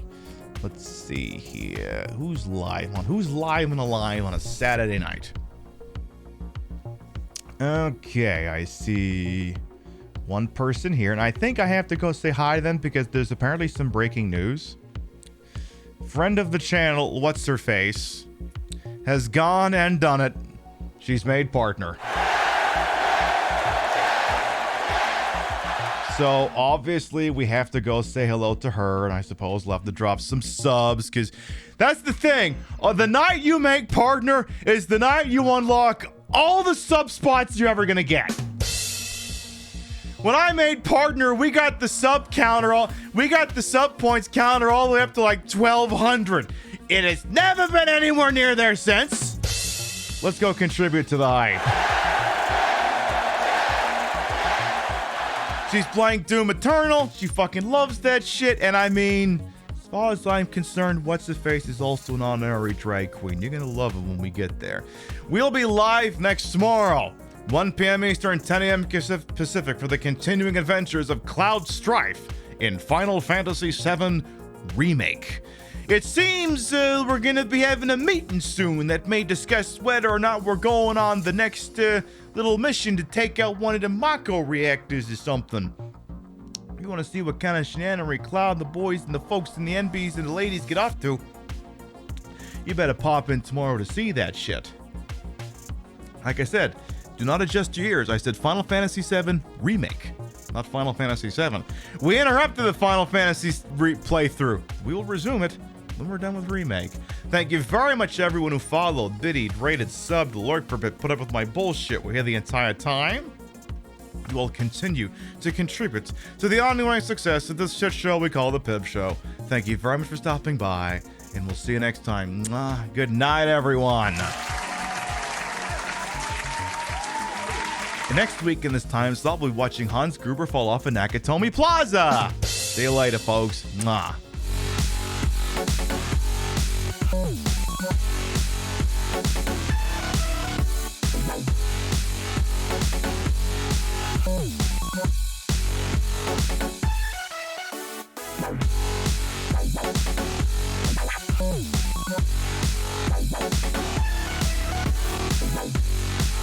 Wow.